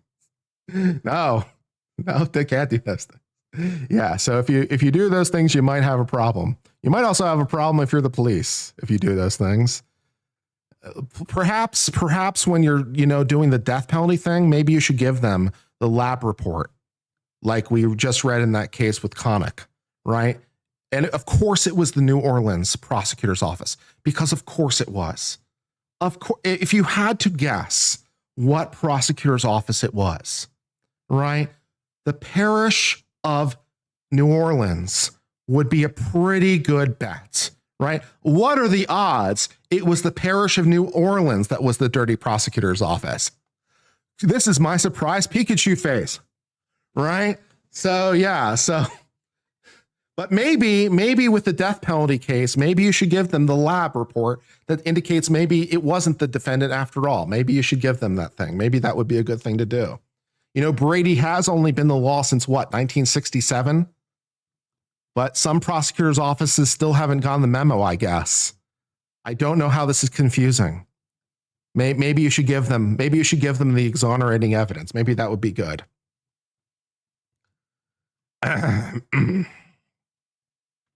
But still, some prosecutors' offices apparently don't get the memo. And not only do they not give it, they deliberately hide it in some cases. Not only do they fail to give it, which is a problem unto itself, but they actually deliberately conceal, hide, stuff it in a basement. We've seen a case one time. We saw a case one time where the evidence was discovered in a file folder that had been sitting in some like detective's basement for 20 years. And 20 years later, someone was cleaning out the basement and like looked in there and it's like, oh, this is the evidence that we were looking for like 20 years ago because it was sitting in the basement the whole time of this guy's house. Maybe don't do that. Maybe don't hide the secret. Maybe don't hide the evidence in the basement of your home. That'd be great. Please don't do those things. I don't know why. I don't know how we don't need to get the memo across, but apparently this is a thing.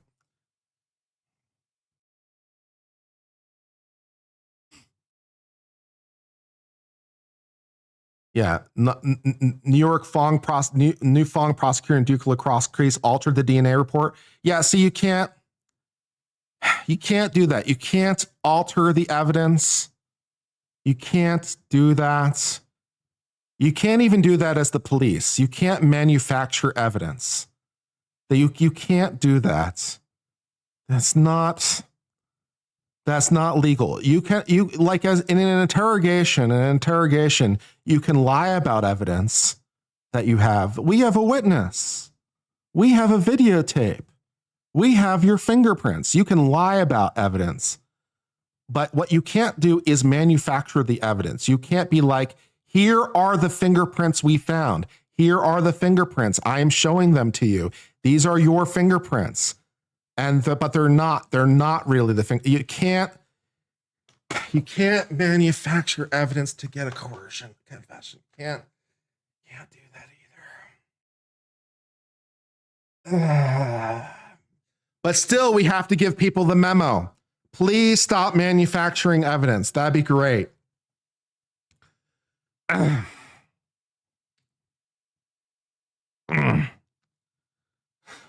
Here is the eyewitness. Here he is. He just came from the lineup. That's the guy. He just came from the lineup. He did the ID.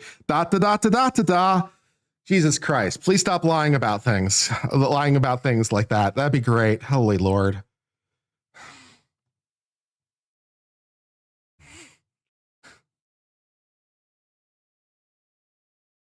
Every time there's one of these cases, I'm like, did we really need to say this out loud? Right? When those cases happen and the court actually starts doing an analysis, I'm like, do we really need a case? Do we really need to say this out loud? Do we really need to say it's not okay to manufacture evidence? Do we really need it? Do we really need to say it is not okay to alter the DNA report? Do we really need to say that? Apparently we do, for some reason.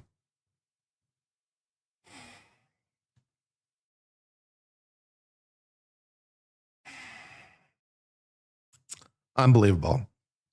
Danielle Evans says, wait, I can't hide evidence? I know, right? Not if you're the government. Not if you're the government. You have ethics responsibilities. You have to give them. You have to give them the evidence that says the bad guy didn't do the thing. You have to give them all that evidence. You have to give them the bad guy didn't do the thing evidence.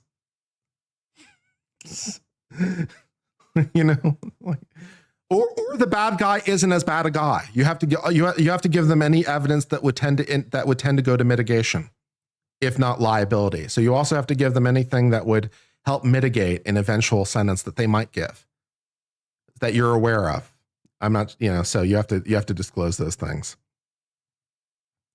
I agree on civil law. I'm calling out former ADA Graylin Geiger for helping to fabricate evidence on untruthful witness victims and lying to a jury in closing arguments. Yeah, you're not allowed to lie. You're allowed to shade, but you can't lie. And please don't change the physical evidence. Yeah, that's a bridge too far. That is a bridge too far. Also, you still can't beat witnesses to get confessions. Is anyone still doing that? Is anyone still doing the rubber hose thing? I don't know, man. But you also can't use physical coercion. That's also not allowed, in case you needed to be aware of that. That's also not permitted. You also, of course, can't threaten them in other ways. Like, you can't say, if you don't confess, we will take your kids away. You can't. You can't do that either. You can't.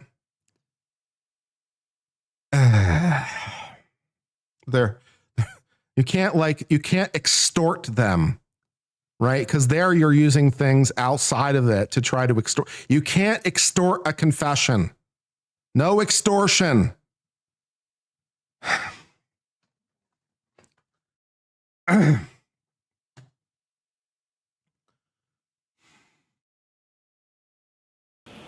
Yes, that's what he wrote. And how did you respond to Bird saying, good, no ass bitch? I laughed. What a moment to tune back into. What a moment to tune back into. How did you react to him saying, no ass bitch? Oh, man. Proctor, you put a smile on my face every time because I choose to smile so I don't cry. Thought that was funny, did you? Trooper Proctor? Thought that was funny? It was unprofessional of me. That's something I shouldn't have done. Well, I think we all know it was unprofessional. It was a lot of things. I'm asking you, did you think it was funny? No, according to my response at the time, apparently. Then you sent a picture, just to add to it, to pile on, of Miss Reed being arrested, correct? I'm not sure if that came from me, sir. Let's skip to 2543. Can you disappear charges for a witness in exchange for favorable testimony? Yes, you can, but you have to tell the other side about that. Sure, that's done every single day. Yeah, no problem. Like, I'm going to drop charges against you or reduces charges against you if you agree to testify against so and so. It's done every single day. You have to tell the other side about it, though. You have to tell them about the inducement. Yeah, that's fine. You can't hide that. You have to tell them about it. Ma'am. Are you there, Trooper Proctor? Yes. The date is now February 2nd, 2022. If this verdict comes down at 227, I'm going to be that's going to be funny as shit. Correct. Who's the chick? Miss Reed. And you write E-H, right? I can be your hero, baby. Nutbag, as Chief would say, correct? Correct. Who's Chief? Spinny fan spins, baby. Spinny fan is spinning. And then you write what? She's got a leaky balloon knot. Trooper Proctor, explain to the jurors what a balloon knot is. I didn't understand this reference at first either. I was very confused. It took me a while to figure it out. I guess your rectum area. Your anus? Yes. That's what you were referring to about Miss Reed? Yes. And you were making fun of her because you believe... I have to say, balloon knot was a new one. That I apparently grew up in the wrong schoolyards or something. That was a new one. I didn't understand that one at first. So thanks for that euphemism. That's great. At that time that it leaked? That's how you were treating Miss Reed? Yes or no? Yes. And then you followed that up just to make sure you cleared up any mistake about what you meant with leaks poo, correct? Objection. All right, so I'm going to strike that. You could get this in, but do it the right way, Mr. Jackson. You followed that up with the phrase leaks poo, didn't you? I did. Again, another reference to Miss Reed's medical issues and medical conditions, correct?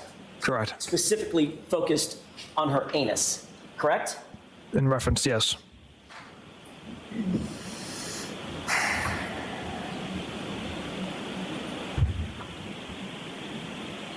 Were you aware at the time that you wrote this that Miss Reed had suffered a colectomy surgery, very serious surgery? I was not, sir, no. Were you aware that she had had 10 surgeries in 18 months, several years prior? 10. I was not aware of that. Were you aware that she had serious medical issues, gastrointestinal medical issues that she suffered with, she was a victim of for years? Did you know that? Objection. Sustained.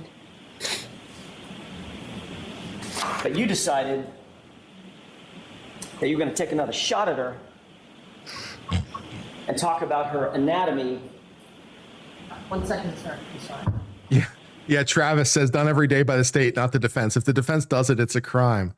Yeah, isn't that funny, Travis? Isn't that funny? Like, if the defense did that, it's illegal, but the state can do it. There's something very asymmetrically unsatisfying about that, isn't there? And also, the defense can't really offer deals because they don't really have the power to enforce those deals. But yeah, that's the fact that the fact that the prosecutor alone has the power to make a Fifth Amendment issue disappear by offering, immunity, right? That's like only the prosecutor can do that. The defense can't.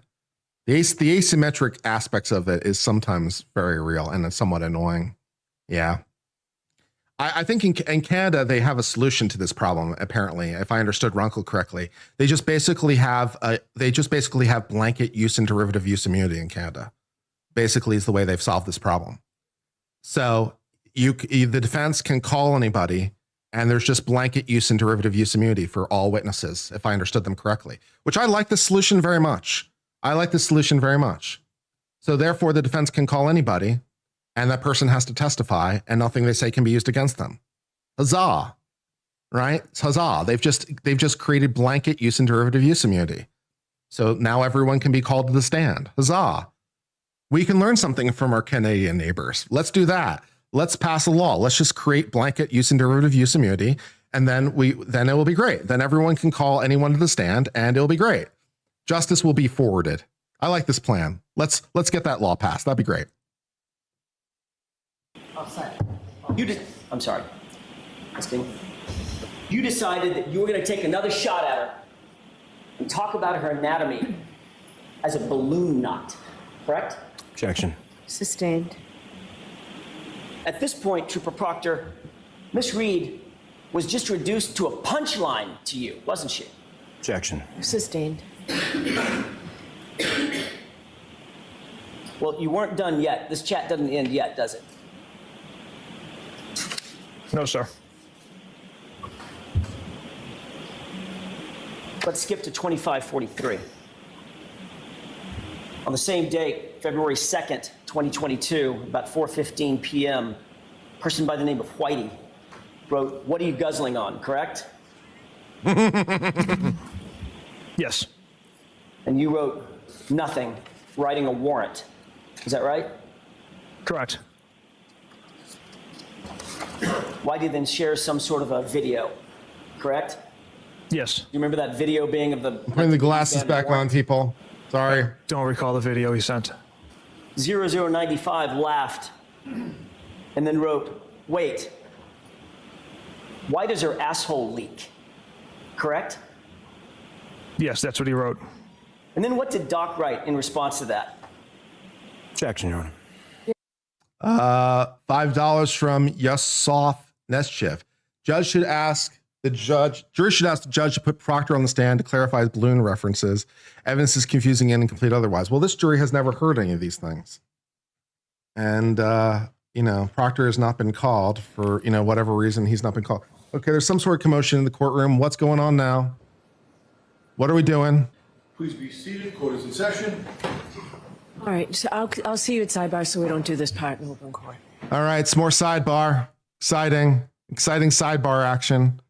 Well, all right. Well, if anything happens, I'll tune back in.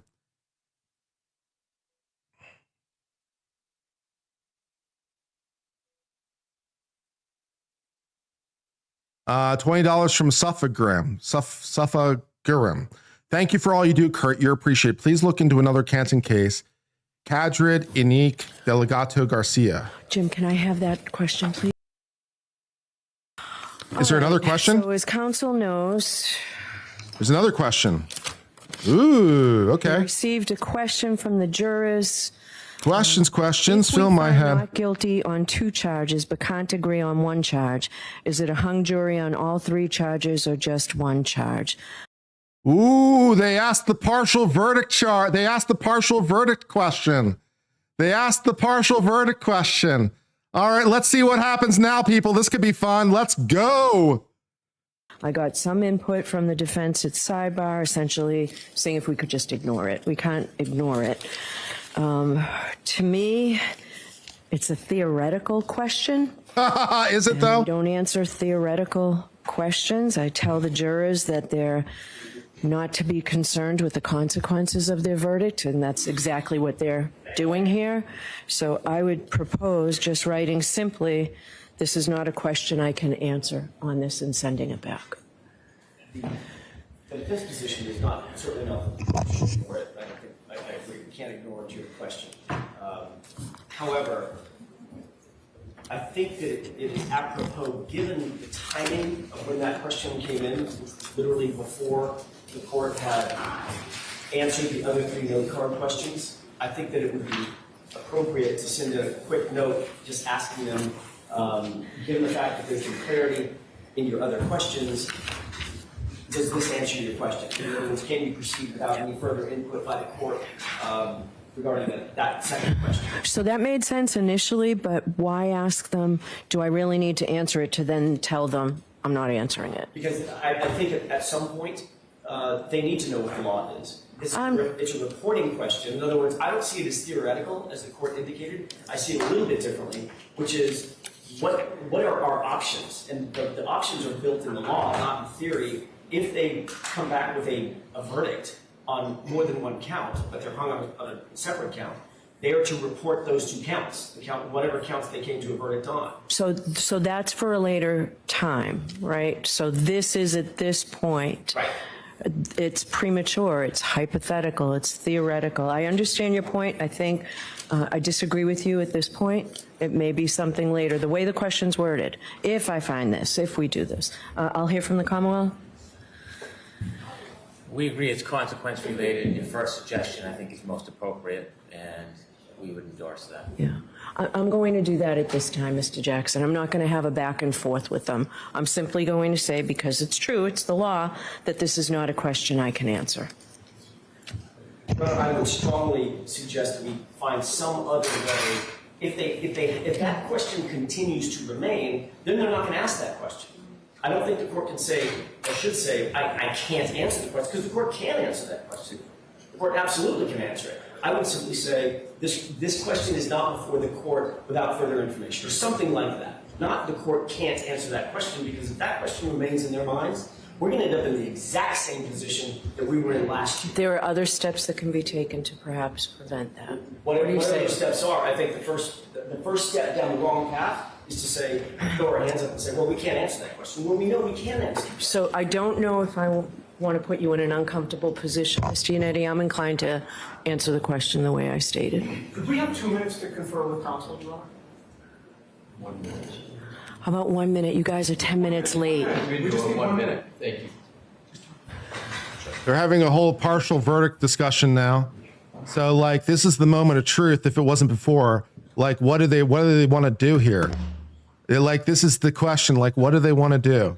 Do you want partial verdicts? Do you not want partial verdicts? What do you want to do? Now, if I'm the defense, I'm feeling pretty good about those partial verdicts right about now. I have to be quite honest. So I'm like, yeah, partial verdicts sound pretty good to me. But this is also incidentally why, if I were the judge in this case, I would have clarified this question right from the outset. This is exactly why, if I were the judge, I would have been, when we gave the initial charge, like, do you want partial verdicts or do you not want partial verdicts? You have to decide right now.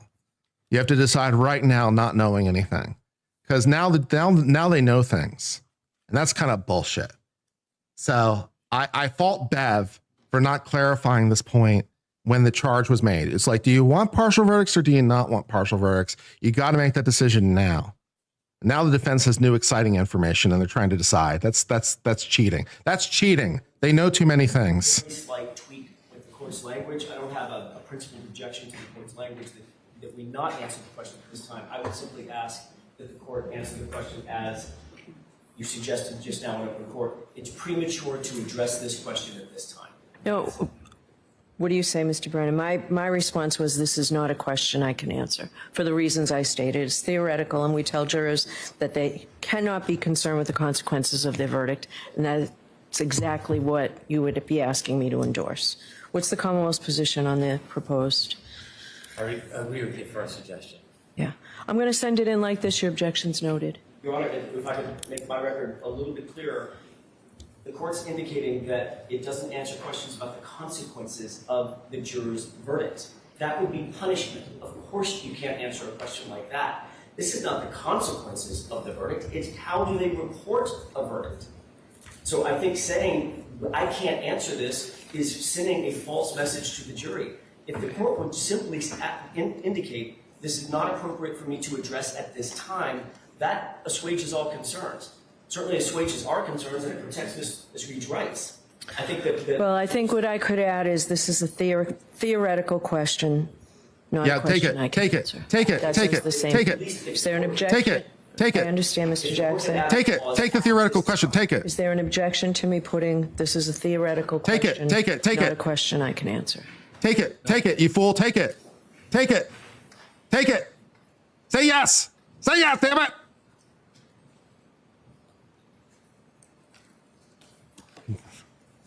Did he say yes? I wouldn't allow the court to finish writing, but at this point, that is over our objection. I understand. I just want to make sure the record is absolutely clear. That's over our objection. I don't think that's an appropriate answer to a very... It's a much better question. It's a much better answer. AJ, you're making a mistake. You should take it and run. Does not affect Ms. Reed's rights. Okay. This way it does. Okay, it was a clear question that the defense first told me to ignore. So I didn't tell you to ignore anything, Your Honor. All right, we are all set. So let's send this in, please. All right. So I'm not even sure if they're being told this is a theoretical question or not at this point. I don't even know if she added that or not. I don't even know what's going on, man.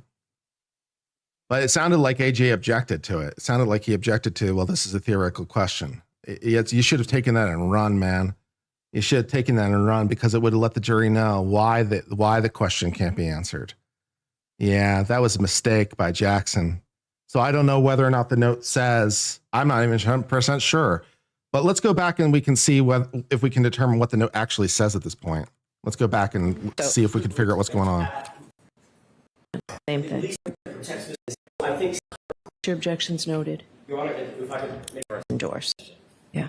I'm going to send it in like this. Your objection's noted. Your Honor, if I could make my record a little bit clearer, the court's indicating that it doesn't answer questions about the consequences of the juror's verdict.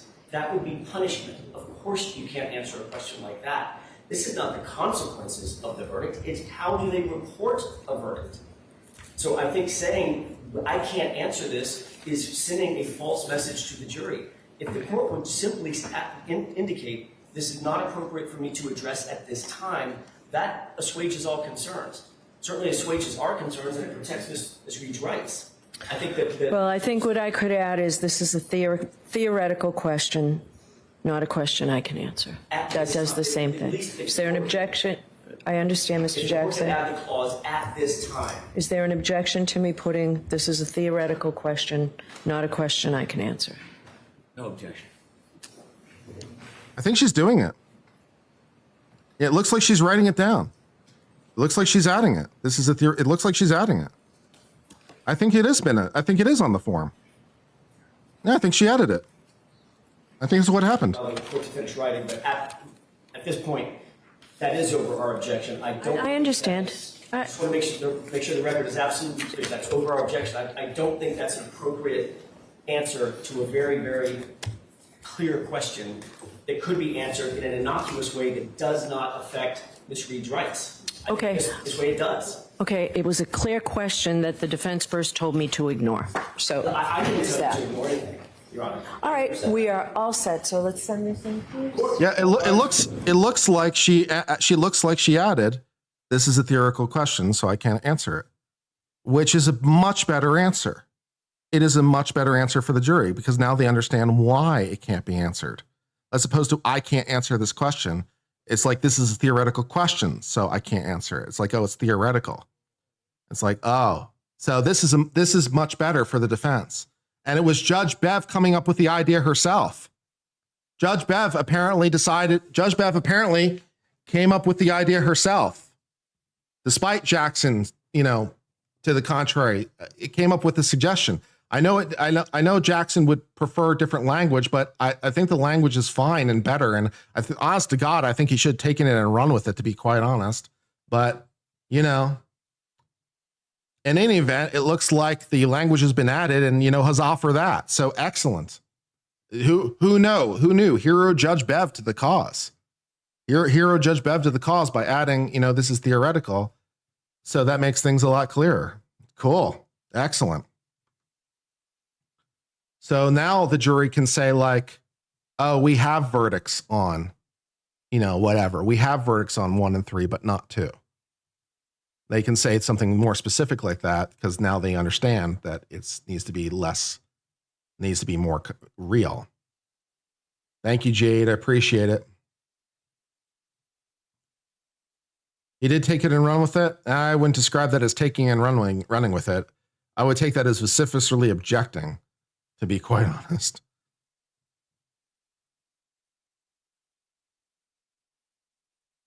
But we might be getting closer to a decision.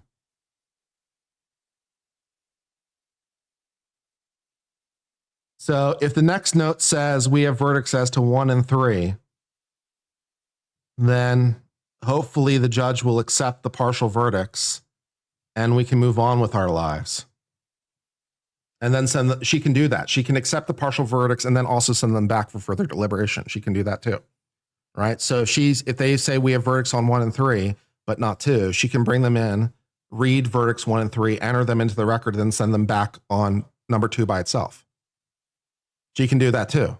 We can do this in phases, you know, so that would be fine. So we'll see. Hopefully we're coming closer to some kind of resolution.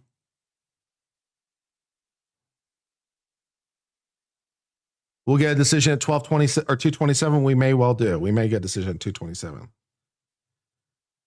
Sorry for ranting and losing my temper a little bit at the stupid there for a second, but I was like, dude, you need to take this and run with it. This solves your problem. This solves your problem. So I was a little frustrated at Jackson. I'm like, yes, please put the language on. It's num num num. So he's been trained to hate Bev. Can't blame him. Fair.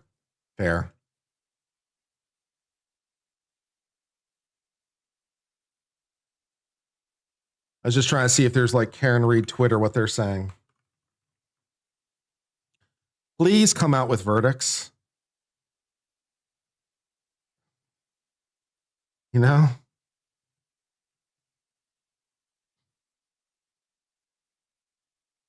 I was just trying to see if there's anything on the,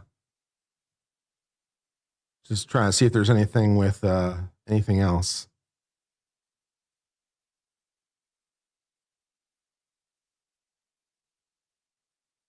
I'm not sure why the other note wasn't read when the other notes were, but you know, whatever. So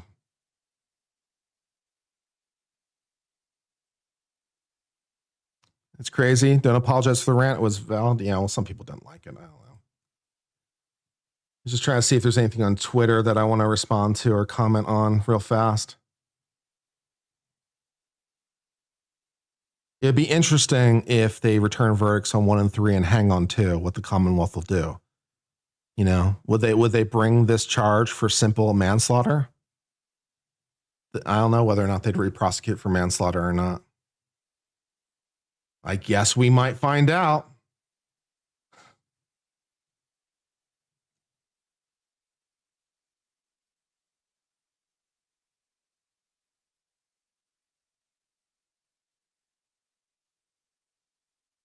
All right, I don't really see. I was looking also to see if the new jury forms were available, but so we could see what they look like. If anyone happens to see the new jury forms and knows for sure they are the new jury forms, because I think there are a couple versions of them floating around. So let's try to make sure we get the right ones. But let's go back to Mr. Proctor and his glory, and I'm going to heat myself up some lunch. Objection sustained. I'll see you at sidebar. Take that down, please.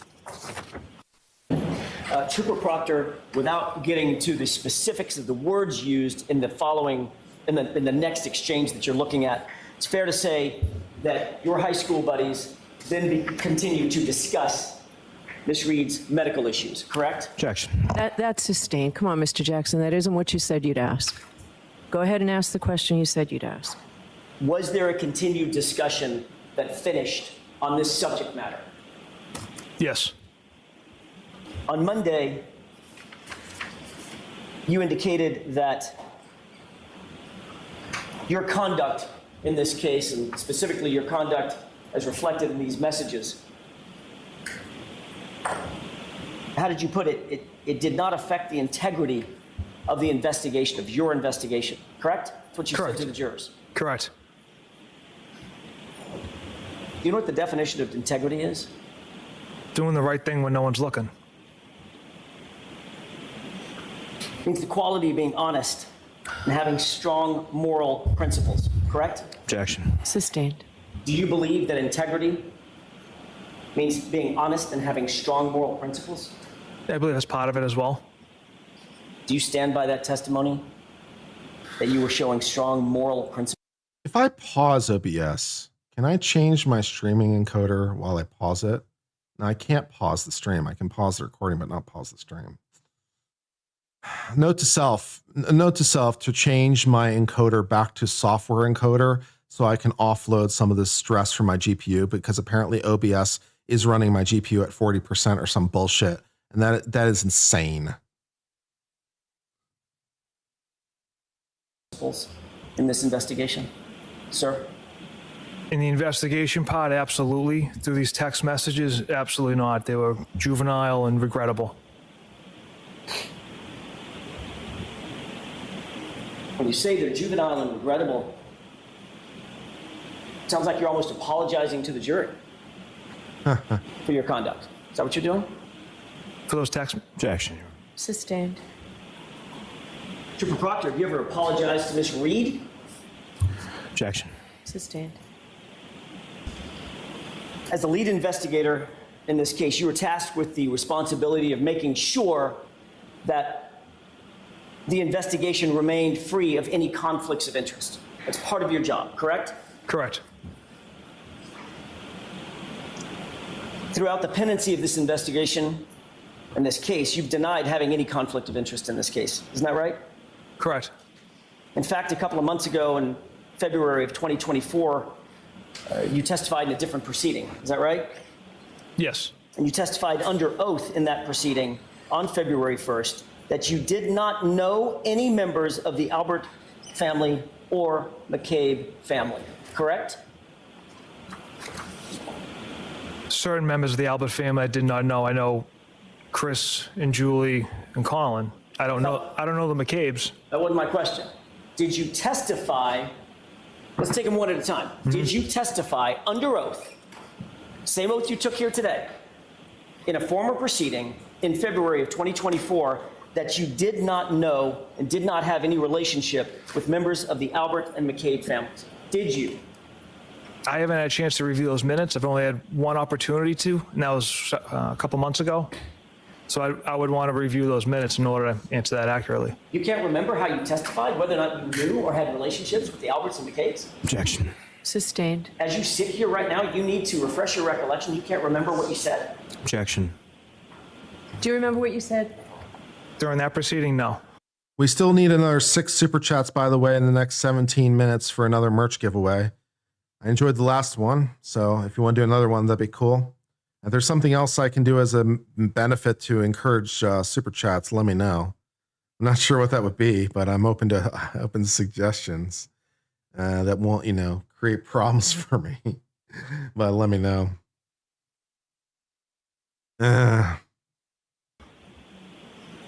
Would it refresh your recollection if you took a look? Ronkel did a super chat for a beer. If I do a super chat for a beer, will that help? Yeah, Uncivil gets to open a beer if you give him super chats. I could drink beer on stream, but that isn't so bad. Is that what we're doing? At those grand jury minutes. Yes. What page, Mr. Jackson? This is page 01563. If you'd review that and look up when you're finished. There, Your Honor. Okay.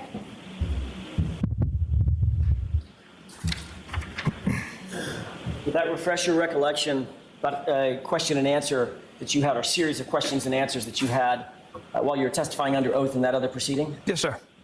Objection, may we approach? Yes. May I, Your Honor? Yes. Thank you. You were asked the question, quote, did you communicate with First Assistant DA Beeland that you did not know and had no relationship with the Albert and McCabe families? And you answered, quote, to the best of my recollection, the same conversation took place with everyone I talked to about this, because it's the same answer. It's the facts that I shared with everyone. Question, meaning you told First Assistant Beeland that you didn't know, didn't have relationships with Objection, Your Honor. members of the Albert and McCabe families. Answer, correct. Yes, that's correct. So your question is whether he said this? Correct. Whether that's his testimony. Do you recall that?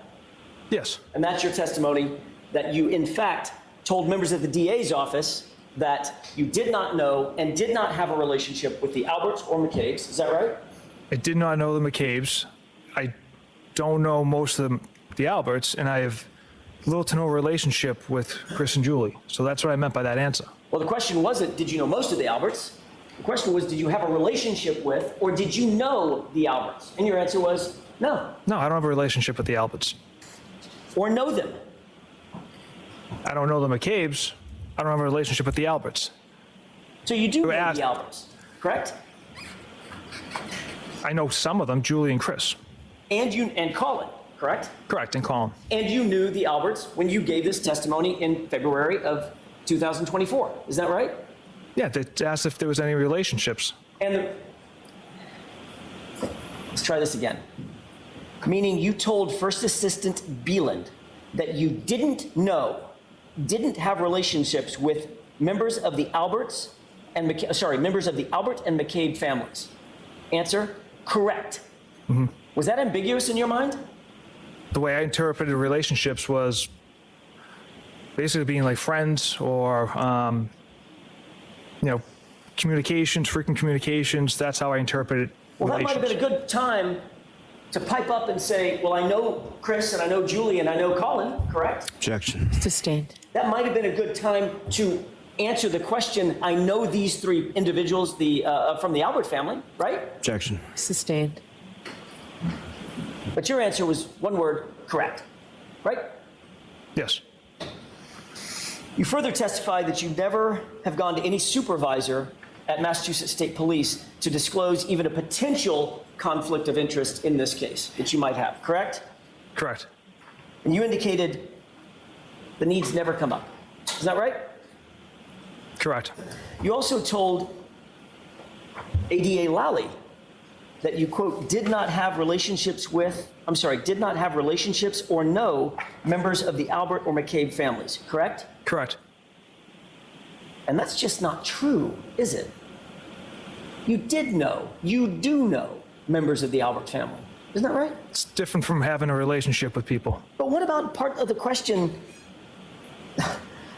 did not have relationships or know members of the Albert or McCabe families? How about that part of the question? Well, that's lumped in with the McCabes. I don't know the McCabe family, sir. I see. So what you did, Trooper Proctor, is you dissected the sentence, and where relationships are concerned, you ignored that in terms of the Alberts because you don't have relationships. Where no is concerned, you link that to the McCabes because you don't know the McCabes. That's what you did? No. So it's sustained. You can ask it. You can break it down, Mr. Jackson. Not sure I can. I'll ask it a different way. How about if I just ask it this way? That was a lie, wasn't it? No, absolutely not. You stand by that testimony? Yes. That you don't know at the time that you testified, that you didn't know the Alberts or any members of the Albert family? They don't have relationships with them. Okay. My question is, you keep going back to relationships. I'm asking you, did you testify that you didn't know them? Objection. I'll let him have it. Do you understand the question, Trooper? I knew Chris, Julie, and Colin. So if you were to say, I don't know any members of the Albert family, that would have been a lie, correct? Objection. Sustained. Your Honor, this is the point at which I intend to turn to tab 3, and I believe we need to approach. Okay. Thank you. Jurors, feel free to stand.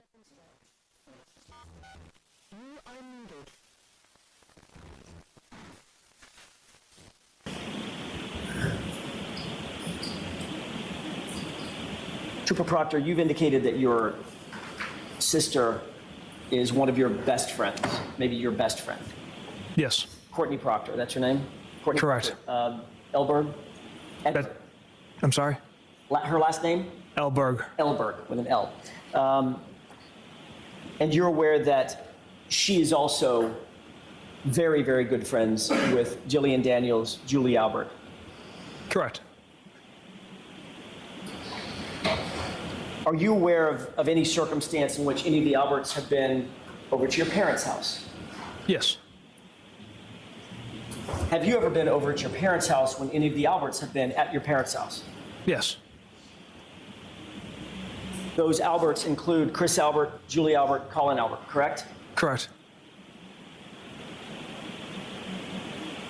As a matter of fact, you were on or around January 29th, 2022, you were close enough friends with Julie Albert that she had your personal cell phone in her cell phone, correct? And vice versa. I wouldn't classify us as close friends at all. Okay, let me get back to my question. Did you have her cell phone in your phone, and did she have yours? I can't recall if I believe I had her stored in my phone. Tab 4. All right.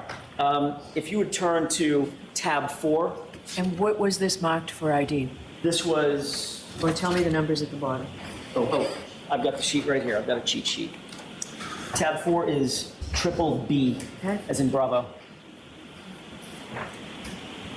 And Your Honor, for the court, I'm looking at page 2625. Yep. Do you have that in front of you, sir? Yes, sir. Do you recognize the participants in this chat? I do. The number ending in 5374, you recognize that as being from Julie Albert? Based off the content of the message, yeah, I recognize this text message from Julie. And she texts, "This is the weekend I've been waiting for. Michael, please send ski videos if CP doesn't share with me," with a laughing face, correct? Correct. That text was sent on February 24th, 2022, wasn't it?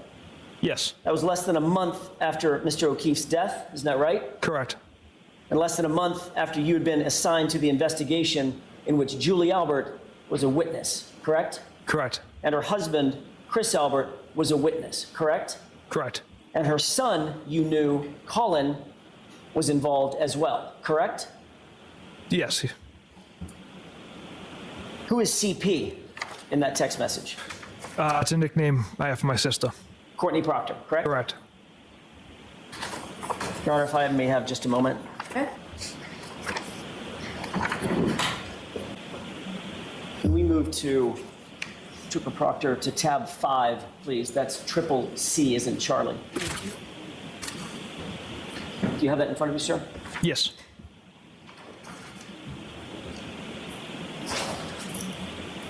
And this would be page 2664. If you return to that page, please. Trooper Proctor, on January 19th, 2022, 10 days before Mr. O'Keefe's death, you were texting with your sister about whether Julie Albert might be available to babysit for your own son, correct? Yes.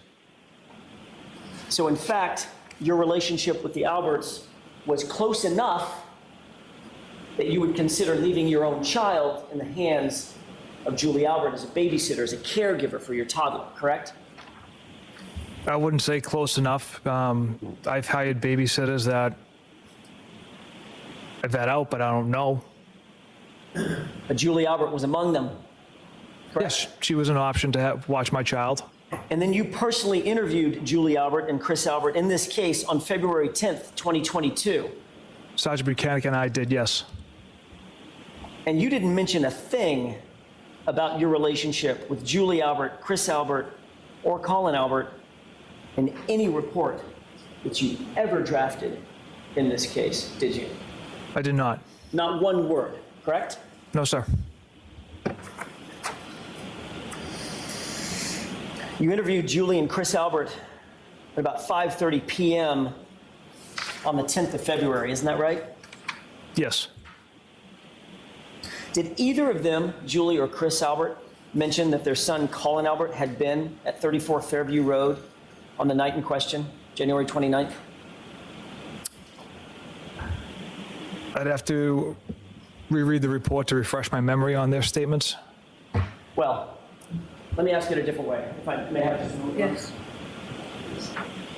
You wrote a report on October 12th, 2022, correct?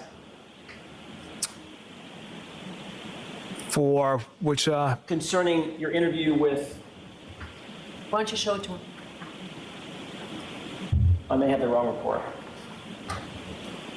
Do you recall, Trooper Proctor, ever mentioning that whether or not Julie and Chris mentioned to you that their son had been at 34 Fairview on January 29th? Do you recall that as you sit here? to the best of my recollection, no. It was a very short interview with Julie and Chris, was it not? It was typical length for the information they had to offer. So you started the interview about 5:30 p.m. It must have been relatively short because you received a phone call by 6:17 from Julie Albert herself, correct? I don't have the call detail record in front of me, but okay, yes. Let's look at tab 6, please. Oh, it may not be in your book. It's not, sir. Okay, fair enough. Thank you. There's a highlighted portion, Trooper Proctor. Just focus your attention on that and let me know if that refreshes your recollection. It does, sir. Thank you. May I approach? Yes. You received after your interview, you received a phone call from Julie Albert about 6:17, about 45 minutes after you began the interview and then left, correct? Yes. 6:21, you called her back and you spoke for 3 minutes and 58 seconds. Is that right? Yes. Did you discuss the interview? I don't recall the contents of that conversation. And of course, you never memorialized that in any report, did you? The fact that you had a subsequent phone call with Julie Albert on your personal cell phone. I did not. Let's turn to tab 5 one more time. And if you could turn to page 2677. Trooper Proctor, after your interview with Julie Albert, your sister, Courtney, texted you, "How did it go at Julie's? She was so nervous." You recall that? Yes. In fact, you responded to that with a ha, ha, ha, ha, ha. 4 ha's, right? And then why, question mark, correct? Correct. Then you responded, "It was fine, just a quick convo," correct? Yes. You were literally reporting back to your sister about the progress of your investigation in a homicide investigation, weren't you? Objection. Sustained. You can ask it differently. Were you reporting your progress to your sister about your investigation? Objection. Sustained. Your Honor, may we approach? Okay. May I? Yes. Thank you. Were you reporting your progress of your investigation back to your sister, Courtney Proctor? No, absolutely not. But you did say that the conversation, the formal interview went fine. It was just a quick convo, correct? In response to my sister indicating Julie was nervous, that's why I told her it was fine. Trooper Proctor, Julie and Chris Albert were not actually treated like witnesses in a murder investigation. They were treated more like friends. Wouldn't you agree? Objection. Is that true? Absolutely not. We've established that you're very close with your sister, Courtney, correct? Correct. You provided your sister with updates on important advancements during the course of your investigation into this case. Did you not periodically? I made her aware of newsworthy stuff. That started as early as January 29th, 2022. Isn't that right? Don't have the exact date or content. Well, the day of the incident. You began letting her know that you were involved, that you had been assigned, what the status was. Yes. The nature of the case. The fact that it was a homicide, correct? Yes. Matter of fact, you discussed who the players were, who the people were that were involved. Isn't that right? I just mentioned Julie and Chris were out earlier in the evening. So you mentioned the Alberts, correct? Julie and Chris, yes. You also mentioned the McCabe's too, didn't you? At some point. Yes. Yeah. At 2668, Your Honor, that's the page that I'm referring to. Okay, go ahead, sir. You wrote the word homicide. Is that right? Yes. You were describing to your sister the nature of the case that you are now assigned. Is that right? Correct. She wrote, the Canton thing is a homicide. And you wrote, don't say a word to anyone. Correct? Correct. And then she wrote, of course not. Isn't that right? Yes. And then you wrote what? In the very least, it's suspicious. In the very least, it's suspicious. Correct? Correct. So at that time, at least at the time that you wrote that text on the 29th at 3:05 in the afternoon, you believed that the case was suspicious, right? It was before we found significant pieces of evidence. So you believed that it was suspicious that it may involve the Alberts, right? Absolutely not. She then writes, this is your livelihood, didn't she? She did. Meaning this kind of case could make or it could break your career, right? Objection. Sustained. She then wrote, I would never mess with that. Is that right? Yes. Your sister, Trooper Proctor, was warning you that you shouldn't be investigating a case in which close friends or family members were involved. Objection. Did you take her text, this is your livelihood, I would never mess with that, as a warning from her that you shouldn't be investigating a case that involved close friends? Objection. I'll allow it. Absolutely not. That was in response to don't say a word to anyone. And that was how I interpreted this is your livelihood. I would never mess with that. A couple of minutes later, 3:07 on January 29th, you told your sister, quote, Julie and Chris were at the bar with the victim and girlfriend. Got to interview them. Is that right? Yes.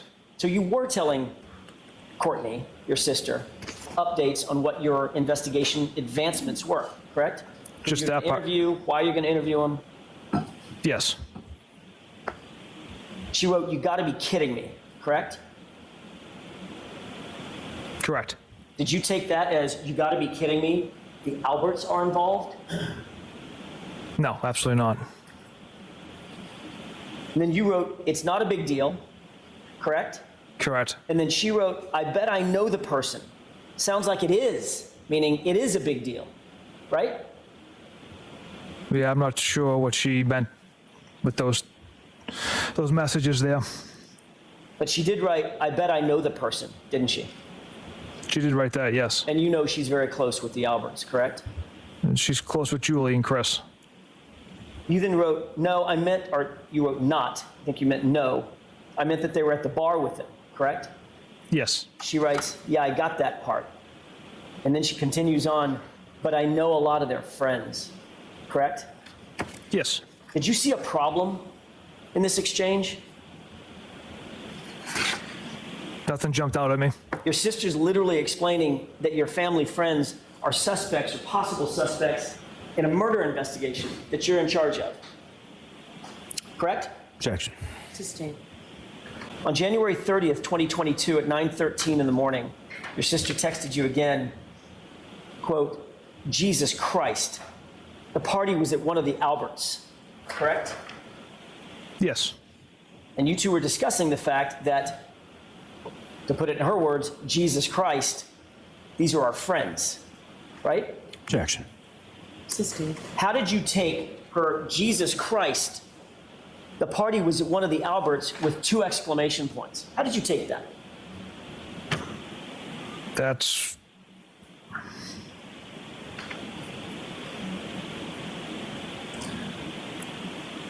the way I'm interpreting my sister's text messages was that surprised and shocked that this is where Mr. O'Keefe was found on the front lawn of that residence. Could it be, Jesus Christ, we know these people?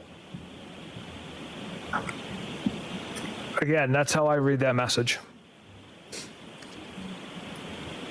You don't deny, Trooper Proctor, that you were routinely disclosing to your sister pretty intimate details about the investigation, correct? I wouldn't say intimate. I'd say newsworthy stuff or just generic, nothing too specific. Newsworthy, would you have gone to the news at this point in the investigation? Would you have gone to the news and said, Julie and Chris were at the bar, I gotta go interview them? Objection. I'll allow that. Is that what you do, Trooper? No, I would not do that, sir. So it's not newsworthy. These were details, internal details about the investigation, weren't they? Yes. And you were sharing them with your sister, Courtney Proctor, correct? Correct. And Courtney Proctor's best friend is Jillian Daniels, and one of her closest friends is Julie Albert, right? Correct. Then on February 1st, 2022, your sister texts you that she's actually meeting with Julie Albert, didn't she? Yes. And that was before you ever interviewed Julie, correct? Yes. So it appears that Courtney was providing information to Julie of some sort before you were able to actually interview her. Is that right? Objection. Sustained. She was, well, let me ask it this way. You don't deny that Courtney was meeting with Julie before you interviewed her, correct?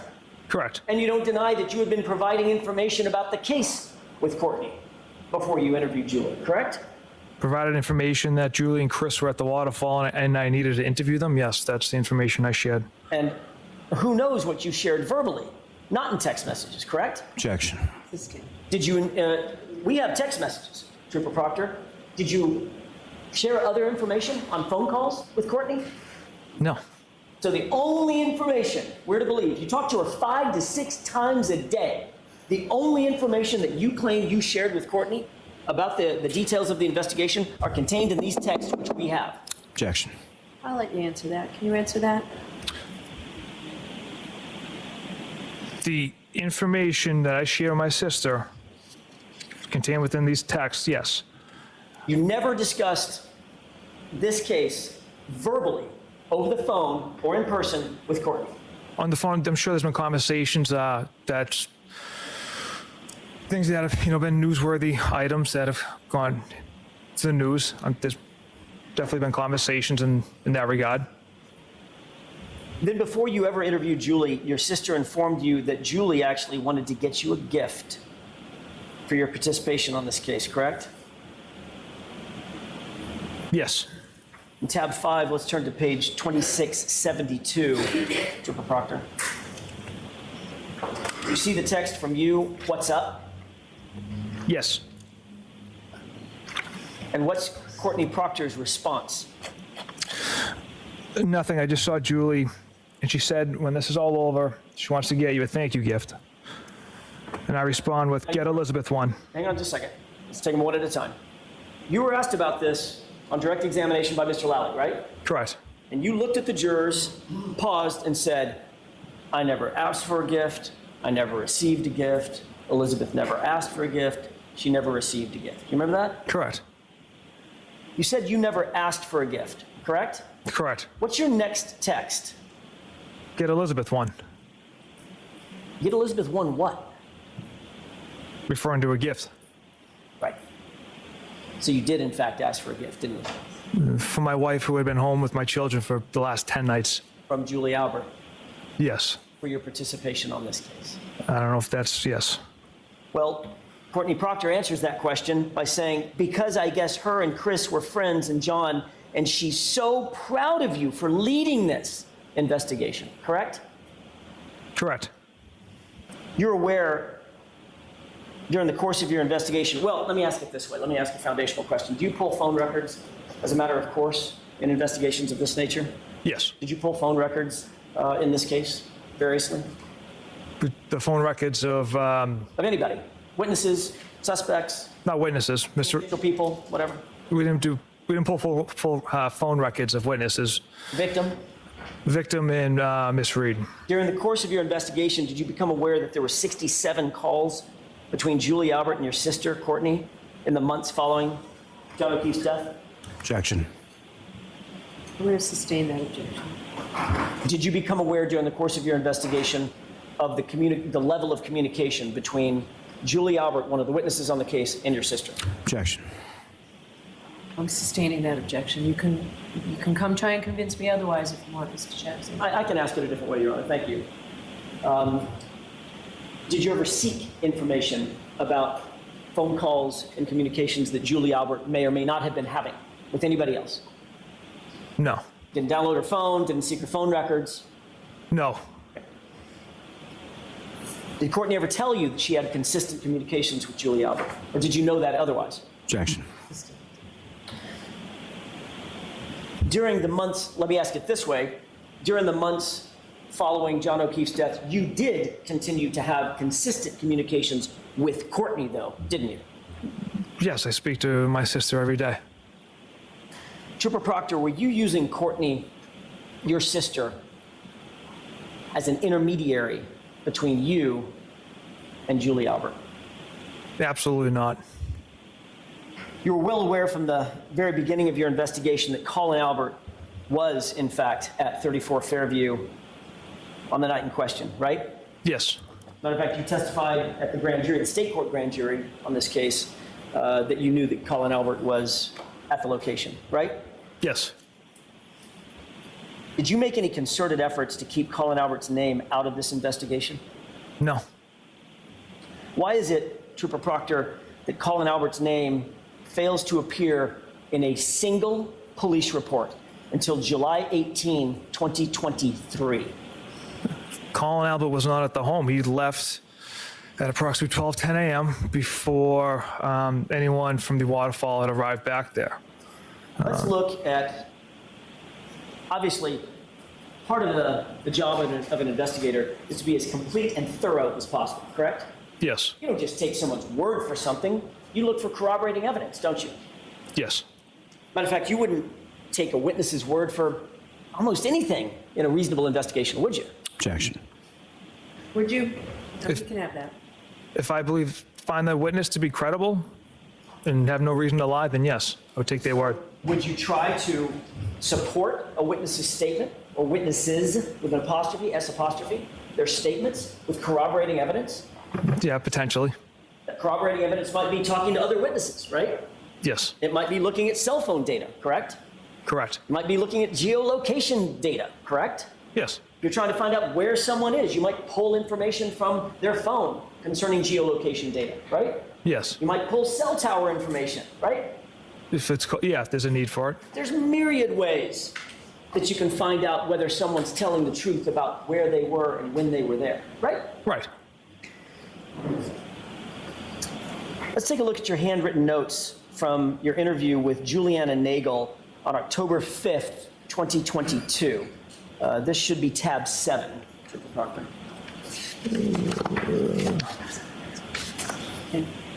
Oh, what is it for identification? My mistake. I thought it was in the tab. It's not. This is a 3-page document. I'll just refresh his recollection with this. Okay, show Mr. Lally and then go ahead. Of course. Let me ask a foundational question, Trooper Proctor. Do you remember exactly what's in your notes from a conversation that you had on October 5th, 2022?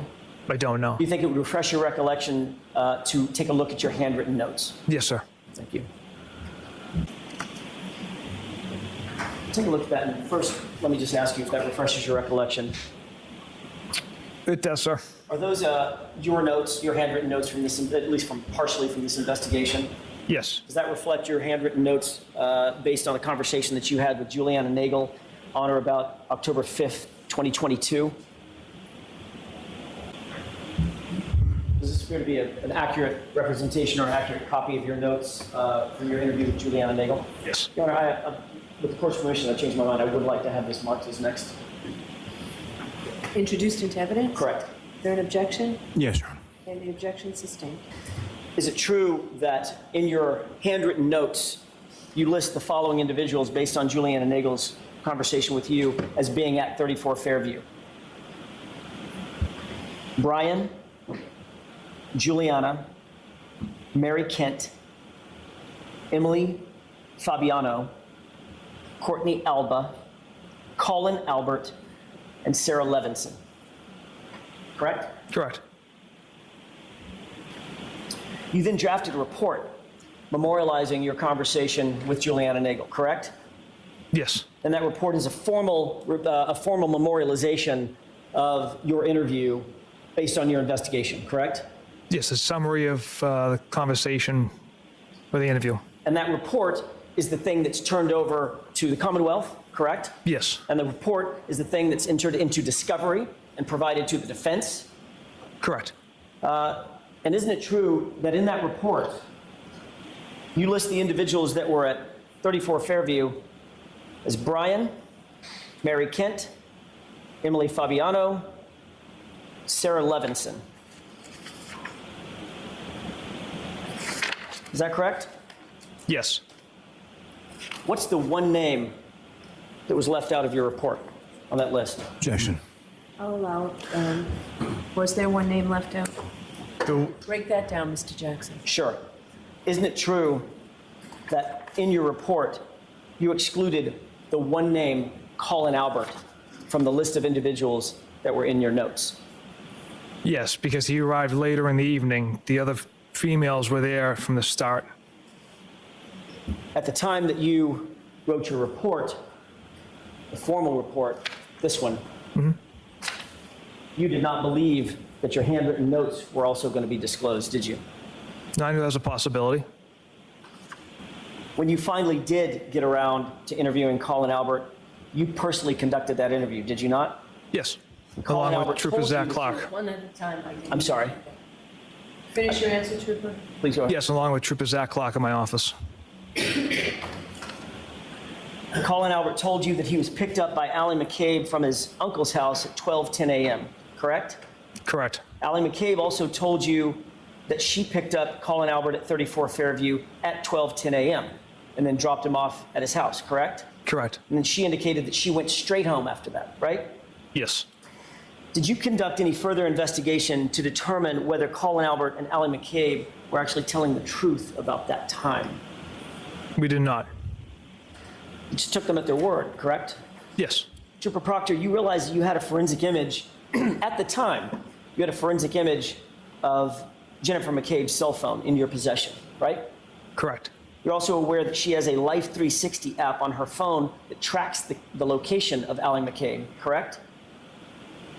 I was not aware the app tracked her daughter. I knew of the Life 360 app, but I wasn't aware of the capability of her tracking her daughter. Did you bother to look at Jennifer McCabe's Life 360 app to determine whether Colin Albert and Allie McCabe were telling the truth about the time that they supposedly left 34 Fairview?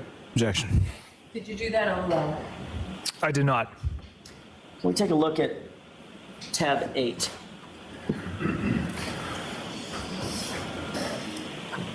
Do you recall looking at all at a Life 360 app or its data from Celebrate Report? Objection. Assisting. Did you or did you not look at any data from Life 360 from Jennifer McCabe's phone? Objection. All right, so this is a good time to take the morning recess, and I'll see counsel. All right, Mr. Jackson, whenever you're ready. Thank you, Your Honor. Trooper Proctor, did you include in your investigative file any Celebrate report related to the Life 360 app that was on Ms. McCabe's phone that you earlier testified to? Trooper Garino was our cell phone expert, kind of handled that, so I'm not positive if that report, if he generated that report. Okay, so it goes without saying, I shouldn't say that because if it goes without saying, I shouldn't say it. Did you review a Life 360 report in an effort to determine whether or not Colin and Allie were telling the truth? No. You grew up in Canton, did you not? Yes. I don't want an address, but just generally as a crow flies, how close would you say you live from the Albert residence at the former Albert residence at 34 Fairview in Canton? 2-3 miles. How about from the McCabe residence? And again, don't give me any addresses. Maybe a mile. You know, given the fact that you grew up in Canton, that it's about a mile walk through some woods to get to Canton High School from 34 Fairview, correct? Yes. Did you have any Canton police officers canvass the area around the high school or filling stations around the high school, gas stations around the high school for video surveillance footage? No. Did you have any conversations with anybody from Canton about video surveillance concerning the high school and or surrounding gas stations? Yes. Who is that? It was Officer Galanis.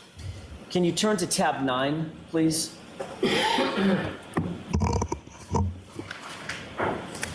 First, let me ask you if you recognize these texts with any individual. Yes, I do. How do you recognize those texts? That was a text communication between Officer Galanis and myself. Taking a look at those text communications, do you see the inclusive dates of those on the face sheet Yes, document? I do. What are those inclusive dates? First message sent, date and time, February 18th, 2022, 1:02 p.m. Last message sent, date and time, February 18th, 2022, 2:05 p.m. These are texts on a single day, correct? That's correct. If you would look at page 2623, in this text, you're asking a member of the Canton Police Department to look around the surrounding area of 34 Fairview Road for camera equipment, correct? I was asking if they had any knowledge of cameras in the area. Okay. And of course, that was to an officer who was employed by which department? Canton Police Department. Which you knew at the time that you asked for assistance in February of 2022 had been recused from the case, correct? Correct. And should have no investigative involvement in the case, correct? I did not request for them to pull video. I just simply asked, what are some good cameras in the area? Which is an assistance for you in your investigation, correct? They have more knowledge in the area as far as useful cameras. So yes, I reached out regarding cameras in the area. For assistance from Canton PD officers, correct? Yes. Whom you knew to be recused. Yes. Correct? Yes. You specifically asked Officer Galanis whether, quote, the high school had cameras facing the street, correct? Correct. And Officer Galanis writes back, the Canton Mutual gas station has unreal cameras. That's how I picked up that kid, and it had him walking into the woods by the new Street Larkin Court, correct? Correct. You responded, good to know, I'll add that to the list, correct? Yes. Did any of the reports you turned over in discovery ever mention the Canton Mutual gas station cameras or the cameras from Canton High School? No, because we did not retrieve any video from those locations. And you didn't mention in your report that you even sought the footage from those locations, correct? I don't believe so. You did say that you would add it to the, quote, list. Is that right? Yes. And you're aware, obviously, as one of your responsibilities, to maintain and keep your handwritten notes from all communications, all investigative activities involved in the case, correct? Yes. And you have no notes on this conversation, correct? Correct. As the lead investigator, Trooper Proctor, you are responsible ultimately for deciding which witnesses will be interviewed and which witnesses will not be interviewed, correct? Like I mentioned yesterday or Monday, it's a collaborative effort within the office, so we bounce ideas off each other as far as what witnesses need to be interviewed, et cetera. So it's more of a group effort and a group decision. But as the case officer, you make some of the final decisions on who's going to be investigated, who's going to be interviewed, things of that nature, correct? Facilitate certain areas, yes. I want to talk about some of the witnesses that you interviewed in the days and weeks immediately following Mr. O'Keefe's death. You interviewed Brian Albert, correct? Correct. Nicole Albert, yes? Yes. Chris Albert? Yes. Julie Albert? Yes. Jennifer McCabe? Yes. Her husband, Matt McCabe? Correct. All those individuals are related in one way or another, either through marriage or otherwise, to each other, correct? Yes, that's my understanding. And you also interviewed Brian Higgins, is that right? Yes. I want to talk for a second about the individuals that you did not immediately choose to interview. Julie Nagel wasn't interviewed until October 2022, correct? Correct. That's 7 months after the incident, right? Correct. Sarah Levinson was not interviewed until October of 2022, also 7 months later, correct? Correct. Caitlin Albert was interviewed July 6th, 2023, correct? Yes. That's 16 months after the incident. Is that right? Correct. Brian Albert Jr., July 6th, 2023, right? Yes, sir. Allie McCabe, August of 2023, correct? Yes, sir. That's 18 months after the incident, correct? Correct. Heather Maxson, she was not interviewed until September 21st, 2023, 17 months later, correct? Correct. All right, that's actually, my math is off, that's about 18 months later, is that right? Correct. Richard D'Antano, September 2nd, 2023, is that right? Yes. So you waited more than 18 months to interview him as well, is that right? Yes. And then Brian Loughran, snowplow driver, August 2023, 17 months after the incident, correct? Correct. I want to talk for a second about this last individual, Brian Loughran. He also goes by the name Lucky, is that right? Yes. Lucky Loughran. You testified under oath on April 21st, 2022 in the state court grand jury proceeding that no snowplow traveled down Fairview Road on January 29th, correct? Correct. Why did you say that, Trooper Proctor?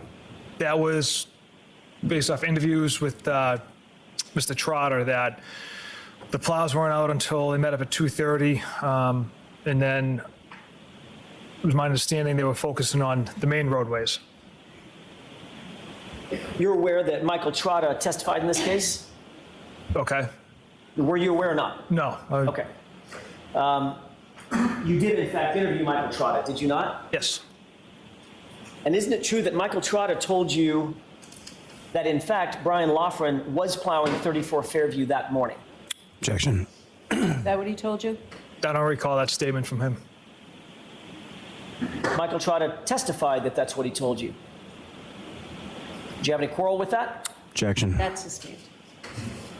In reality, Trooper Proctor, you did not want to speak to anybody in the weeks and months following this incident who didn't fit your narrative, correct? Objection. I'll allow it. Is that true? That's simply not true. Absolutely not. Certainly, you didn't want to talk to anybody who could say that there was no body on the lawn at 2:30 in the morning. Is that right? No, it's not true. Are you aware that Lucky Loughran, in fact, did report that there was no body on Objection, the lawn? Your Honor. So the objection sustained. I'm going to strike that. Did you include anything in your investigative report throughout the entire time you've been in charge of this investigation about Lucky Loughran and his observations? Not until Sergeant Buchanan and I interviewed him. And that was when?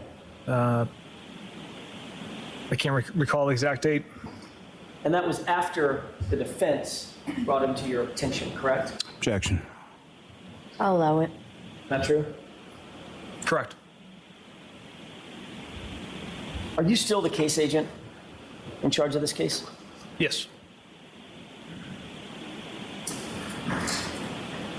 As the lead investigator and the case agent, you're aware it's also your responsibility and your obligation to investigate all potential individuals, right? All potential suspects. Yes. You're obligated to investigate anybody who would have a motive, a means, and an opportunity to commit the crime or the offense, correct? Correct. Motive includes anything from financial gain to could just be revenge, right? Yes. Could be a lover's quarrel, correct? Yes. Or it could be someone who's interested in someone romantically, correct? Could be an argument inside of a vehicle. Sorry, I didn't hear that. Could you, what was your answer? So, or it could be an argument contained inside a vehicle as well. Ah, yeah, which is the conclusion you jumped to 17 hours into your investigation, right? Objection. Overruled. Is that right? It's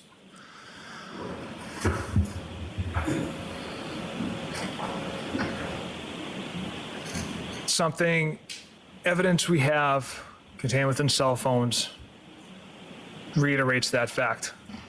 When you decided that you were gonna make sure that the girl, I think that's what you called her, the girl, was gonna have serious charges brought against her 17 hours into your investigation, you didn't have any evidence whatsoever that there was an argument inside the vehicle, did you?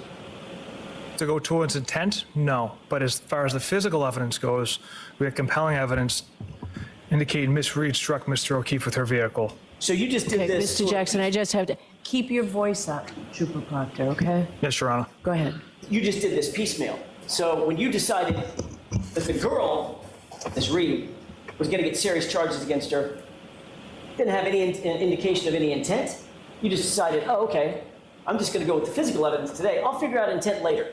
I'll figure out motive later, right? Yes. Motive, means, and opportunity. We've talked a little bit about motive. What about means? The physical ability to commit the crime, right? That's obviously important. Yes. And the opportunity. It's a physical proximity to the incident, correct? Or the Correct. physical ability to commit the crime, correct? Correct. Did you investigate all potential suspects who would have had the motive, means, and opportunity to kill John O'Keefe?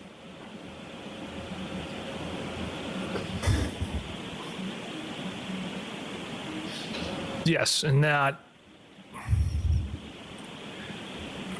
motive, means, factored in with the physical evidence pointed directly at Miss Reed. There was no one else had any motive. Mr. O'Keefe never went inside Fairview Road. And you got all that, of course, from the Albertson of the case, right?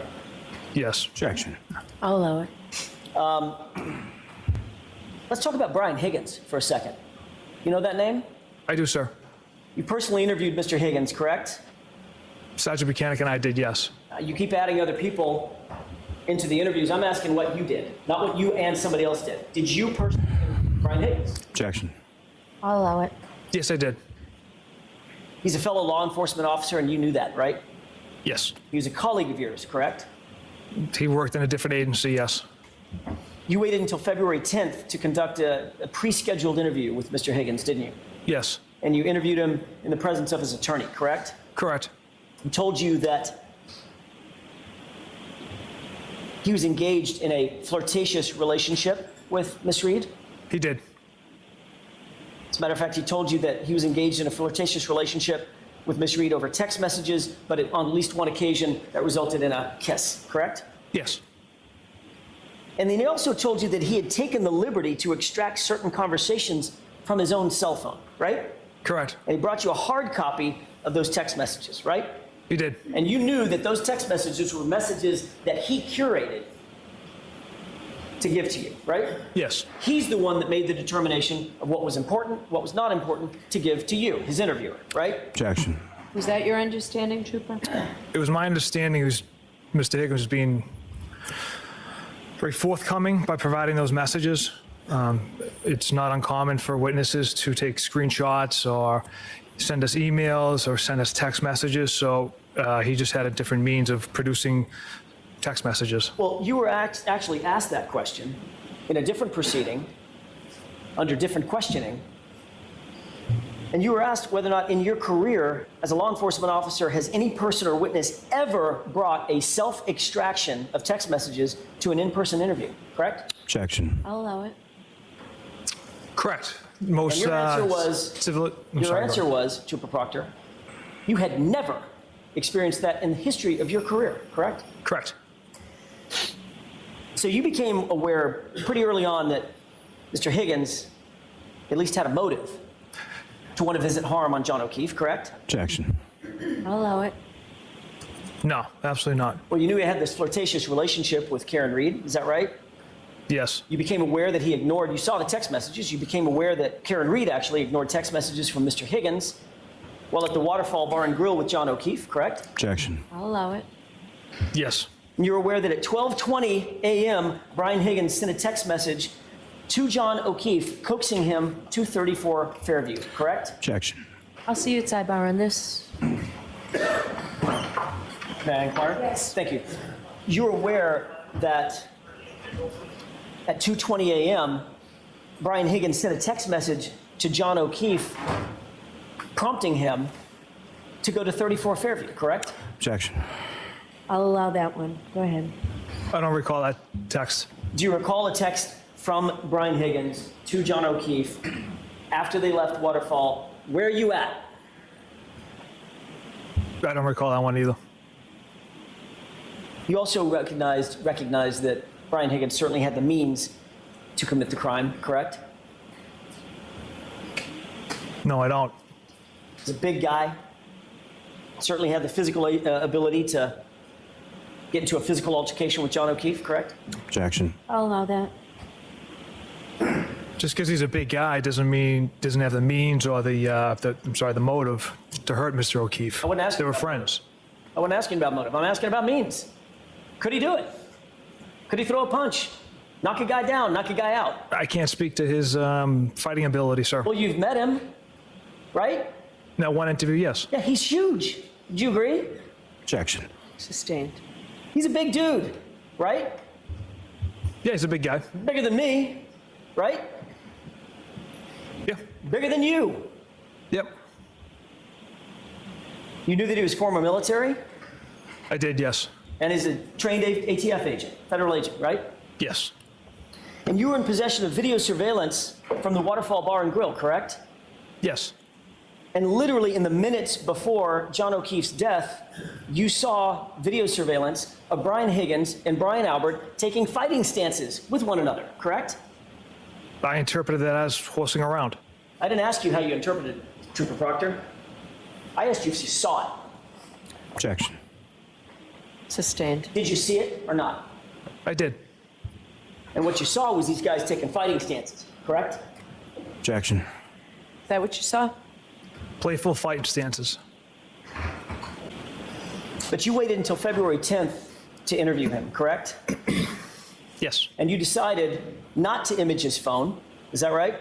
Correct. You didn't ask for consent to search his phone or to take his phone, correct?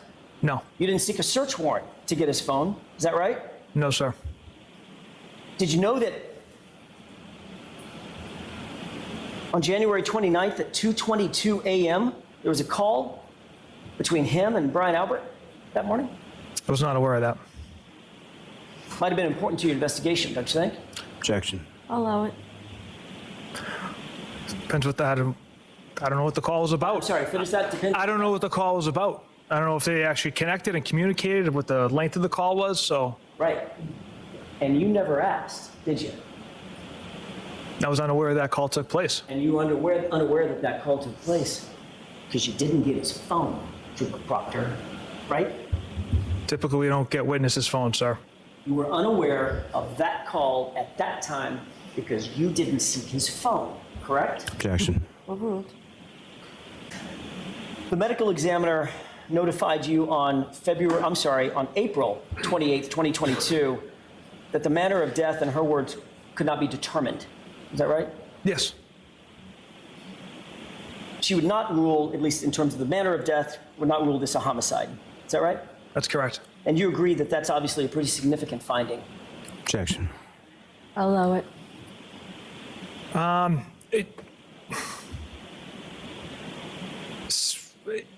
Her finding doesn't alter how we conduct our investigation, whether if it's undetermined or ruled a homicide. We're still going to continue to investigate one way, regardless of her determination. You obviously were not pleased with that You were not pleased with that determination, right? It didn't matter one way or the other because, like I said, we continue on with the investigation. On April 28th, that same day, you received a text message from Trooper DeChico, correct? Yes. You turn to tab 11, please. What's the ID number? This is 2618. I'm sorry, tab 11 Triple is F. GGG. Triple G is in golf.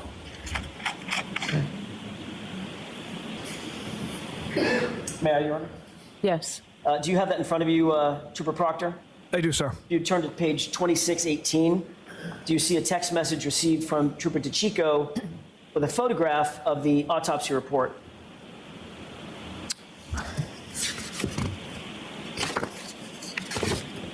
Yes.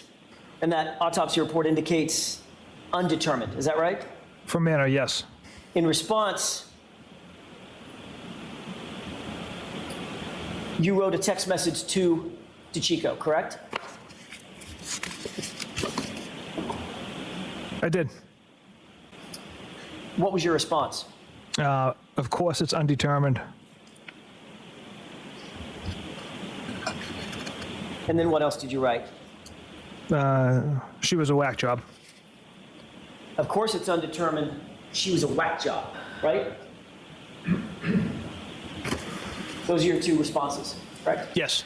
You were talking about Dr. Scorti-Bello, the female medical examiner who came to the determination that this was undetermined in terms of the manner of death, correct? I'm not sure who I'm referencing as far as she was a whack job, but the of course it's undetermined is a sarcastic response from me. The reason you referred to Dr. Scorti-Bello as a whack job is because the cut and dry case that you had hoped for wasn't really going your way, right? Objection. Sustained. When you referred to she's a whack job, were you referring to Dr. Scortibello? I don't recall. Were you displeased with the undetermined finding instead of a homicide finding because that was an obstacle in your investigation? Objection. You can break that down. Were you displeased about the undetermined finding? No. Would you have rather had a determined finding that it was a homicide? At the end of the day, it doesn't matter to my office. We still investigate the same exact way if it's ruled determined, undetermined, or homicide. Well, then why would you say, of course it's undetermined? She was a whack job, sarcastically. It was a sarcastic remark I made to Trooper DeChico. Right, which sort of suggests displeasure rather than the reverse, correct? Objection. You'd agree that it's extremely unusual for the manner of death to be undetermined in a homicide investigation you've worked on, correct? Objection. Sustained.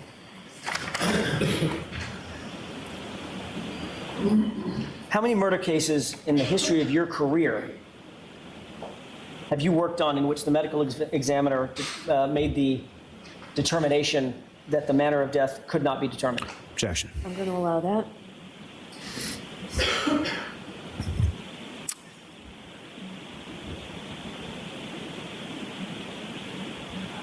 I wouldn't feel comfortable putting a number on it. It's not a lot. I couldn't ballpark it for you, but I know it's not a lot. Well, Trooper Proctor, you were asked this exact question in February of 2024 at another proceeding. Mm-hmm. And you indicated that you had never seen it in your entire career, correct?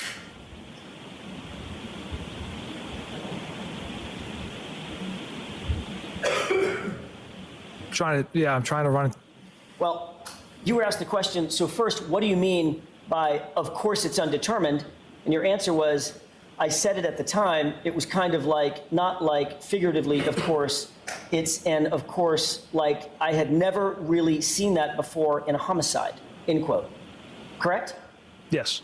Your statement in February of 2024, under oath, was you'd literally never seen that in any homicide you've ever worked, right? Yes. After she reached that conclusion, you discussed this with one of your colleagues about how you tried to put pressure on her to change her or alter her opinion, correct? Objection. I'll allow it. Is that what right? you did? Pressure? Absolutely not. Let's turn to tab 12. Yes, go ahead. Thank you. To begin with, Trooper Proctor, do you recognize the face page of that series of text messages in tab 12? Yes. Is that text messages between you and Trooper DeChico, one of your colleagues? It is, yes. Turn to page 2632, if you wouldn't mind. Tell me when you're ready. Go ahead, sir. Trooper DeChico texted you, rookie move, not going into a meeting with the ME and getting that homicide determination, correct? Yes. How did you interpret that? Rookie move, not getting that homicide determination. Knowing Trooper DeChico, it's him busting my chops and joking with me. Because you see it as your job, you and Trooper DeChico, to go in and get the homicide determination. That's your job, right? Not at all, sir. You're not looking so much for her opinion as looking to give her your opinion, right? Absolutely not. You responded, Yuri and I, who's Yuri? Sergeant Buchanan. Yuri and I had 2 conference calls with her, sent her numerous photos, etc. We laid out the entire case for her. That was your response, correct? Yes. You were explaining how much effort you went to try to get her to change your opinion to homicide, right? Objection. Overruled. No, not at all. DeChico then responds, not good enough. Should have had me and Jeff do it, right? Yes, that was his response. Busting your chops that you didn't meet the standard of getting her to change her mind to make it a homicide, right? That's what he was. That's what he was busting your chops about. We wouldn't never try to change the mind of a medical examiner. The doctor who conducts the autopsy often has questions. They want to know the facts, kind of what had transpired leading up to a victim's death. It happens not only in homicides, but the unattended deaths we also attend to, a suicide and overdose. So it's common to have these conversations with doctors. Right, but in response to getting the information that she made the determination and held on to it, that this was undetermined, your answer was, of course it's undetermined. She was just a whack job, right? With sarcasm. Ultimately, did the doctor change her opinion? No. But the determination of the medical examiner, that didn't matter to you, right? Because you had already decided you were going to charge Miss Reed with murder anyway. Objection. I'll allow it. Yeah, the determination did not matter as we continued on with the investigation. Notwithstanding the medical findings in the case, correct? That it was not determined to be a homicide, right? Considering the matter, but... And that's because even though in the words of the prior group chat that this whole thing stinks, you were going to make it cut and dry by putting it on the girl, putting serious charges on the girl, notwithstanding what the medical examiner said, right? Objection. Sustained. You were actually asked this question, whether or not it would have an impact on your decision, notwithstanding what the medical examiner's decision was, correct? Your decision to charge her. Is that right? Yes. On February 1st, 2024, you were asked, so what you're telling this grand jury today, and you expect this grand jury to believe that you didn't care whether the medical examiner came back with a homicide determination? It doesn't matter to you? And your answer, quote, no, because either way, Ms. Reed was going to be charged.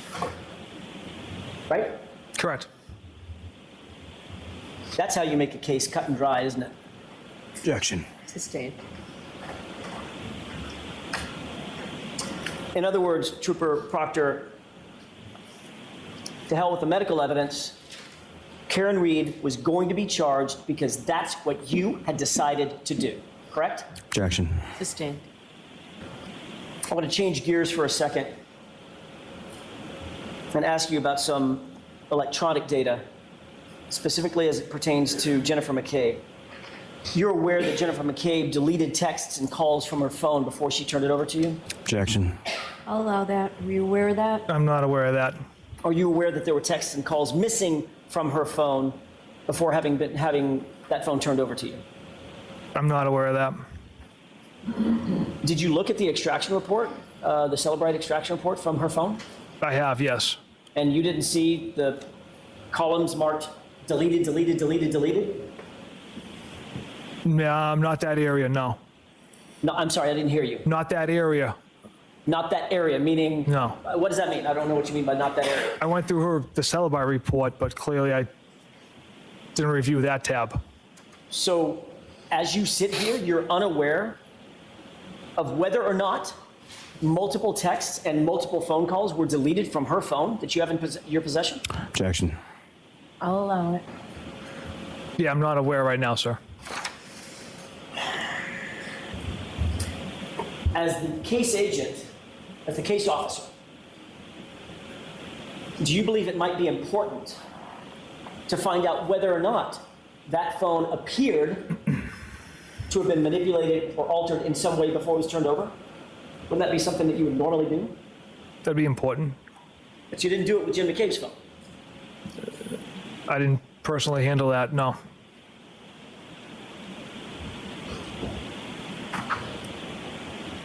Did you ever seize Nicole Albert's phone? No. Did you ever seize Brian Albert's phone? No. Colin Albert's? No. Chris Albert's? No. Julie Albert's? No.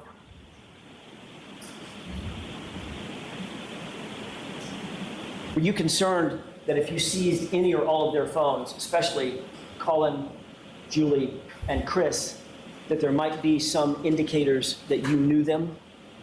on those phones? No, that thought never crossed my mind. But the fact remains, you never sought to seize any of those, did you? No, I don't. And you never asked, irrespective of what you saw in the Celebrite report, you never asked Jennifer McCabe whether or not that was a complete and thorough, a complete and accurate, I should say. Let me ask it a different way. Did you ever ask Jennifer McCabe whether or not she ever altered anything on her phone before turning it in? I did not. Again, I didn't handle Miss McCabe's phone or do the cell phone extraction on it. I want to ask you about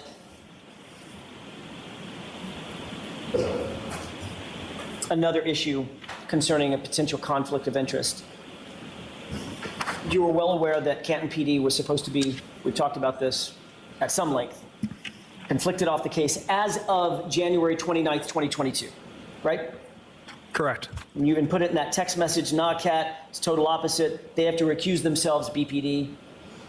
Same with Canton, right? Yes. Those are your words on January 29th, right? Yes. And you knew that the reason for, one of the reasons for Canton PD to recuse itself is because of the relationship between the Alberts and one of the detectives on Canton PD, Kevin Albert, right? Correct. You knew that Kevin Albert was the primary source of the conflict, correct? Yes. And you knew that he, above everybody else, should be completely removed from any contact with the investigation or the investigators, right? Correct. Yet when you wanted to coordinate witnesses for interviews in this case, who'd you turn to? I texted Kevin Albert to see if he could secure a conference room for us to conduct interviews at the station. The same Kevin Albert to help coordinate these witness interviews, who's the brother of Brian Albert, right? Yes. If you could turn to tab 13, please. Do you have that in front of you, Trooper Proctor? Yes, I do. If you'll turn to page 2591, can you see that on January 30th, 2022, at about 11:55 a.m., Kevin Albert texts you on your personal cell phone, Paul G. is reviewing the reports now. Steve Seraph is here if you need to interview him, and we can call Stephen Mullaney in as well, end quote. You see that? Yes. Who's Paul G? Lieutenant Paul Gallagher. So Kevin Albert, a Canton PD officer, and an Albert, is texting you about Paul Gallagher, another Canton officer, about interviewing Steve Seraph, another Canton officer, and Steve Mullaney, a second Canton officer, correct? Correct. What investigation was Kevin Albert referring to in the text? The death of John O'Keefe. This investigation. Correct. Did you tell Kevin Albert it's completely inappropriate for him to be involved in this case at all? I did not. Did you tell him he shouldn't be having any contact with any of the witnesses, and he shouldn't even be having contact with you? Did you tell him that? I did not. What you did write back was, quote, okay, you and I are coming in at 1 to interview a firefighter, Katie, correct? That's right. So not only did you tell him that you were engaged in the process of obtaining interviews, you told him the name of the interviewee, right? Yes. And you were going to do it at Canton PD, correct? Correct. So you're sharing information about the identity of witnesses that you intend to interview with Brian Albert's brother, right? Yes. Then you asked Kevin Albert to actually contact the witnesses in order to schedule their interviews, didn't you? Yeah, I believe it was Officer Mullaney and Seraph. Turn to page 2592. Kevin Albert texts, okay, so I'll get Mullaney in as well. You interviewing her here? And you respond, yeah, if we can line them up for 1:30 and 2, that would be great, correct? Yes. So you were leaving it up to Kevin Albert to contact and coordinate with the witnesses that you intended to interview at Canton PD, correct? Objection. I'll allow it. Correct. You then answered, any time in the ballpark, I'm sorry, yes, you answered any time in the ballpark, then you went on and said from 1:30 on, correct? Yes. Kevin Albert then says, okay, sounds good. And then he responds, if you want to interview witnesses in the recorded room here, you're more than welcome. You see that? I do. He was referring to an interview room or an interrogation room where there's surreptitious recording devices, correct? Yes. That's to help facilitate memorializing interviews that police officers want to take with any witness in a crime, right? Correct. That would mean that if you used a recorded room, those recordings would be in the hands of which agency? That's why we did not use that recorded room. But he offered, didn't he? He offered. We did not use it. Did you see that as a problem? That he offered? Yeah. No, I don't, sir. You see that as a problem because he might, I don't know, take some of those interviews and forward them to his brother? Objection. Sustained. You can ask it differently, Mr. Jackson. Were you concerned that Kevin Albert was offering to utilize Canton's recording programs, facility, in order to get access to what the witnesses were saying so that he could then forward that or tell his brother? No. Never crossed your mind? Never.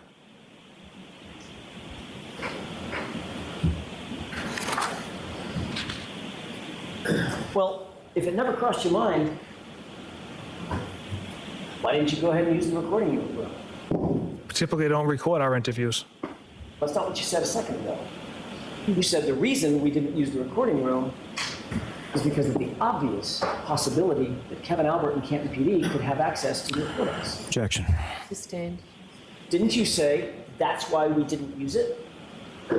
That was your answer, right? No. What did you say? That we didn't use it. You. When I said, if you made a recording, it would be in the hands of which agency? Obviously Canton PD. And your answer was, that's why we didn't use the recorded room, right? No, I don't recall saying that's why we didn't use the room. You just said it to Proctor. I mean, it's been 10 minutes. It's been 4 minutes. No. You don't remember that? Not specifically stated like that. All right, let me ask you a different way. If you weren't concerned that the interviews could be compromised by Canton PD and Kevin Albert, why didn't you just use the room? It was offered up. Again, typically we don't record interviews. With a cooperating witness, we just sit down with them, take notes. If it's someone we deem necessary to actually have a recording of, then we'll pursue that option. Trooper Proctor, after you knew that Canton Police Department was conflicted off the case, you continued to have a very close relationship with yet another Albert, Kevin Albert, correct? We worked on a cold case together. So you did have a close personal and professional relationship with Kevin Albert, didn't you? I'd say it was a professional relationship. Only a professional relationship? Him and I were members at a gym together, and we worked a cold case together for several months. Drinking, socializing, maybe? Once in a while. Right. So it went beyond professional, right? Yeah, acquaintances. Drinking acquaintances, right? On several occasions, yes. Socializing acquaintances, right? On several occasions. So when you told the jury a few minutes ago that you were aware of and knew of but didn't have relationships with 3 Alberts, Julie, Chris, and Colin, not quite true, is it? Objection. Sustained. There's a 4th Albert out there, isn't there? Kevin. Right? Yes. But you didn't tell us about that one. Objection. I'll allow it. Correct? I don't consider that a relationship. It's, Well, let's look at that. 5 months into this investigation, in July of 2022, you were actually continuing to socialize with Kevin Albert, weren't you? Yes. On July 19th, 2022, you and Kevin Albert went out drinking together, didn't you? Trooper Proctor, I'm not asking to look for anything in the binder at this point. I'm asking for your memory. I don't recall that. You don't recall the date, or you don't recall? July 19th, 2022. You don't recall the drinking? The date itself, sir. Why don't we turn to tab 13? Yes, sir. Do I have a number or a letter? We're still in tab 13. Are we still in tab 13? All right, so what page, Mr. Jackson? Page 2602.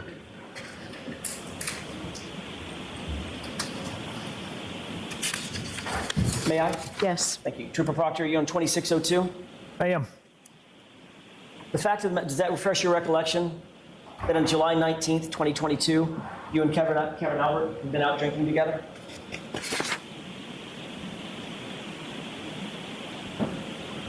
It does.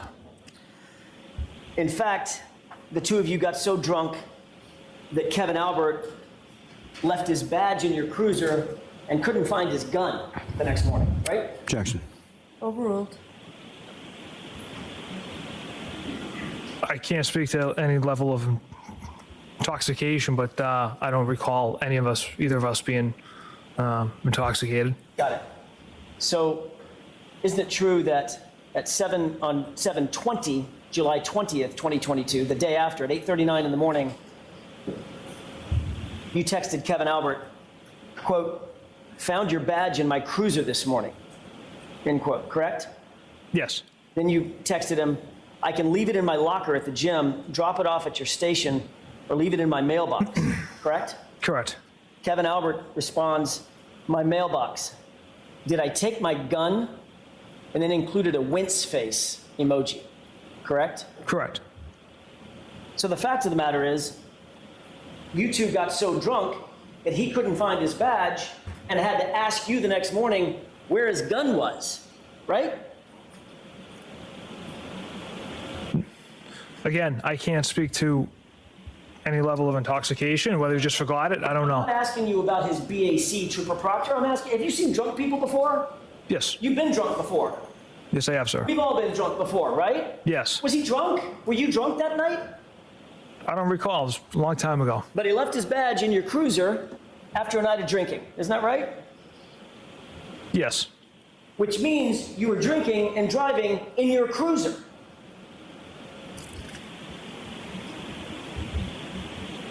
Right?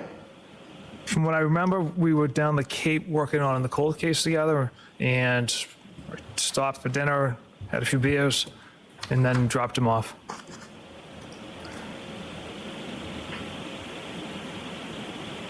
The next morning, Kevin Albert also texted you at page 2606.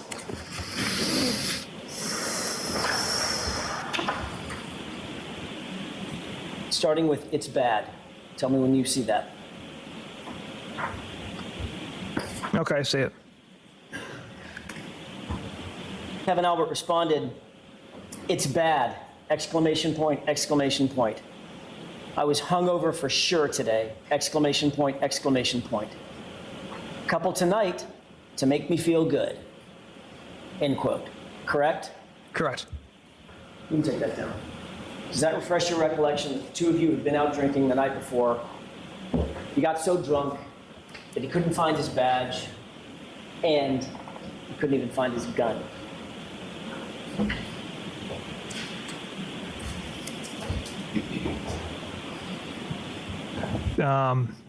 Yes, it does refresh my memory. Right.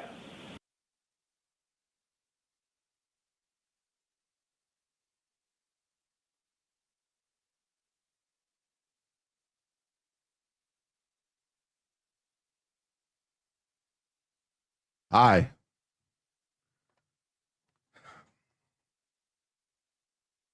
I heard rumors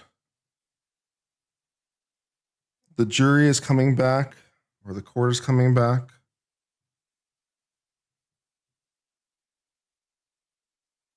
Uh.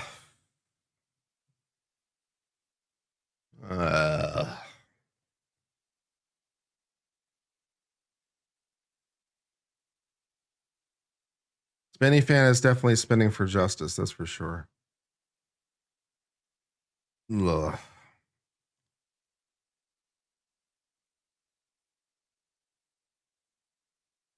Oh, Lord.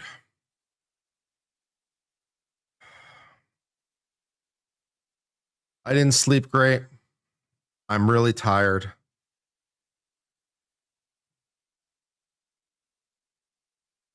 That is all.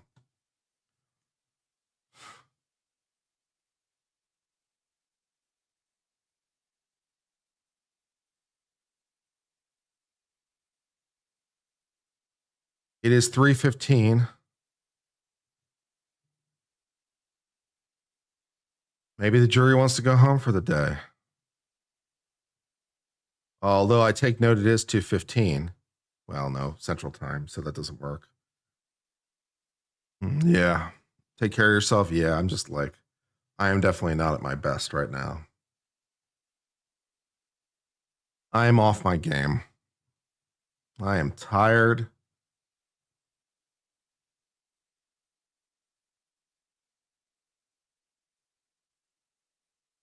What the fuck?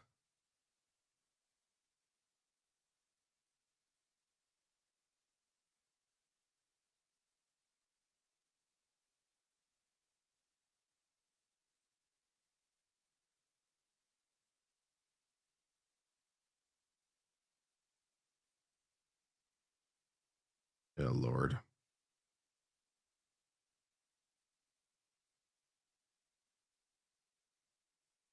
Yeah, I'm just tired. I'm really tired. This is tough doing it every single day for weeks on end, and I am tired. I'm very ready for this to be over. I need a massage. Something, I don't know. Oh, Lord.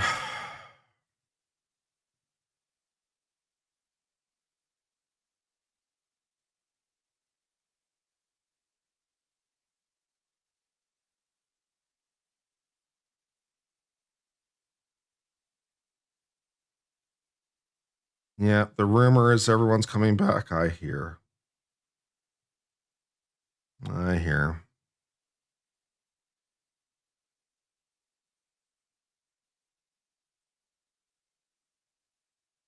I'm still like debating between buying that Zen U1 or not on Watch News. Trying to decide if it makes sense or not.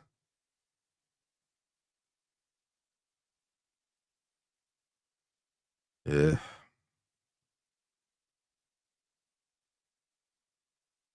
What time did they go to yesterday? 4:20, I believe, if memory serves correctly, local time.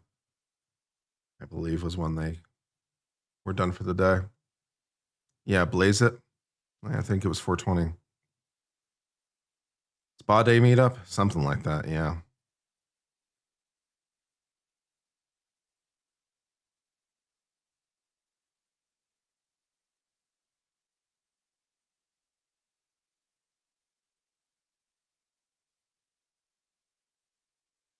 How my eyes?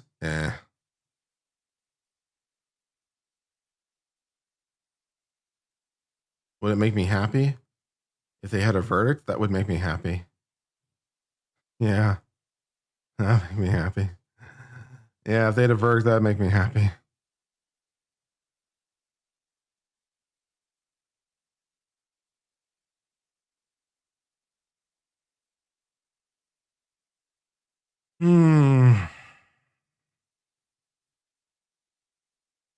Thank you for the 730 of you who are here spending time with me. I appreciate it. I apologize. I'm not quite on my game today. I appreciate you tolerating me today. Oh, Lord.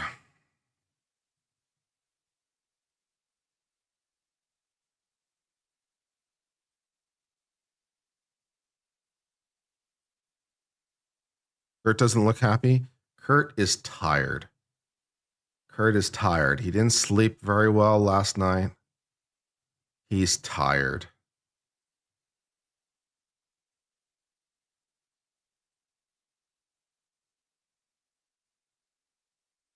Yeah. Just tired.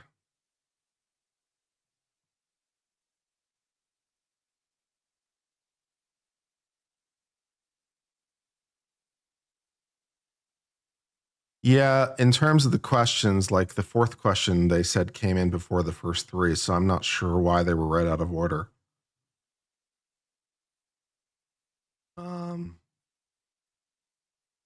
The only thing I can think of is that the parties wanted more time, or for some reason the court somehow didn't receive it, or I don't know.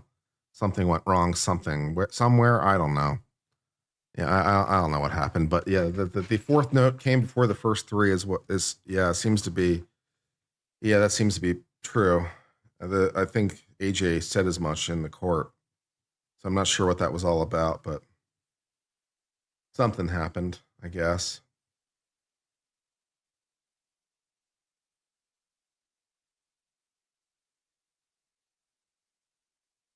It was while they were waiting for answers to the first three. Maybe that was it. I don't know. It's not 100% important.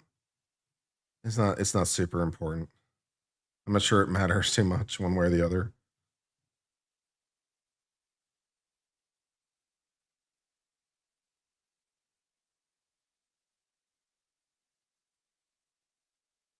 The questions were about lesser includeds. They asked what happens if we come out with a verdict on 5. And they came out with a new verdict form that apparently gives them more instructions and clearer steps. So, and the new verdict form apparently goes on for a couple pages because it spells things out more laboriously. They asked about what time the DUI is for the purposes of count 5. And the judge said, well, that's kind of up to you, which seems legally wrong, but whatever. And what was the other one? Oh, yes. Whether or not the videos of Karen Reed are evidence. Yes, they are. And you should give them the weight that you would, treat them like any other kind of evidence and give them the weight that you think is warranted. Those were the answers to the question.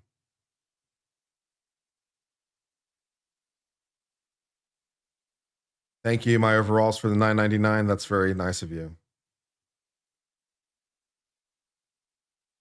And then there was the partial verdict question, basically, like what happens if we have verdicts on some but not others. And then Judge Bev, in a uncharacteristic display of not being a total bitch, actually changed the answer sua sponte to say, this is a hypothetical, and so I can't answer it, as opposed to I just can't answer it. The defense objected to this for some reason that is beyond me, because I'm like, take it and run, but AJ was all pissy about it. But it appears that she made the change sua sponte and said that to the jury, which I think was a more helpful answer. So I was pleased by the change.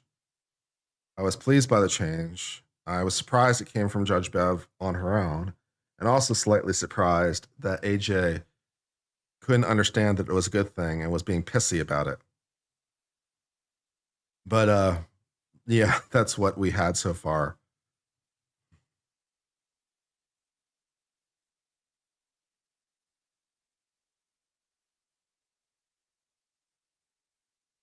Let's see if what Court TV's saying about this, what's going on. Let's watch Court TV for a little while.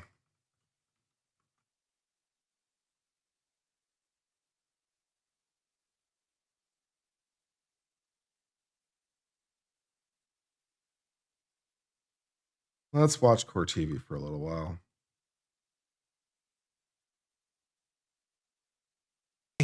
Or the defense team and Karen Reed arrive, but if they're en route, maybe there's someone who saw them get into their SUVs. This is, look at how many people. Vinny, you've described it, but when you see these pictures, it's crazy how many people are there. All right, that and verdict. they're all standing. Yes. They were sitting earlier, but they believe something is happening. As we see these cars go by, I know they're all just waiting which one is going to be the one that may have the defense team inside, or even the O'Keefe family. Let's do this. This is slightly. Now's a good time. This is slightly absurd. On this verdict watch. I mean, verdicts could come down at any moment, and certainly the people outside believe it's coming soon. That's right. this We'll be right this back. is slightly absurd. Short break.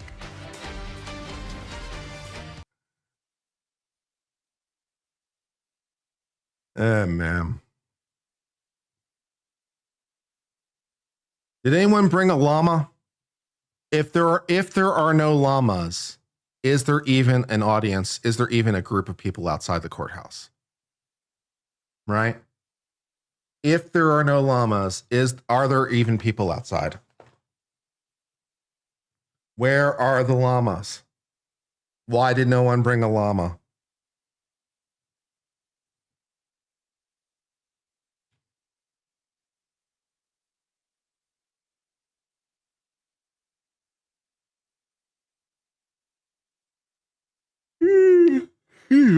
Ugh, damn. Too much drama, less llamas? Fair. It's not the damn Beatles concert? It's something.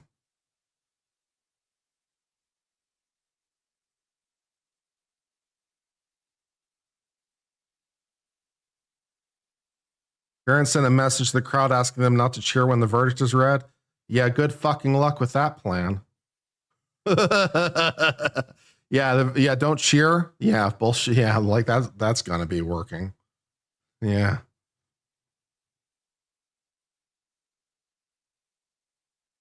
Yeah. We're gonna see tigers only in Kenya. Come to Kenya, we got tigers. Gonna see lions only in Kenya. Come to Kenya, we got lions. Get Norway, Kenya. The giraffes saw and the zebras. Kenya, Kenya, Kenya, Kenya. Kenya. Anyone remember that song? Who's old enough to remember that one in chat? Who's old enough to remember that? Couple people, it seems.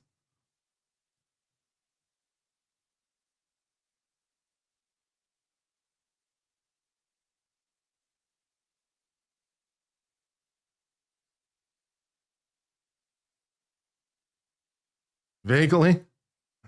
Yeah.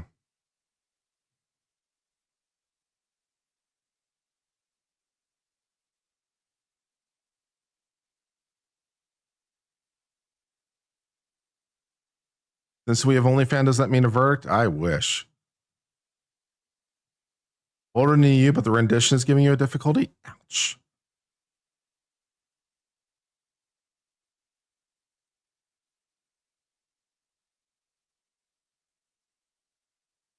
Where do you think Karen Reed and her team are like hanging out while they're waiting? Do they like go to a hotel nearby or something? And how's that working, you know?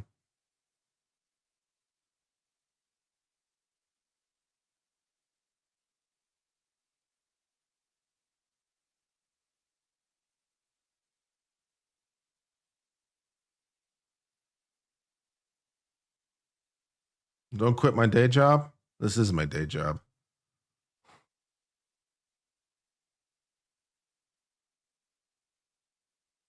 Oh, yeah. Jinx wants to know if I should approve the silly ham sandwich mug. Jinx designed a silly mug and wants me to approve the silly mug for sale.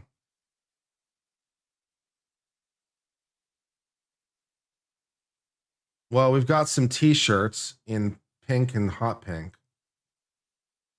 So we got a not guilty shirt. 227 not guilty. That's pretty good, actually. in a hot pink. And then we got, let's see. Then we got it in a lighter pink.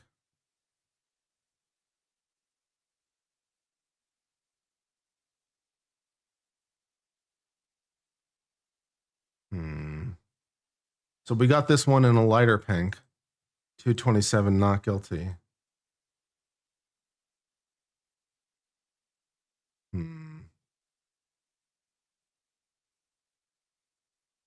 So there's that one. And then Jinx designed this ham sandwich mug, which is just silly. Does anyone want to buy this mug? Does anyone want to buy this mug? Is this doing anything for anybody?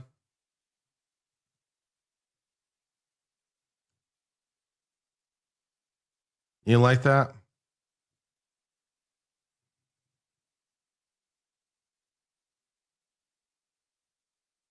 All right, I'll approve it. So stupid.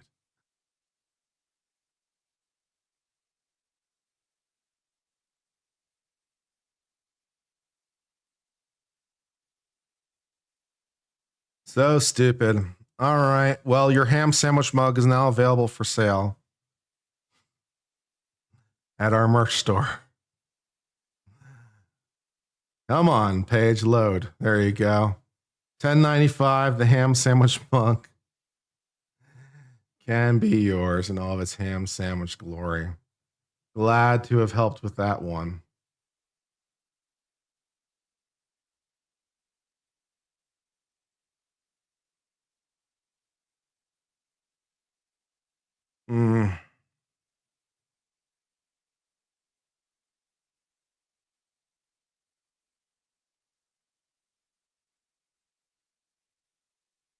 It's so stupid. It's cute. Yeah, kind of, sort of, yeah.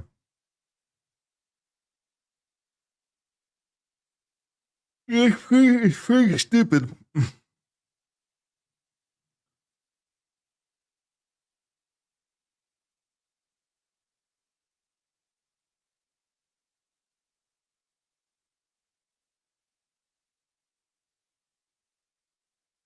Why are politicians being arrested in public? Well, at least in some situations, because those politicians are fucking around and finding out, is at least partially the answer. They seem to think because they're politicians, they get special powers to do things, and not so much in a lot of cases. I'm a politician. You can't arrest me. Yes, we totally can. You get a free ham sandwich when you buy a mug? No.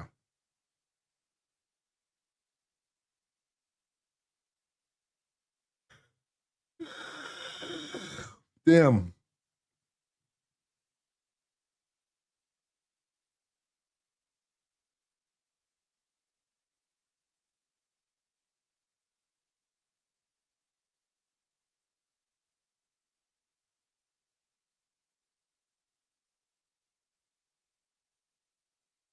I'm going to pass out on stream, man.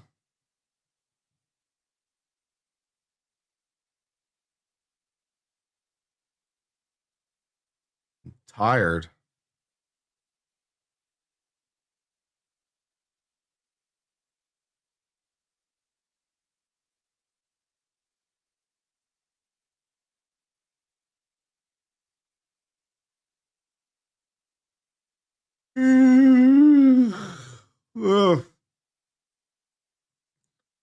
Ugh.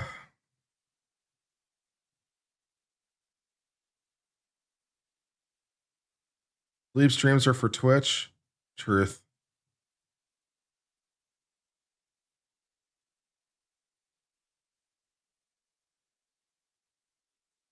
Stand up to get the blood moving. It's not the worst idea.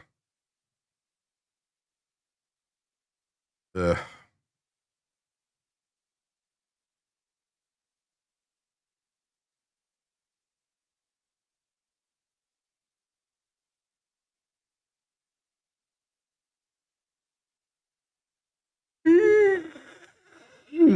More security showing up outside the courthouse.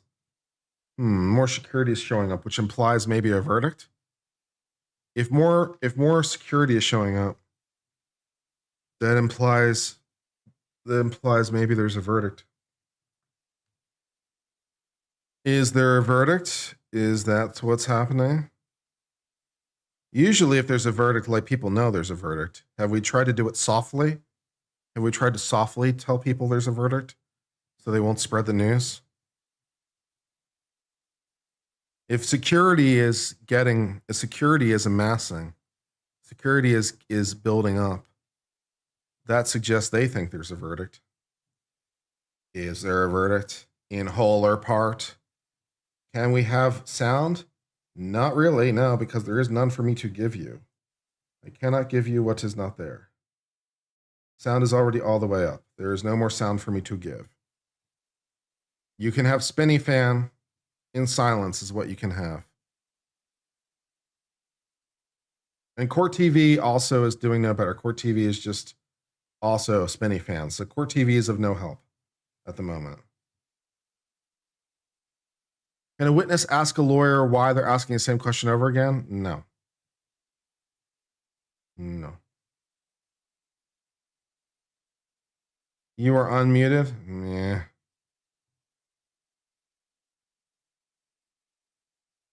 Is this case going to be over? That'd be great.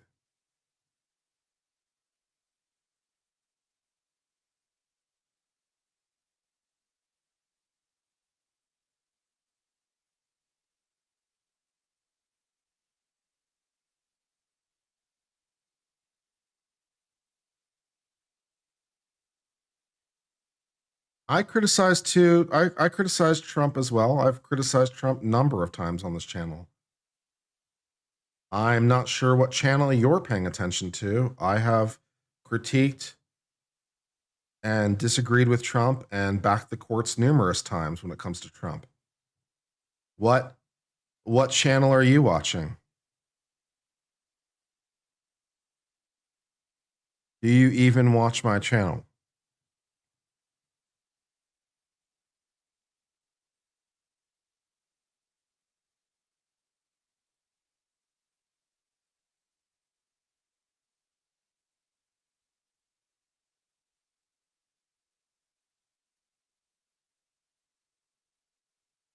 Could witness answer with asked and answer? That'd be aggressive.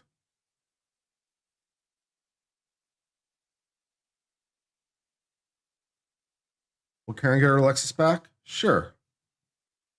It's her property. She'll get it back once the case is disposed of.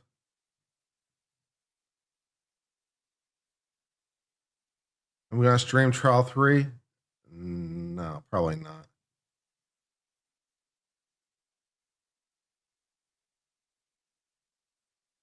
Love you go dark side when someone comes at you. Well, the person's talking nonsense.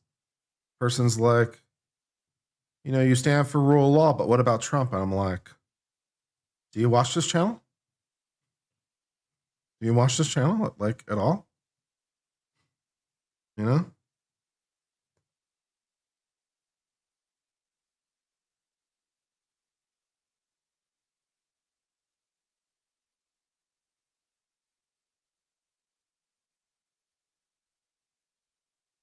James Randell videos? That's cool.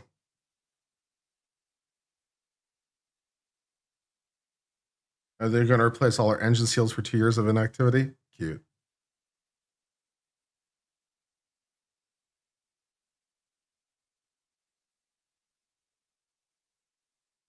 The engine can be fixed. That can be fixed. It's not that big a deal. I mean, it's not great, but it can be fixed. Yeah, it can be fixed. We have the technology. Give that engine a flush, no problem.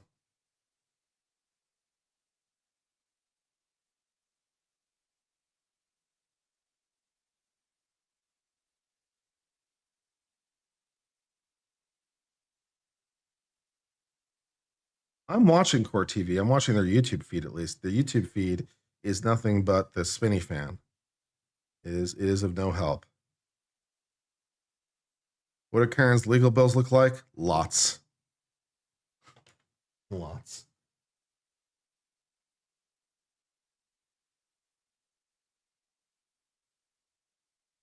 I try to be objective. I try to as best as I can. Yeah, especially on legal issues. I try to be objective. I criticize everyone. I criticize courts. I criticize Republicans, Democrats, left wing, right wing. I criticize everybody. I also agree with everybody. I'm not just a contrarian for the hell of it.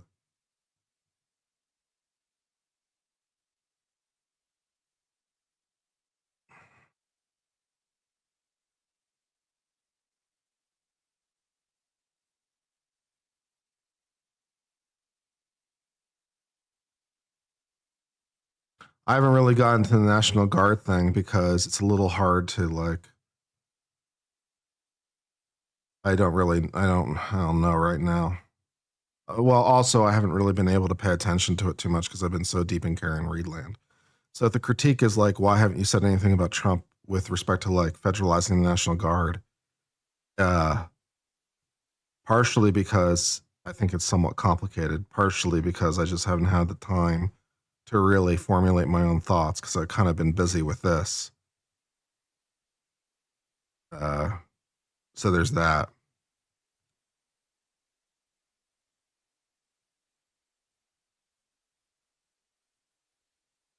Thoughts on the Switch 2? Looks cool. So, I don't know.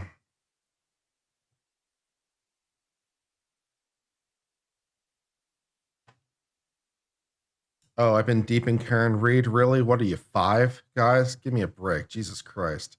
Been so deep in Karen Reed. Come on, guys. You're better than that. Come on. Let's see. That's lame.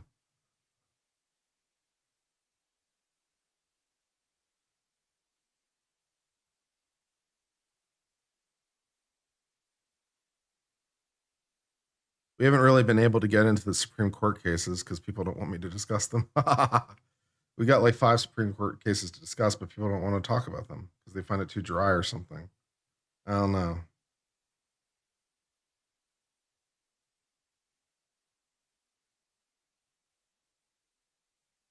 It was kind of funny. I guess if you're desperate for a laugh, I guess.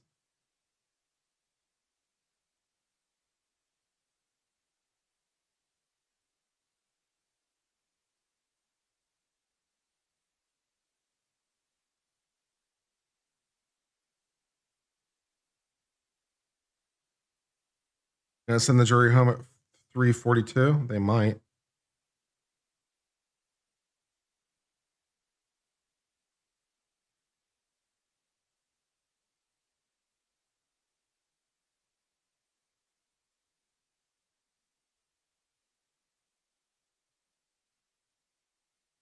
I'm just waiting for these commercials to be over. Any time would be fine. Ad block is doing nothing.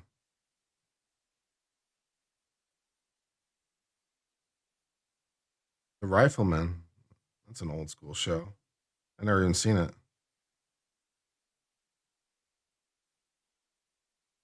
God, how many commercials are there on this thing? Fuck.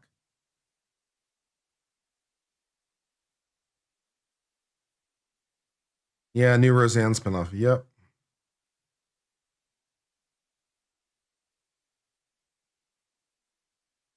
Yeah, the ad blocks do nothing, I know.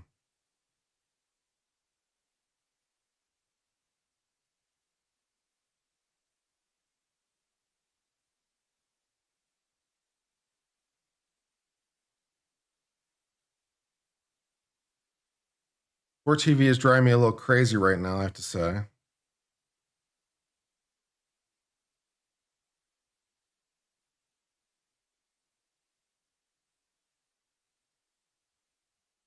This is impossible. Is it nothing but ads? It's just the ads channel?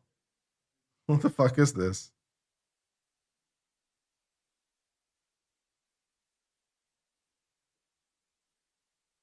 We got 860 people watching ads on Core TV. That's funny. That's funny.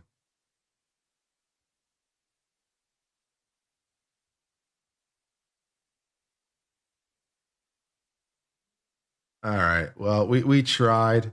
We tried with that link. We gave it a good go. Yeah, there's nothing to be done there. Melanie Little's got 51,000 people watching her channel. Damn. Melanie Little's got 51,000 people watching the spinning fan. Shit.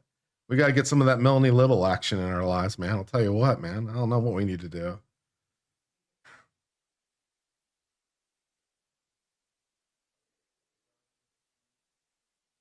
It better be verdict time. It better be verdict time. I'll tell you what, man.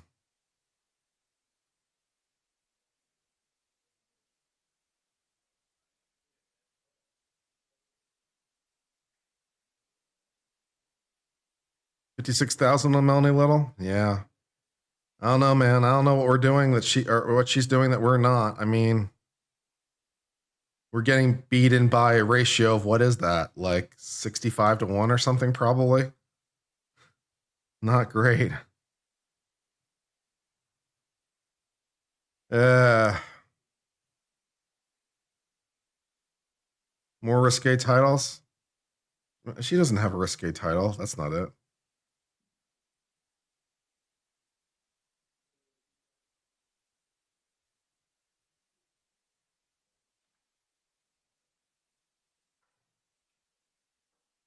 She's a full panel. Does she? Yeah, she's got a decent panel of people. She's got Mark Betterow. She's got some other people in there that I don't recognize.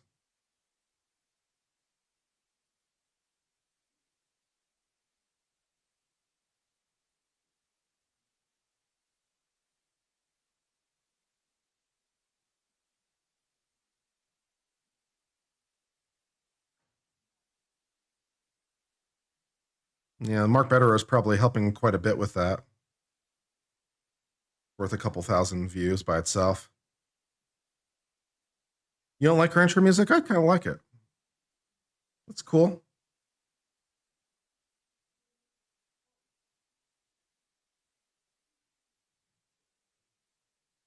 What's with the tacky cupcakes? Well, she says she can't make everyone happy.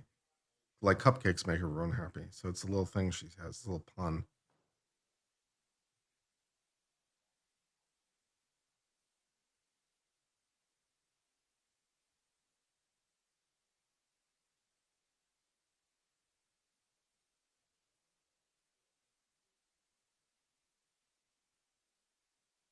New Yorkers? Yeah, that might be partially it. That's fair.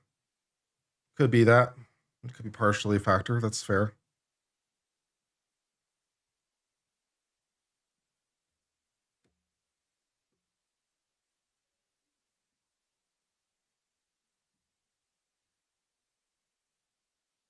I'll go back to long crime verdict clock. That's fine.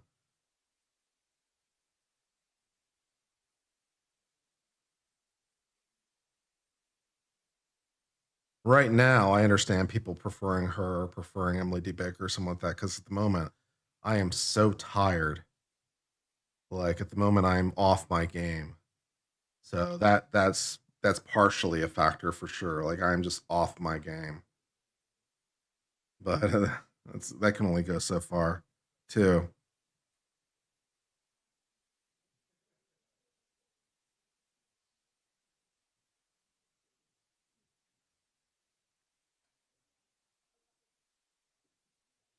You don't fall into women or popular game or less into drama aspect of things and more focused on reality and logic.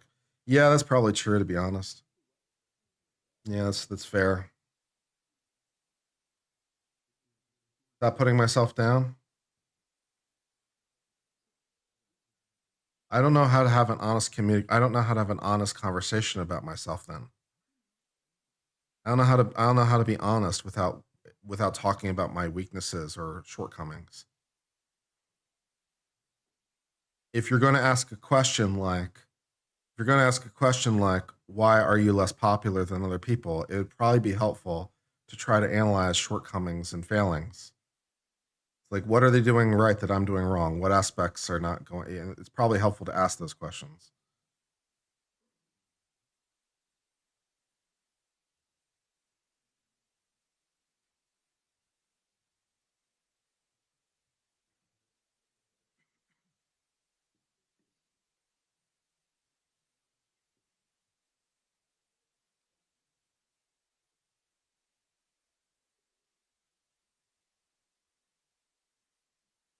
Could be a gender thing.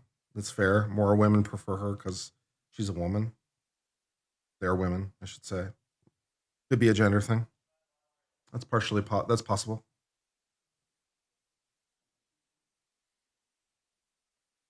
How long have I had the channel? Pretty long time. 7 years or something like that.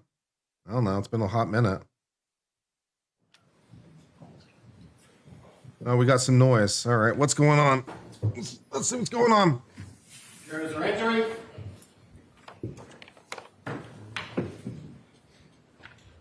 What is the good news?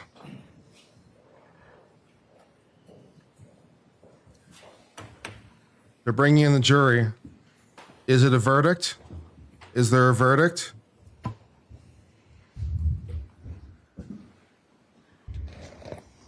It might be a verdict. It looks like she's got her serious face. It looks like verdict face. It looks verdict face to me. Court is back in session. You may be seated. It looks like verdict face. All right, jurors, I know you want to go home, so... Okay, I guess not. Day for everybody. Never mind. I have to give you those same cautions. Please do not discuss this case. God damn it. With anyone. Do not do any independent research or investigation. I thought that was verdict face for sure. Fuck me. To see, hear, or read anything about this case, please disregard it and let us know. Be careful with your social media use. We know you've all been working really hard and we appreciate it. So please just clear your heads. Don't think about this case at all as best you can. And we'll see you tomorrow morning when everybody's fresh to start again. Thank you. All rise to the court, please. Jurors following. Damn it. I thought that was verdict face for sure. That's stoic. I thought that was verdict face. Well, she fooled me, I guess. God damn it.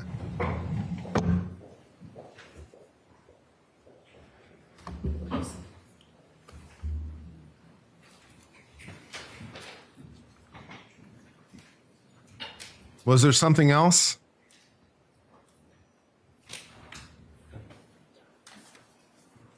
Jury's exit the courtroom. Okay, Tori. All right, we'll see everybody tomorrow. Thank you. Court is adjourned. Okay, well,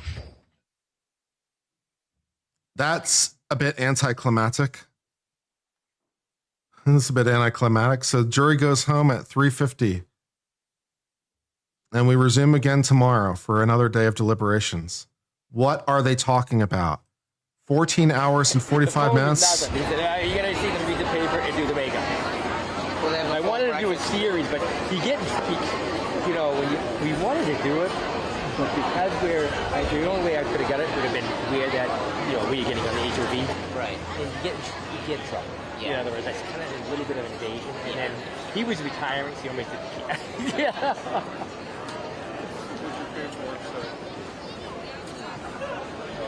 I think court is over and they're coming out. Okay.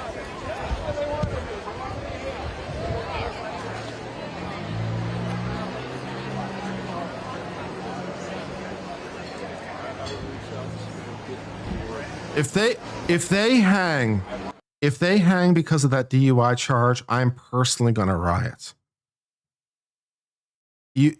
And if that somehow is the hang up because the defense wanted it, I mean, just fuck me. Just fuck me in every way. Yeah.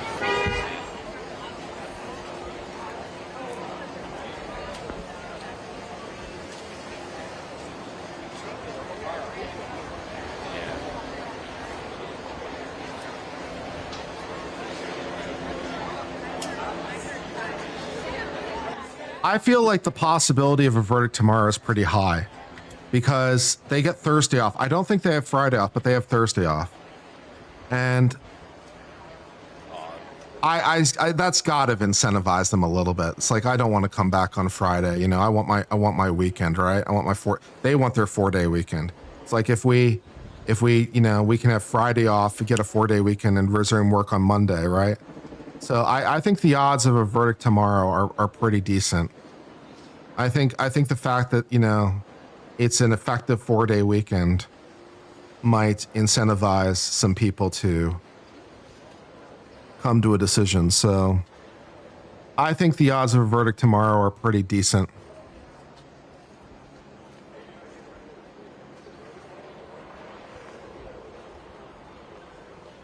If they have a mistrial, do they need new evidence? No, they don't need new evidence. They can just do it all over again.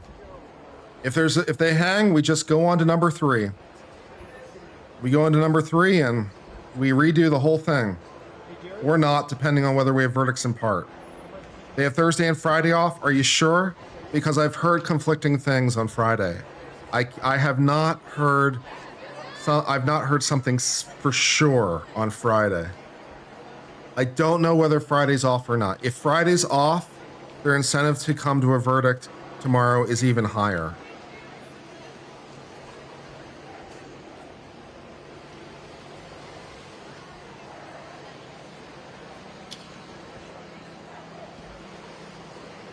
Accused of drunkenly murdering?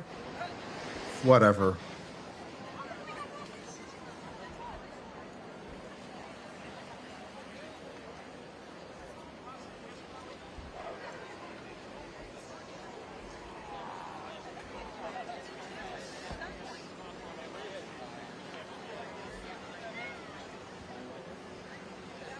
I am ready for this to be over. Turtle Boy says, coming back tomorrow, expecting this to be finished first thing in the morning. There's no way this goes on for much longer. I think Turtle Boy is probably right. I think that the odds of this being resolved tomorrow are pretty decent. I think people want this to stop. I don't think they want to come in on Friday. I think they want to, even if they have court on Friday, I think they want to basically turn it into a 4-day weekend. You know, no one's going to go back to work on Friday. No one's going to go back to work on Friday. So it's a 4-day weekend, basically, right?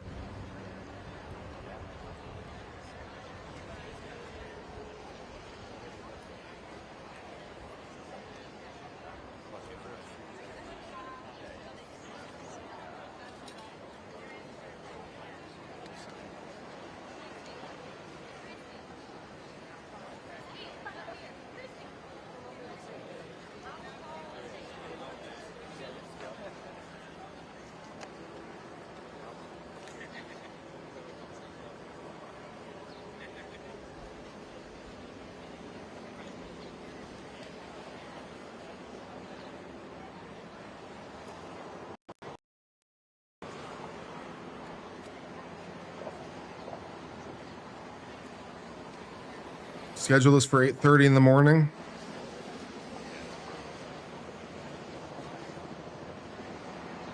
Yeah.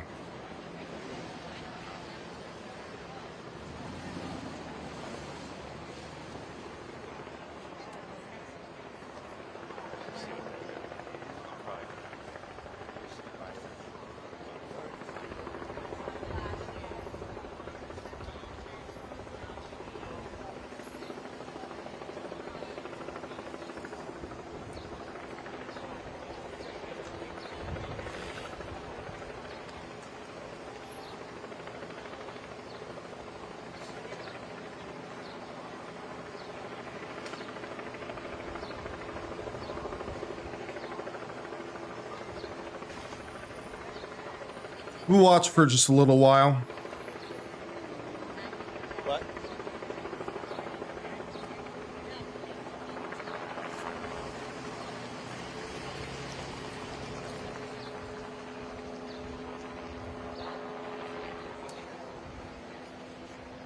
That should be a little cleaner. We'll watch. We'll either finish up Trooper Proctor tomorrow, or we'll just turn directly into Trooper Paul, or maybe we'll just do both, because depending on how long we have, right? So yeah, maybe we'll probably start by finishing up Trooper Proctor in the morning, and then if we need to, we'll move on to Trooper Paul, because Trooper Paul's a lot of fun, and we'll go from there. 2:11:11. Let's try to remember that somehow.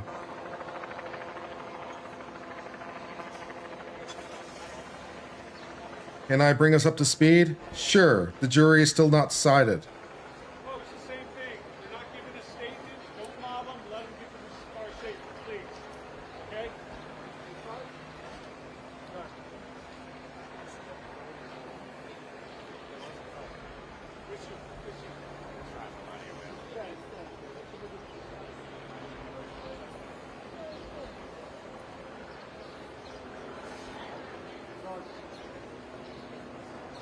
there's not going to be any comments today.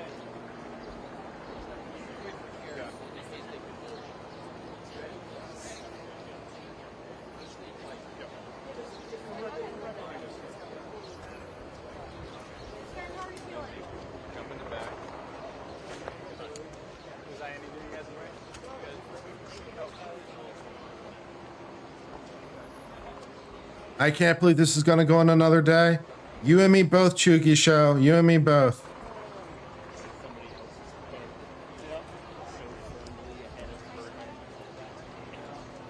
Thank you, Brian, for joining. We do appreciate it.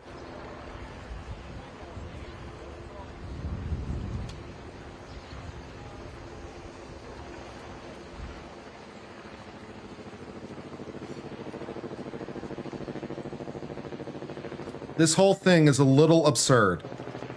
Okay, this whole thing is a lot absurd. In fact, there's no part of this that isn't absurd at this point.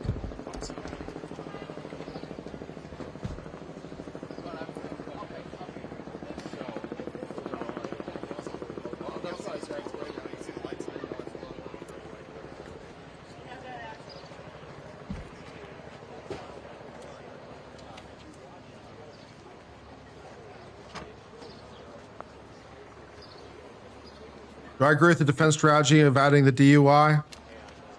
I don't know. I don't know. I don't feel like I'm really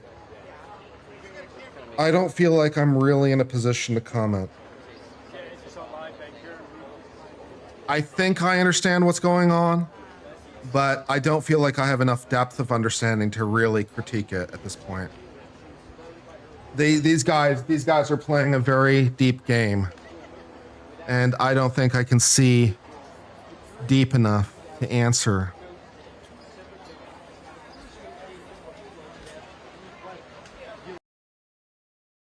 Well, I guess that's the end of that then.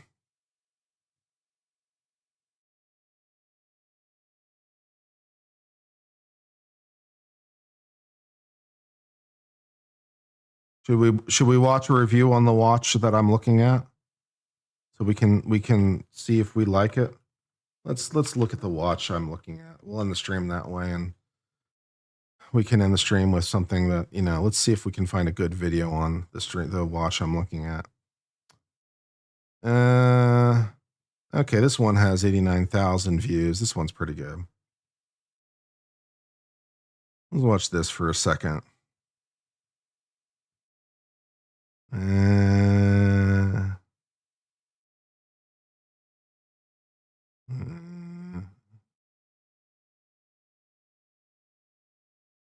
We could watch this one that discusses the small and large version of the same watch. Let's watch this one and see what we think about this. Let's watch this thing together. All right. So I have the homage of this watch. This is the Zen U1. I have a watch that looks pretty much the same. I will show you. Made by a Chinese company. It's basically the same. Well, except of course in the technical details, which is what makes things interesting. So I have mine right there. See that it has same looking hands, same sort of bezel, has the same sort of marking. Very, very basically the same looking, right? Yeah. So this watch is $120. This watch is like $3,000 or $4,000. On the used market, though, I've been seeing prices like $1,500. So I'm like trying to decide, basically, keep this thing, which is like 95% the same, or spend, you know, like 13 times as much to buy this German version. So from a technical perspective, what makes the real version different? Well, first of all, it's just manufactured better. This watch is only rated for 200 meters. The German version is rated for 1,000 meters, just in case I need to go 3,000 feet underwater, you know, because that's really important in my day. This watch is made of standard like 316 steel, which is the standard steel that's kind of used for most watches. The Zen is made out of submarine steel. It's literally the same steel they use to make submarines. So, you know, its water resistant qualities are a little bit better. And the movement is the other thing. It has a Salida 200 movement in it, as opposed to this, which has an NH35 movement. So this watch is like, you know, plus or minus like 30 seconds a day by rating. And that watch is like rated to like, I think it's 0 to like 5 seconds a day. It's rated like 3 seconds a day. So it's a lot more technically accurate. But, you know, in terms of looks, they look very similar. So this is, I'm trying to figure out what we're doing. So let's watch this.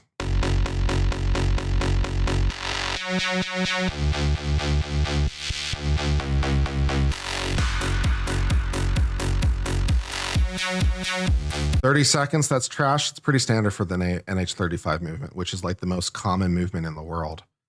Yeah, the NH35 is like minus 20 to plus 40 seconds a day or something like that. It does tend to do better time than that. Like mine, I haven't really officially clocked mine because I don't really have the technology for it. But my watch is not that bad. I don't know what the actual like loss is, but it's not that bad. But yeah, I mean, that's the standard NH35 movement, which is used by like, it's the most popular movement in the world. It's got to be. It's used by like all the micro brands and stuff. So yeah.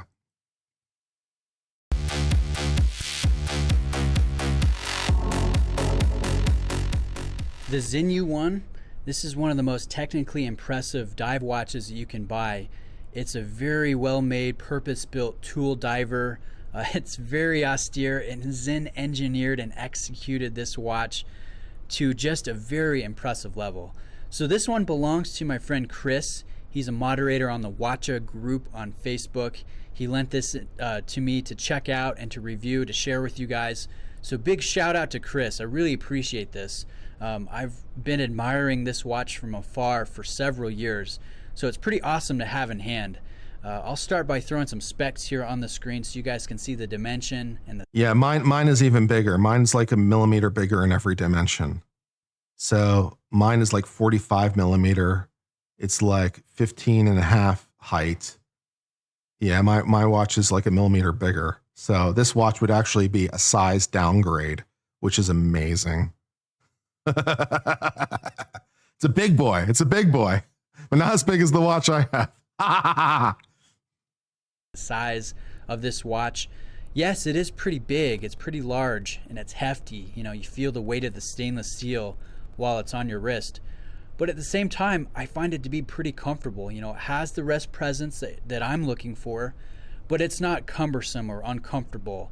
And the matte finish everywhere just ends up being very comfortable. There's no hot. The anti-reflective coating on that watch is also a lot better than the anti-reflective coating on my watch. The anti-reflective coating on my watch is kind of garbage, not gonna lie. The anti-reflective coating on this is a lot better, so it's clearer, which is nice. So there's that. Hot spots, and I find it to be pretty enjoyable to wear. Let's take a look at the dial on a macro level. You can see the matte finish is also replicated on the flat black dial, and that helps those white block markers really pop. And I love. How much is this? Like brand new? It's like, I'd have to double check. It depends which version, but it's something like $3,000 or $4,000. It's something in that ballpark for a brand new one. I was looking on eBay, and to get a used one, about $1,500, give or take. Something in that ballpark for a used one. I have no problem with used. You know, I probably just immediately send it back off to the manufacturer and just get it serviced like immediately. That's probably what I do, right? I just buy it and then just immediately ship it back to Germany and like get it reserviced, because why not, for like $300, and then basically it'll be a brand new watch. That'll be great. So, you know, yeah. Love that unique handset, the use of red as an accent, and what I really like is the subtly done made in Germany down there at the 6 o'clock position. It's just really nice to see. We have a blacked out date wheel at the. My date wheel does not color match, which is very kind of lazy by the people that made my watch in China. They didn't choose a color match wheel. You can get a color matched wheel in the NH35, and they didn't make one, or they didn't choose to use one. That's just dumb. It's a little lame. 3 o'clock position, and I just find myself appreciating the legibility, the symmetry, and just the overall execution of the dial. I think it's really nice. Now, some of these technical aspects that I find impressive, let's talk about those. Probably the biggest one is the fact that that Zinn is using German submarine steel. It's pretty cool. ThyssenKrupp Marine Systems. That's just cool. The exact same steel used in current production Class 212 subs from the German Navy. So that's pretty impressive. You know, it's seawater resistant, it's anti-magnetic, it's high strength, and it's naturally harder than standard stainless steel. And you can see it carries... What's a color matched wheel? You see how the date wheel, you see how the date, well, maybe you can't, but you see how it's a white 12 on a black background, so it matches. How the black background, and then you have a black background for the date, so it blends in better. Mine does not. Mine is a white background with black letters, so it stands out a little bit more. So yeah, they didn't match the color wheel to the dial of the face. That's just lazy, because they make black ones. They're no more expensive. That's just lazy. Marine Systems. It's the exact same steel used in current production Class 212 subs from the German Navy. So that's pretty impressive. You know, it's seawater resistant, it's anti-magnetic, it's high strength, and it's naturally harder than standard stainless steel. And you can see it carries kind of a deeper, more saturated look that I think just looks awesome with this matte finish. So it looks very toolish, very austere, and I really like that. Now the bezel has gone through a process called tegimenting, and it's what Zinn does to surface harden the outer layer of the stainless steel. So the bezel here is hardened to 1500 Vickers, which is about 5 times harder than standard stainless steel. I think that's a very functional, very practical application, and you can buy versions from Zinn where the case as well as the bracelet and clasp has gone through the tegimenting process, although the one I'm showing you here is just done on the bezel only. Now let me talk about the bezel here. We have 60 click action, and surprisingly there is quite a bit of play in between positions. Now that's totally normal. That's what you would expect actually. Zinn designed this so that it's very easy to turn if you have diving gloves on, or if you had to operate it just with one hand. So being more of a desk diver myself, I would appreciate a tighter bezel action, although I do recognize the design thought that went into this execution. The movement in here is a Salida SW200-1 that Zinn does tinker with. It's got really smooth winding and action through the crown at the 4 o'clock position. It's got an instantaneous date changeover feature at midnight, and this one's been running very accurately. Although I would like to mention that pre-2003, Zinn used the ETA 2824, and that's another critique I would have. I would like them to continue with using the ETA movement instead of switching to Salida, which is what they use in the majority of their movements across their models. But I would like to mention that the movement is shock resistant per ISO 1413 specifications and anti-magnetic per the DIN 8309 specifications. So, you know, it is meeting all those requirements for this to be just a very professional watch. The case is rated to 1,000 meters, which is crazy, and they test it in a controlled environment to 1,250 meters, which you'd never go that deep, but it's kind of cool to see that this is engineered to such a tight degree. It's also low pressure resistant as well, and certified by the DNVGL. So overall, very toolish, very purpose-built, and very well executed. I'd like to mention the loom here. This is probably what you hear the most complaints with when you're looking at reviews, is the loom is not bright, especially when you're comparing it to like Seiko or you know, like a Tudor Pelagos with their crazy bright loom. This is specially formulated. It's a custom formula that Zinn has made, so it will not be bright, but it will be longer lasting than any other formula of Superluminova. And I find that to be pretty cool. I'd like it to be brighter, but I recognize the fact that, you know, it is long lasting, and that's a nice thing to have, especially if you're actually using this in water for long periods of time. Now, any other negative aspects to this piece? I would say just one. We have a 3.5 millimeter thick flat sapphire crystal. It's double AR coated, so we have AR application on the top and bottom. So it's super clear, super legible. And Zinn does harden the top layer, so it will be very difficult to mark or to scratch. But the thing that I find to be a little annoying is this. It picks up fingerprints and smudges like crazy. So if that bothers you, you're going to find yourself wiping this with a cloth pretty frequently throughout the day. But other than that, this is a very well engineered, executed dive watch. I would rate this right up there with the Tudor Pelagos when it comes to functionality. You know, it's a very impressive piece. I like all the thought process that Zinn put into this watch, and overall I've just really enjoyed my time with it. It's an impressive piece. Yes, I could see myself owning and using one of these one day. I really like everything about it. I think I forgot to show you guys the bracelet. You can see special hex head screws to That's keep pretty it cool. together. Here's the clasp and the case back. We do have a dive extension. So it's hex head screws, but they use a standard spring bar for the bracelet connection to the head of the watch. That's a weird choice, right? Why go through all the trouble of having hex head screws for your links, but then use a standard spring bar for the connection to the head of the watch? Who made that choice? Yeah. So yeah, the Zinn U1, it's an awesome watch. Big shout out to Chris for lending it in. I really appreciate it. Check out the Watcha group on Facebook if you're interested, and let me know if you guys have any questions. I'll catch you in the next video. All right, so that's the watch that is currently that's the watch that is currently running through my mind rent free. It has been running in my mind rent free for a little bit now. So please give me like $1,500 because I'm thinking about it. So yeah. Yeah. So that's good shit. So yeah.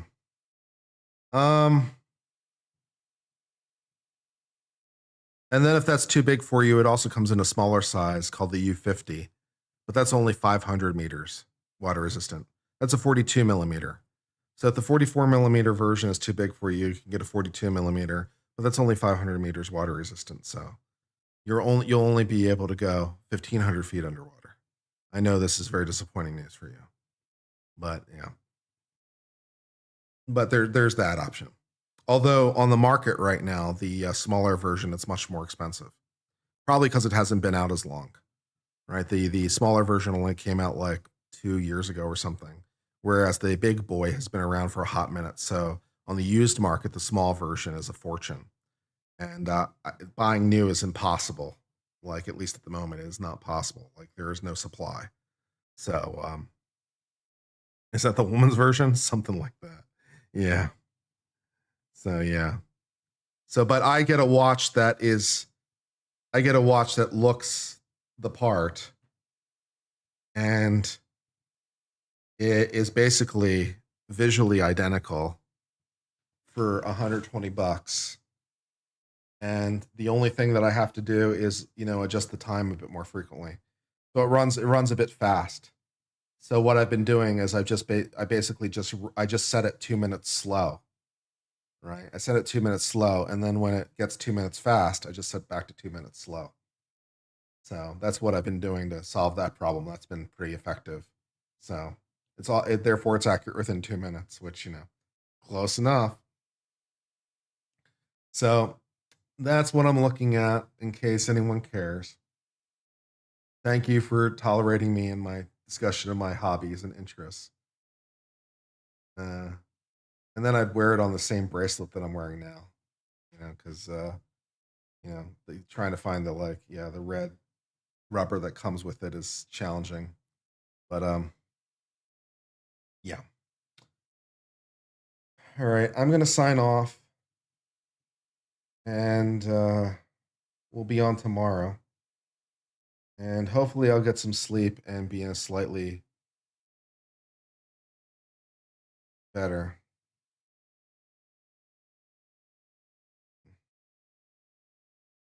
You're waiting for 7 watches to arrive? Wow, that's ambitious. Okay. You're waiting for 7 watches? Okay. Anything good? Lux alike, anything good? Go German? Yeah. I'm also very attracted by the Nomos, which is also German. As like a dress watch kind of thing. But all clones? That's cool. What are you going with? San Martin? Or are you going clone? Are you going like VSF and Clean Factory clone? How clone are we going?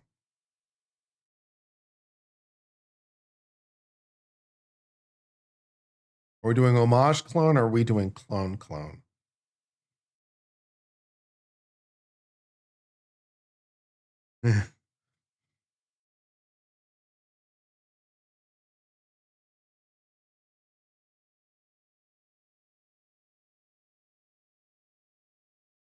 Full clone? Respect.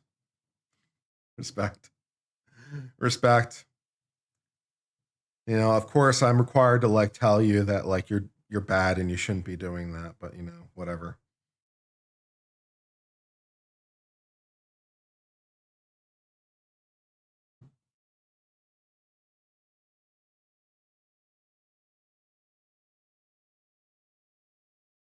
You know, if I wanted something like, you know, well, if I want something even like a Daytona, or I wanted something like a, you know, a Royal Oak, I'd get a clone. Not for least reasons I couldn't afford the real thing, and even if I could, I wouldn't be able to buy it. They wouldn't sell it to me. So I feel you.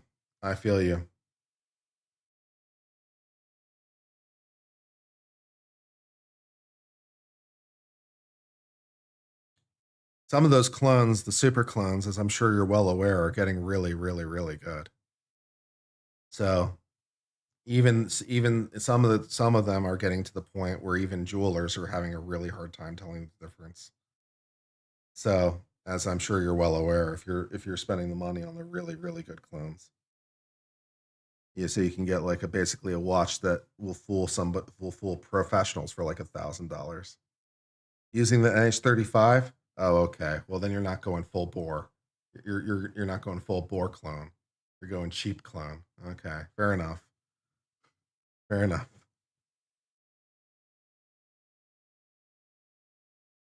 trying new suppliers here in Southeast Asia? Fair enough. I hope it works out well for you. Yeah, especially if you regulate the NH35. You know, if you have a timograph, you can regulate the NH35 and you can get to pretty good accuracy.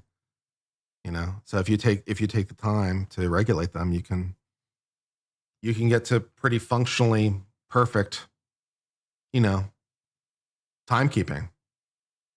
So, or you know, functionally COSC at least. So you can regulate an NH35 to basically COSC standard. So, you know, good luck and have fun with that.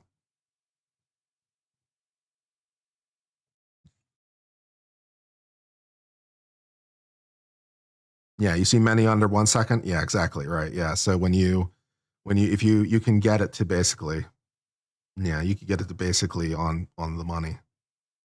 So that NH35 can be regulated basically to, you know, basically COSC, if not better. So, yeah, excellent. Very good. I'm enjoying our discussion about watches. This is fun. Watches are fun. Watches are good things. 7 of them is ambitious, though.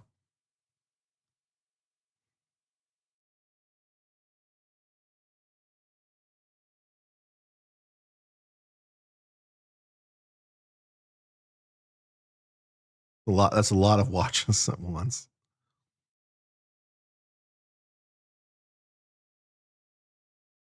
Well, if you want to talk watches, we can talk watches some more at another time. I've enjoyed our discussion. I'm going to sign off for now. Probably play some Red Dead by myself or something and like try to get some sleep. I've been on Civil Law. I'll see y'all tomorrow.